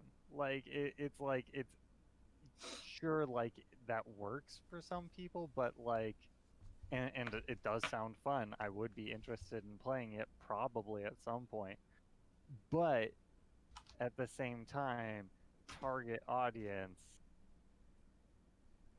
really does drive some gameplay features, and I feel like Among Us did hit it pretty well, and it sounds like Project Winter is interesting in a lot of ways, but it can't really be considered pound for pound better. I have to take into consideration the idea of what makes a good streaming game as well. Yeah. And so simplicity in that regard also makes it way easier to do the level of personality that most people come for streamers. Because when you start doing really complicated games and you're not so good at them, I don't think I could play Sekiro and talk to someone at the same time. That's the thing that bothers me too. Is right. This game came out in 2018 and was largely ignored for the most part until it became the big streaming game of 2020. Right? Well, because it didn't come out to PC until... Not only that, but it also wasn't online multiplayer. It was local multiplayer. Oh yeah. So so you couldn't really play with people online. Yeah. I just know, having played both of them, I know which one I am dying to go play more of, and which one I'm kind of sick of. I kind of feel the same about Deceit, which is the same concept, but one person's a monster, everyone has guns, they look like a human. The goal for the humans is to light up all the generators throughout the whole map, while the goal of the monster is to get blood bags, and then once all the lights turn out after a certain amount of time, which happens regardless as to... It's essentially what starts the killing. And then they will turn into a monster, and they can then kill certain people. But they can kind of switch back and forth depending on how much blood they've collected. Oh, interesting. So then everyone kind of has to decide who the monster is and actually take the shots. Yeah. But similar concept. Free to play it too. Deceit, yeah, Deceit was free to play. Cultural zeitgeist is a real thing. Yeah, right. I have nothing against Among Us except that I just don't get that many interesting game invites anymore. You know, a lot of people that normally would just invite me to games now just want to play Among Us, and I really do not. And I feel like that unfairly colors the game for me, because I do think like the mini games and the challenges and the maps are really enjoyable. The airlock things, like there's funny moments that happen in that game, but I feel like I've hit my limit of like what I'm gonna get out of this game. And the problem is that it's just I'm getting exposed to it way too much at this point, and I don't think I can like make a fair judgment on it anymore. Because now it just becomes. Sorry, go ahead, Bianca. No, I was just gonna say, I will say that as far as like cultural relevance goes, this one falls in the same category as like Animal Crossing, is because like this game was so big this year culturally. It and Animal Crossing were like the two probably biggest games of the year, because they were streamed so much, and so much happened around those two games. Mm-hmm. Like the frickin' AOC had a stream on there. She played a game with Jagmeet Singh. Oh, the second one, yeah. Yeah, that was it. It's just like culturally that game was huge this year, the same way that Animal Crossing was. I did recently see a tweet as well that was very interesting. I just had to pull it up, and it's someone on Twitter. I believe they're a game designer as well. They're a gameplay programmer, and essentially they tweeted, "Can we stop calling well-crafted games like Among Us and Fall Guys simple or basic and start calling them elegant instead? Because we need to acknowledge the massive amount of work that must have gone into making the gameplay as straightforward as possible." Yeah. Mm-hmm. That's a good quote. Granted, I've not played either of them, so. I'm playing Among Us for the first time tomorrow, though. Okay. It's an elegantly simple game that I have no interest in further playing. That's fair. Not everything is for everyone. No. I don't play open world games. As the past 7 hours have like. I don't know if it has. has explained. All right, last game. Let's go. All right, Super Meat Boy Forever, just me. Remember how Super Meat Boy had a bunch of levels and you could master those and move on, and you could control which direction you were running at any time? That's not this game. Jesus. This is an auto runner that is procedurally generated based on a seed that you enter when you start a new game. It's fun. It's good.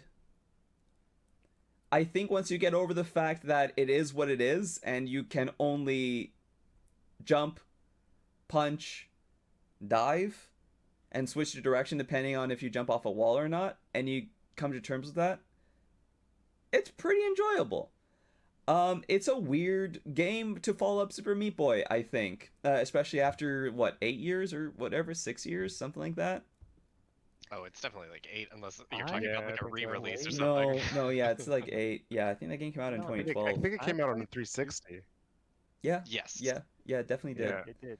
But like I played Super Meat Boy Forever, or at least like an early version of it, in like 2016 at a PAX. Yeah, like I definitely remember seeing this game a long time ago. It was I bought it on the Epic Game Store because that's the only place it's available on right now. It's also on Switch, but if you buy it on the Epic Game Store, they give you a coupon for $14 off, so it ended up being like $8. It's weird because it also feels like there's not that many levels. The levels are also really long because they're stitched together chunks from different levels.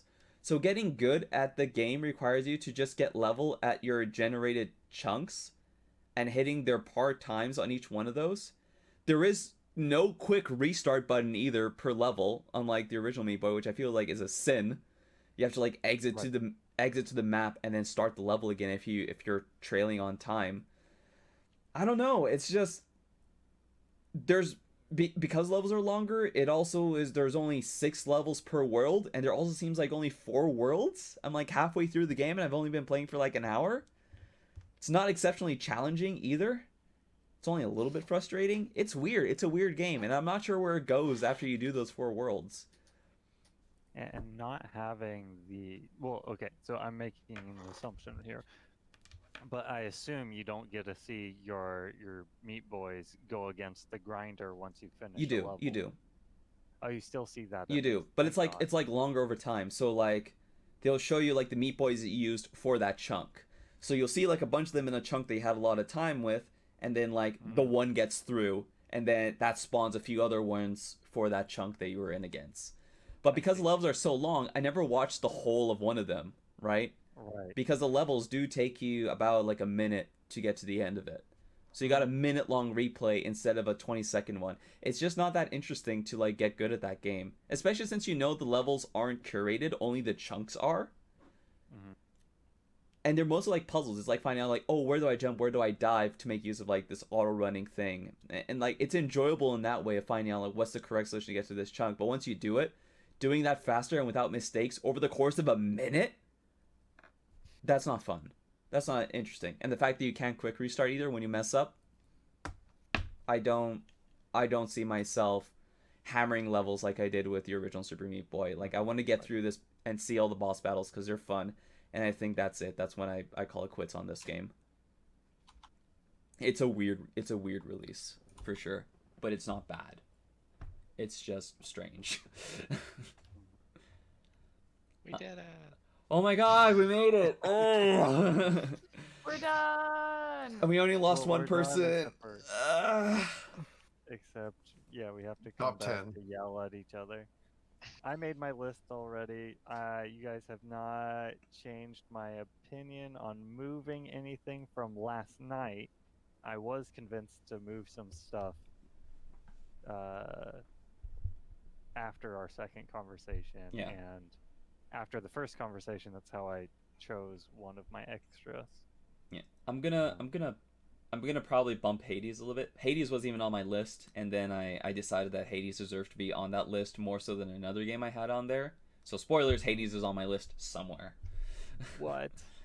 That's ridiculous. Yeah. So we'll plan with Amanda and we'll come back and like hopefully this will not take us 3 hours to go through our top 10s. Like I feel like our top 10 is just going to be us. We should restrict ourselves to emotional responses to each other.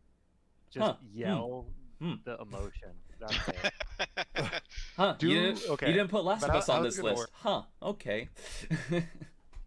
Happy! How's it gonna work though? Is it gonna be like are you gonna have to defend why, or is it just no? like... I feel like you just go through your list and then like say whatever you want to say about the game, unless you want to say like I put this on here, I put this one on here, I put this one on here. I think my favorite is the fact that we've done this long enough. I've had time to actually finish Umurangi Generation.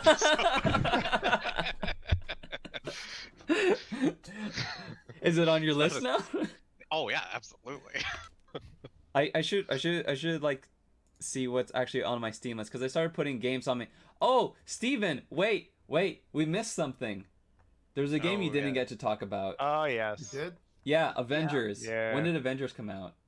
Oh man, that was back in like August. I don't have anything nice to say about that game. Well, September. Talk to me. September 4th. September 4th? Yeah, it's Okay. on the list. I mean, September 4th. Was it only Why is September 3 here? Avengers. September 4th. There we go. Yeah. I'm talking about this now. Yeah. Just, I mean, if you want to. What- I mean, just I mean, it's okay. it's $40 right now, Steven. Should I get it? $30. $30? Oh, man. 40. So I guess I there's a wouldn't. lot about it. I wouldn't. I mean, Ooh. 50% off, and I still shouldn't get it. well, 50% off, maybe. I don't know. I got mine for free. No, Can I get it one for free too? Well, free. I bought a video card that cost me several $100s. Okay, gotcha. But yeah, I don't know. Like Avengers, it's like a hack and slash looter. There's loot shooters. I guess this is a loot hitter. Loot and slash. I don't know. It's a melee looter. You know, unlike something like Destiny, it completely pulls out the whole fashion end game. You know, of like, oh, I caught this cool piece of armor, and now I can look different. It's just nope. I replaced the Hulk's rib cage, Oh, and now he has a better rib cage. But Okay. It doesn't make them look any different, which is probably for the best, because I imagine replacing one's ribcage would be rather disruptive to your overall physique. I don't know. But yeah, I don't know, like the loot isn't exciting because Hulk it doesn't, like Cyberpunk. doesn't look any different. It gives you some stat boosts, but I've never really gathered too much about what those did. I've heard the story's great, but I never got far enough. Like I don't know, I probably put like 10 hours into it, give or take. And like, I don't know, it just never got exciting to me. Yeah, I don't know. Like, if you like Tomb Raider combat style, it's made by the same studios, far as I'm aware. You can definitely feel it in certain characters. You can shoot where you're guns? like, okay, this is... Sorry? You can shoot guns? Black Widow can. Depending on your Yeah, I character. mean, yeah. Okay. Iron Man also can. Oh. Sort of, yeah. So there are some similarities there. Like you can definitely feel it in the gameplay, but I don't know. It never felt good enough that I was like, I want to go back and play more Avengers. That's what you're going to do with your time. Yeah, I'm just gonna go play Destiny instead, where the gameplay feels good and the loot looks cool. Even if you don't like the comic relevant cosmetics, like Joe Fix-It for the Hulk. Yeah, I mean, you can buy stuff if you want to look differently, but that's not the kind of cosmetics I'm interested in. Well, I was thinking what they could have done is, if anyone played Injustice 2, Yep. where you'd get the gear and it would be very relevant to a different iteration of that character from like another world or another universe.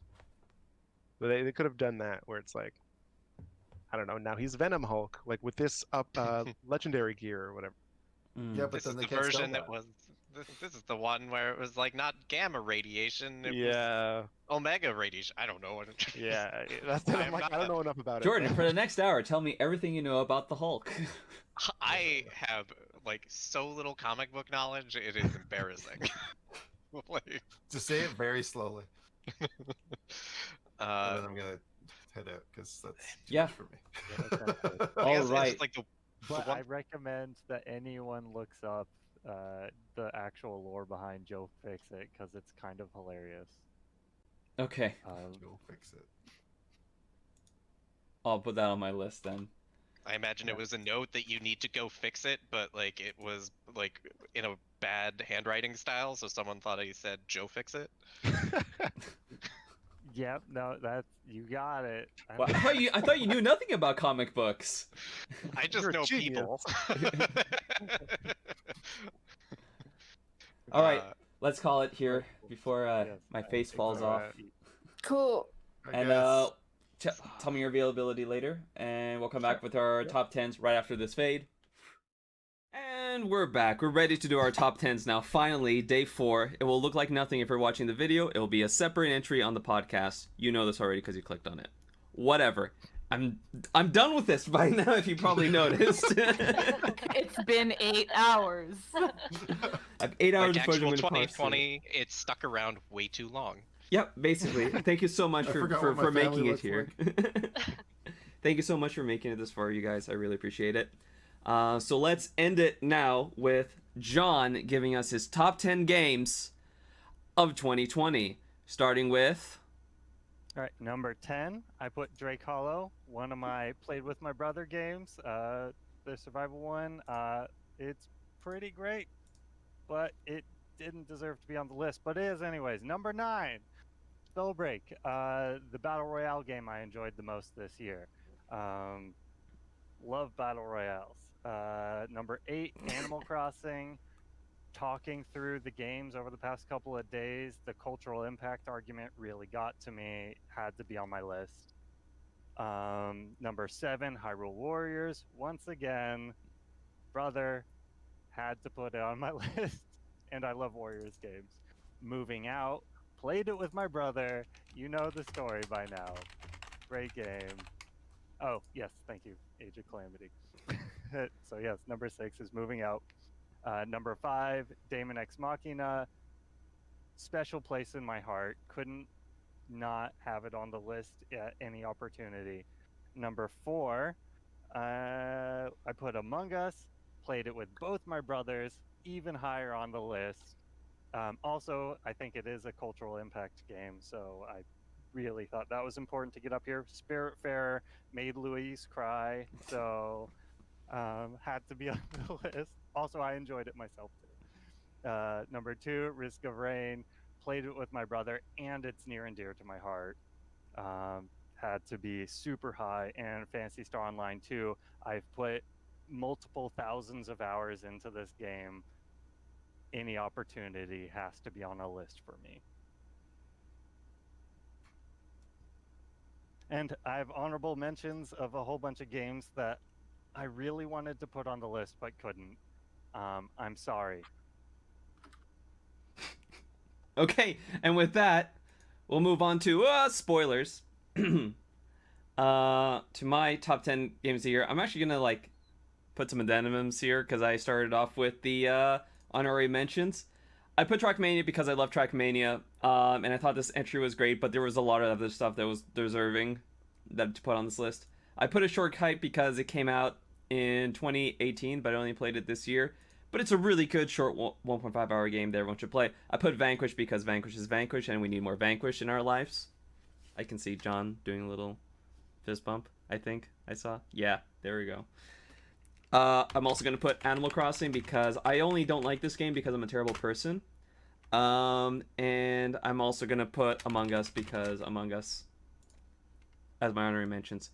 Moving on to number 10, I put Bugsnax, a game that had some really interesting ideas, and I really liked the characters, and I overall enjoyed the game, even though this game slid up my top 10 list as the more I thought about it. But still good. A game that I had to put on this list was Sludge Life, because Sludge Life is such a texture of a game, and I think everyone should give it a try. I'm pretty sure it was free at Epic Games Store. It might still be. Check it out for sure. Receiver 2, because no game has given me as much tension as this game, and no game made me like weirded me out in terms of mechanics and what even is this game even trying to be. So definitely worth checking out. Ori and the Will of the Wisps, because the first game had such a fondness in my heart, and playing the second game reignited a lot of that, expanded upon gameplays, and simply is a better functioning game than the first game, even though my preference would still be to go and play the first one again over this one. Hades, because even though it's a roguelike, I still played through so much of it, saw three full completed runs of it, and just completely entranced by the characters and the narratives. I just wish it didn't make me play 10 times to get the ending. I'm still not sure if I'm going to do that. Moving on, Half-Life Alyx.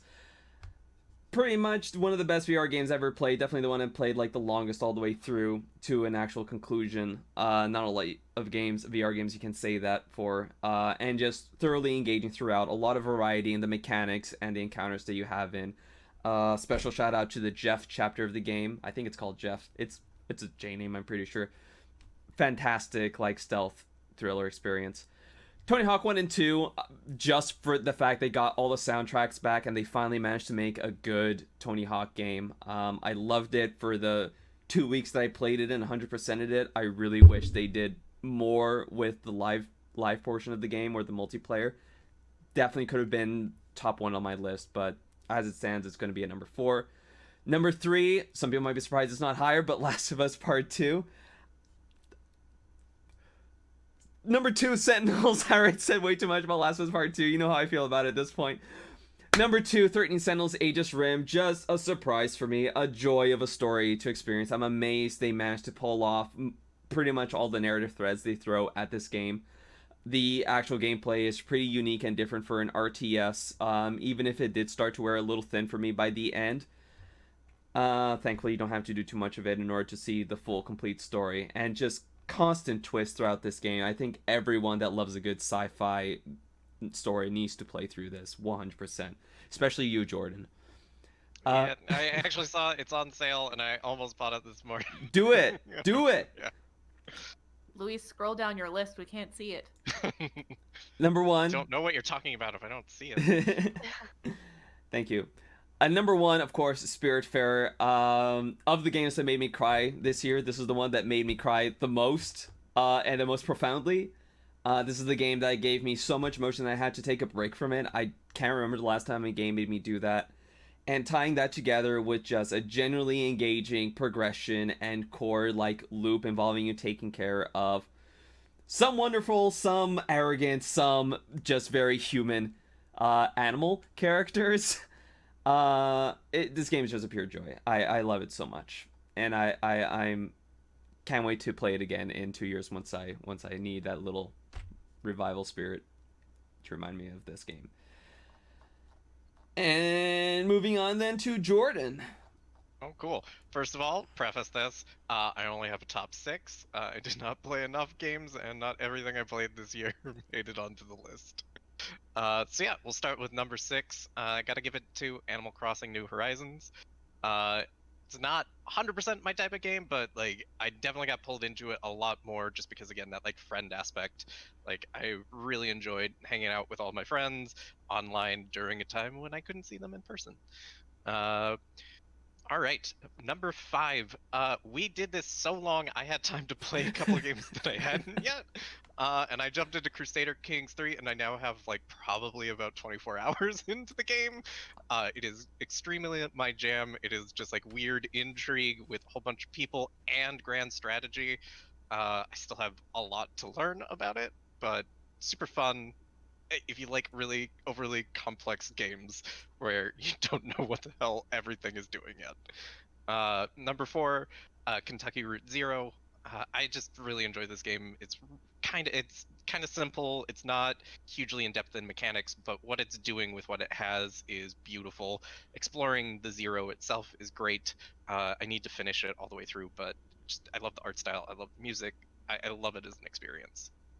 Another game for number 3 that I got around to playing in this amount of time is finishing up Umurangi Generation.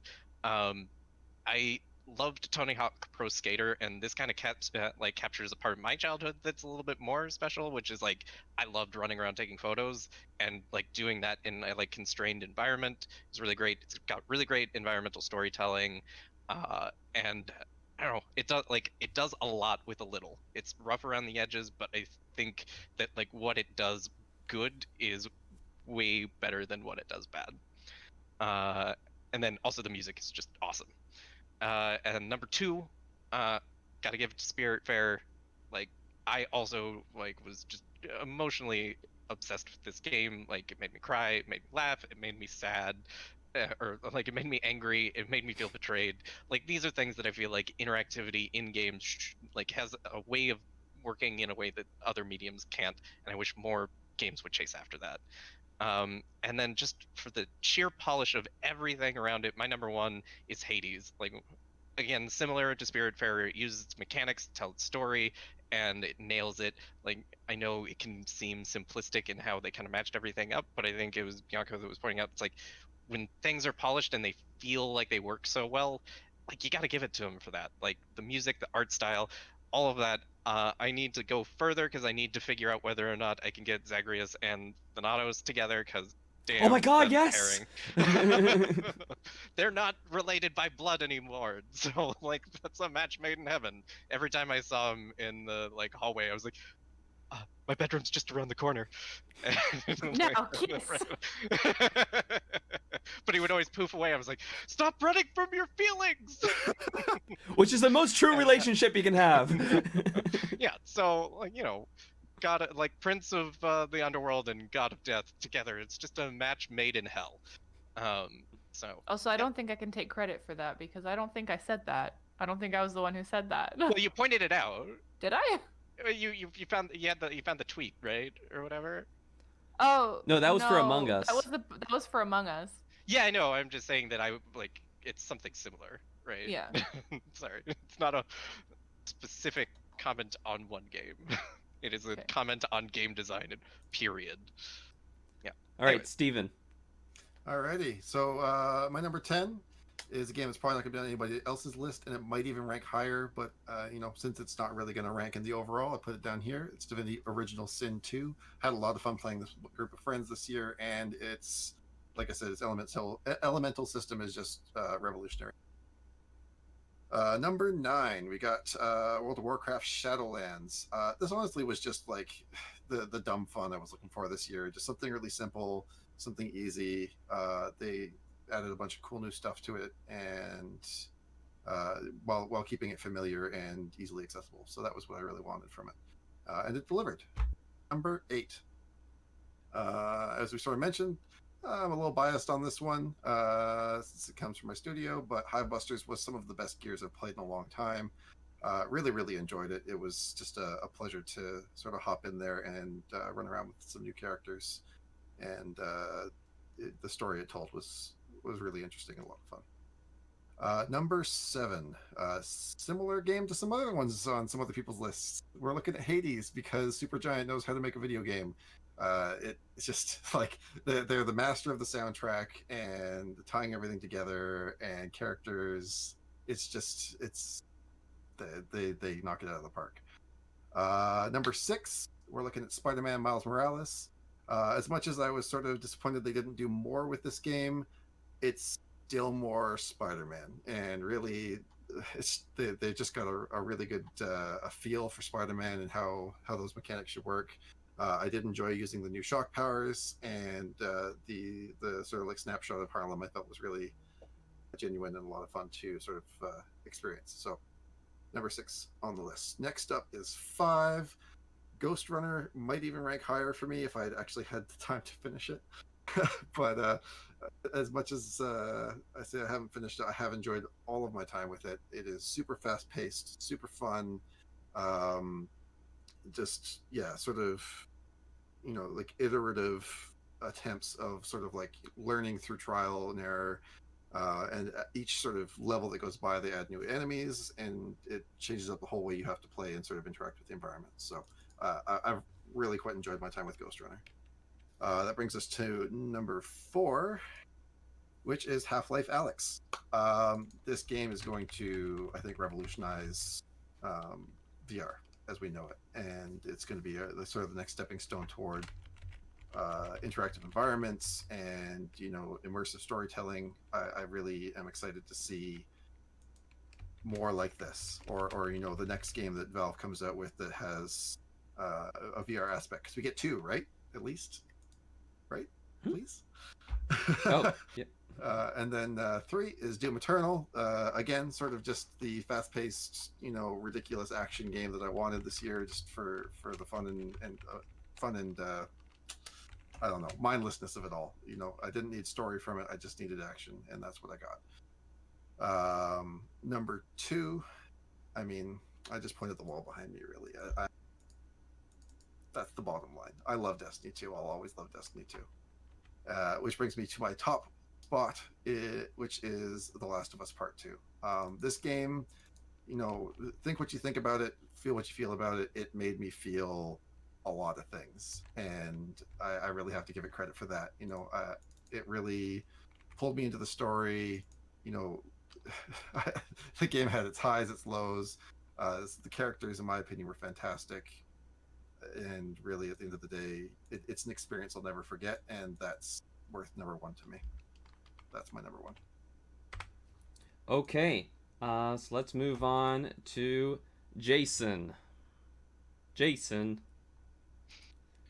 All right. I couldn't help it. All right, well, well, we can start with the honorable mentions, which are Dragon Quest S Definitive Edition and Divinity Original Sin 2, because I did play it as well. As admittedly not too long, just because I was playing with my friends and then they had work and life happens, So we plan to pick it up again soon. And then Dragon Quest, I'm just a big fan of active time battle games. Like it has it. As for number 10, Mortal Kombat 11 Ultimate. I haven't played the DLC yet, but Mortal Kombat since '91, I've always followed along the story, and it's crazy to see what they have done with it, and the fact that they have so many crossovers with like Terminator and Predator, like all the horror movie icons. Like I like seeing that they're doing that, and they listen to their fans too. So as for number 9, That is Last of Us Part 2. I only recently finished it, and it's definitely a great game.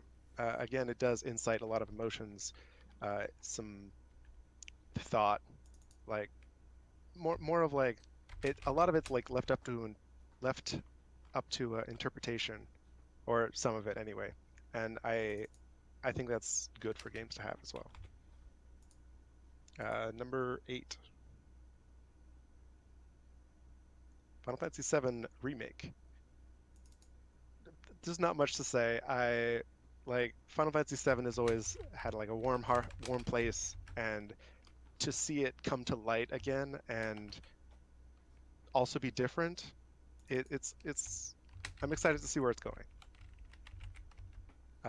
Number 7, again. Well, that's fine.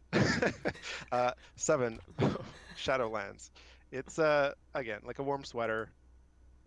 There's not much more I can say that I didn't say before. Uh, Beyond Light.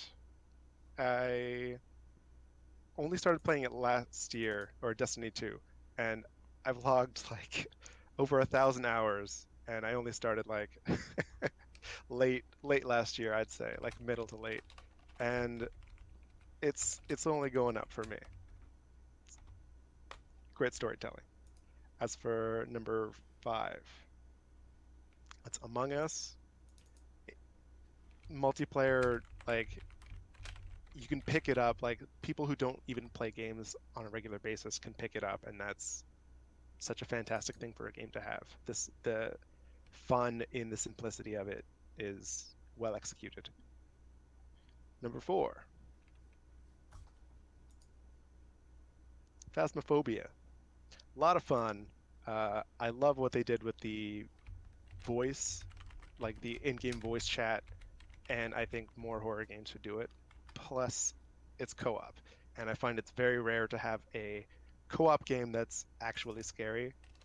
I mean, of course, like all horror games, it does wear off, but it there were points where you can still get scared, or there are points where you can still get scared. So, number 3, Miles Morales. It again, like like Steven said, it's a good game. It's more Spider-Man.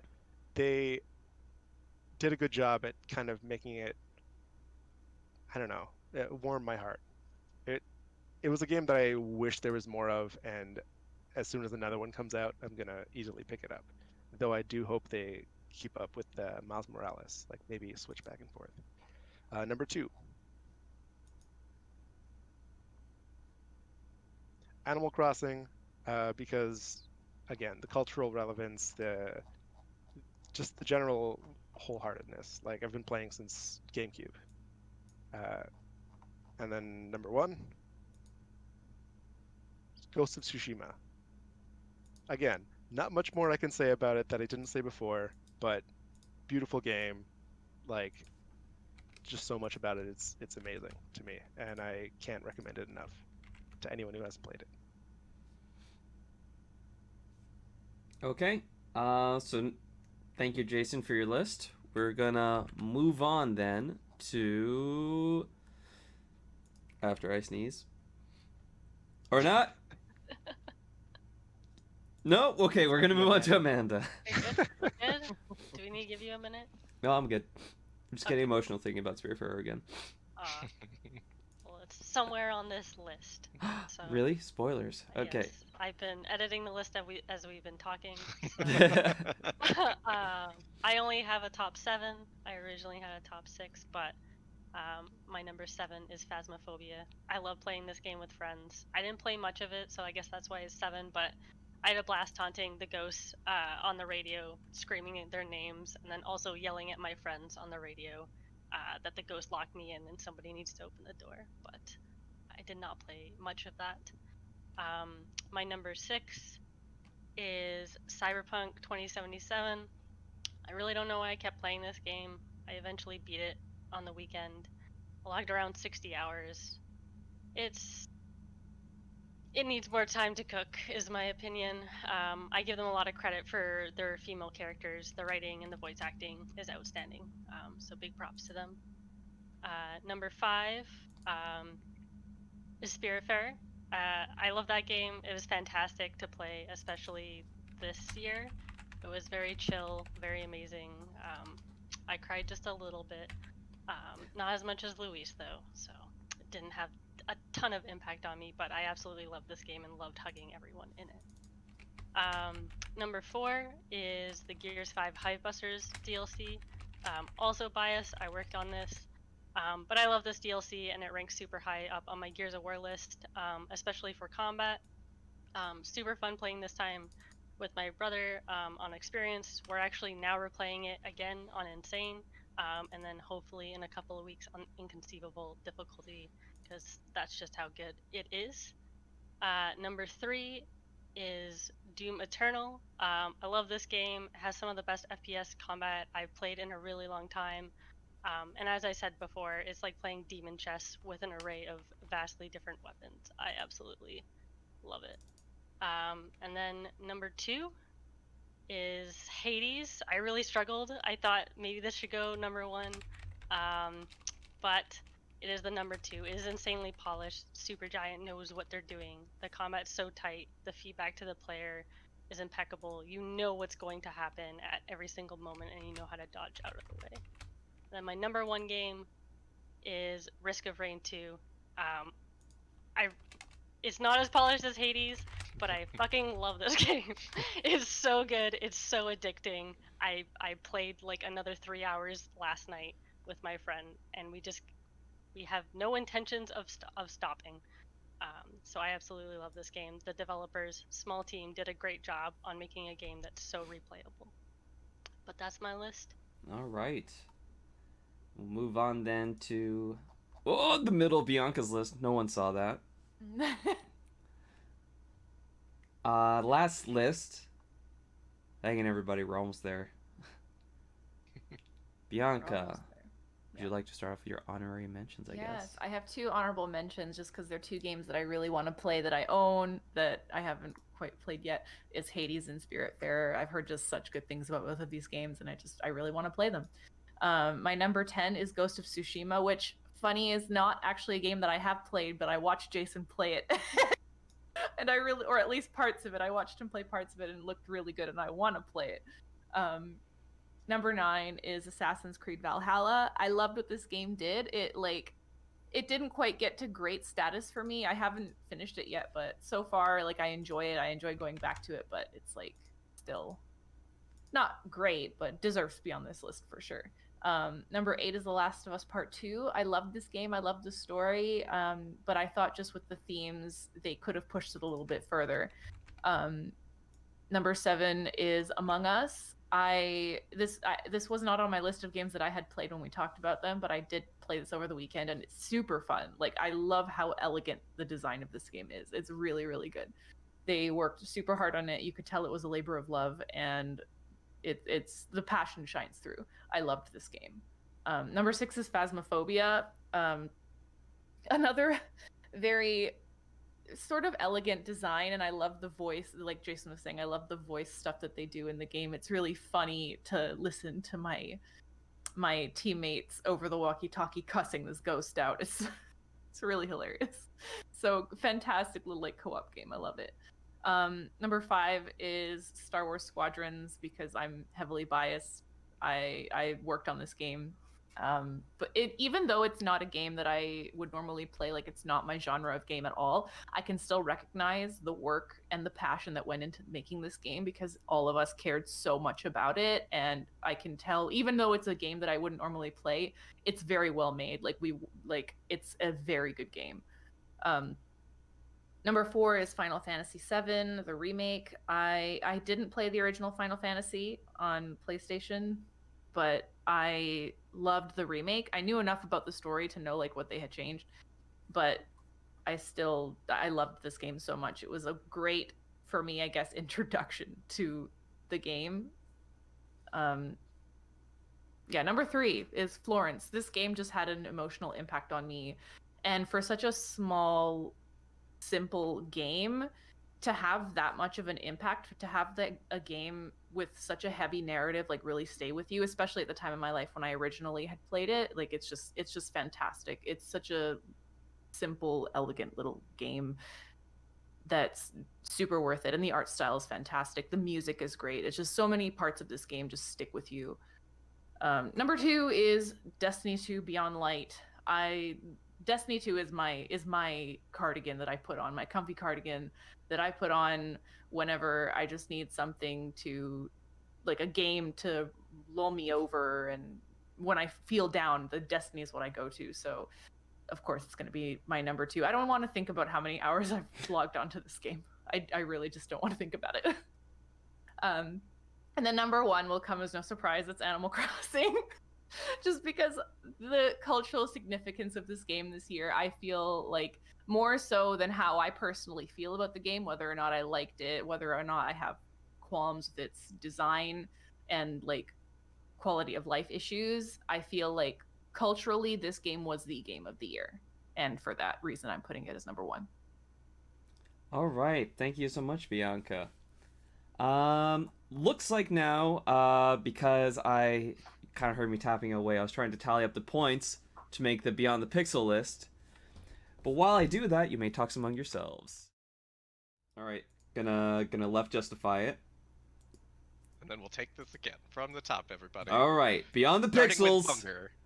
best games of 2020, as voted,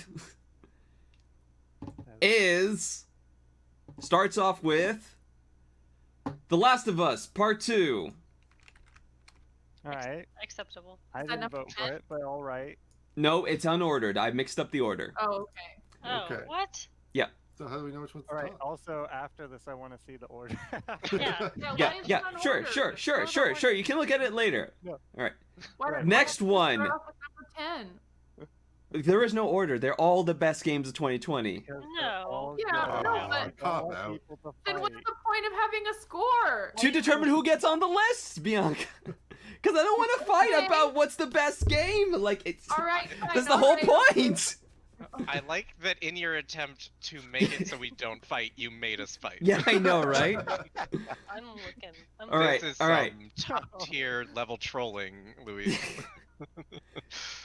Next on the list, Destiny 2 Beyond Light. Right, this makes sense. Also on the list, Hades. Also on the list, Animal Crossing New Horizons. New Horizon. Ryan. New Horizons. Good. Deserves to be on someone's list. Alright, I just need to like space these out. There we go. I want to know what God. happened to the old Horizons.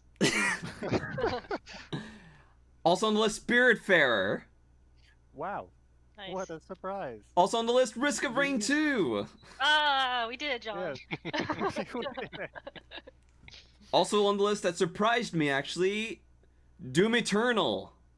What? Ah, yeah. Oh, okay. All right. Yeah, I feel like that second for adds 2 up. of us. Also on the Very list, nice. to no surprise, Among Us. This makes sense.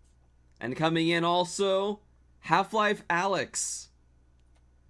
And as well, Phasmaphobia. And that's it, the top 10 games of 2020, according to Beyond the Pixels voting panel. Yeah. Unordered list. Basically.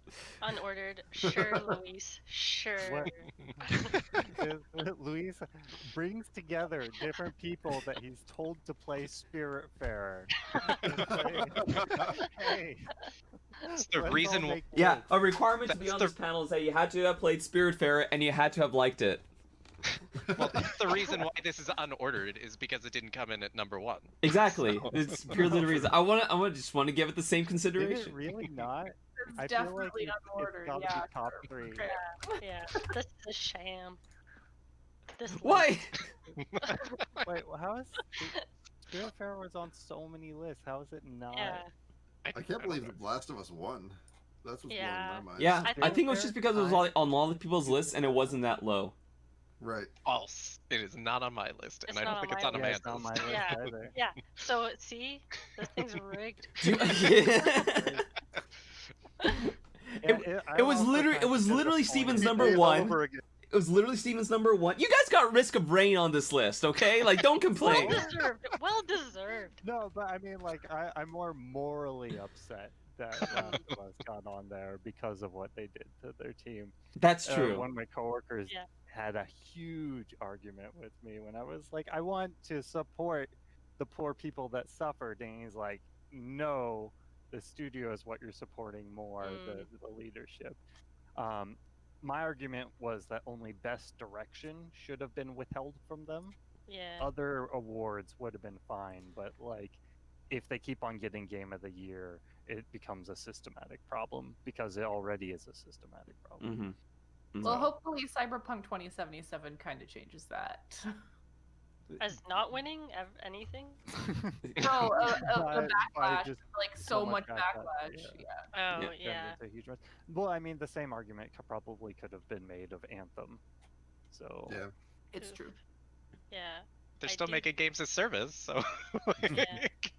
but could they're win. changing the owning or the the studio responsible to be BioWare Austin now, though, right? Yeah, but Yeah, it's still BioWare Austin owns Yeah. Anthem now. BioWare Edmonton is like purely on Dragon Age. yeah. This But in the end, There's it's like all 5 people working on Mass.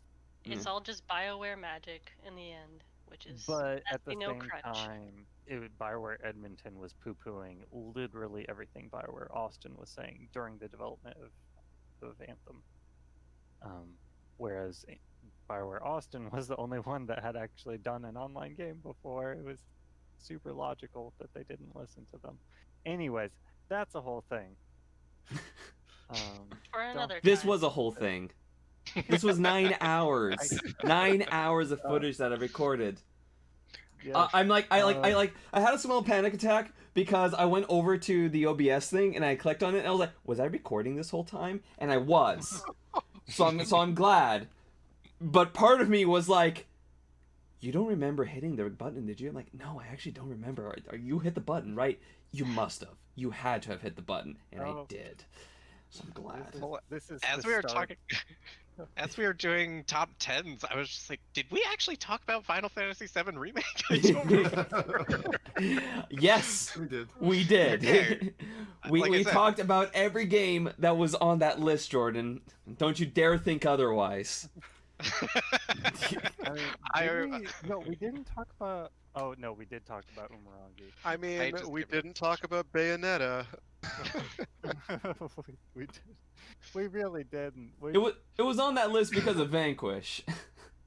Yeah. I like Bayonetta a whole lot, but they need to hurry up and like say something about Bayonetta 3. No, but I mean, like, also other than like a few good set pieces, the narrative of every Bayonetta game is swill. I'm sorry, it's bad. It's Maybe you really just didn't understand But it, it's John. one of those good bads, you know? Sometimes.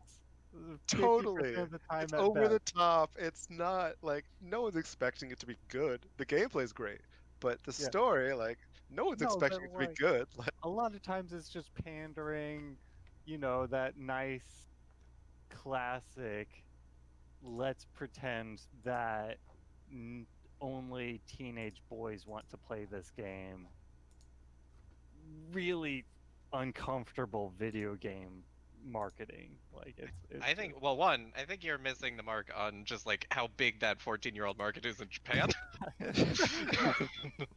also, I mean, she- And two, Choose can I designed by a just woman. ask a question? Like, I love Vanquish, but you're gonna tell me that Vanquish has a good story? Right. Look. Um, Space Russia attacks Space Japan America, and they Pseudo witch with Hillary the Clinton robots. is president. I mean, it Right. was better than Bayonetta. I don't remember the story of Vanquish. What- I sort of how remember could it the be story of better when Bayonetta. She has Like guns on her shoes. That's not part of the story. Because he has I rockets love, on I his love that butt. line, just taken out of context. How can it be better when she has guns on her shoes? Everything is better when you put guns on your shoes, according to Jason, including your plot. Confirm. But rocket pants. Yeah, what if your whole body was just a rocket? Okay, yeah, now we're talking. What if her legs were guns? Yes. Every limb is a gun. What if she just was a gun? Can become a gun, I think. Can it in a finishing I move? don't know. Probably. Her hair does not become a gun. Her hair can become demons. No, it summons. Her hair is a demon. Yeah. Her hair becomes a portal. Yeah, her hair becomes a portal. Right. Can I ask a question though? Like, is there some? Well, I guess it's not near Automata, but that's a different director. Is there something up with one of the creators at Platinum who just really loves like plot devices around shoes? Because he got rocket boots in Vanquish, he got gun shoes in Bayonetta. I don't know enough. Is there anything in any of the old like who directed Devil May Cry Vanquish? games? Like that's my question. Who directed? Also, do we want to have this conversation? Yeah, I'm trying to think of like the previous Devil May Cry. I was like, Do you guys know who directed Vanquish? Have anything for shoes? Who did? Shinji motherfucking Mikami. What? Yeah, straight up. I don't. Okay.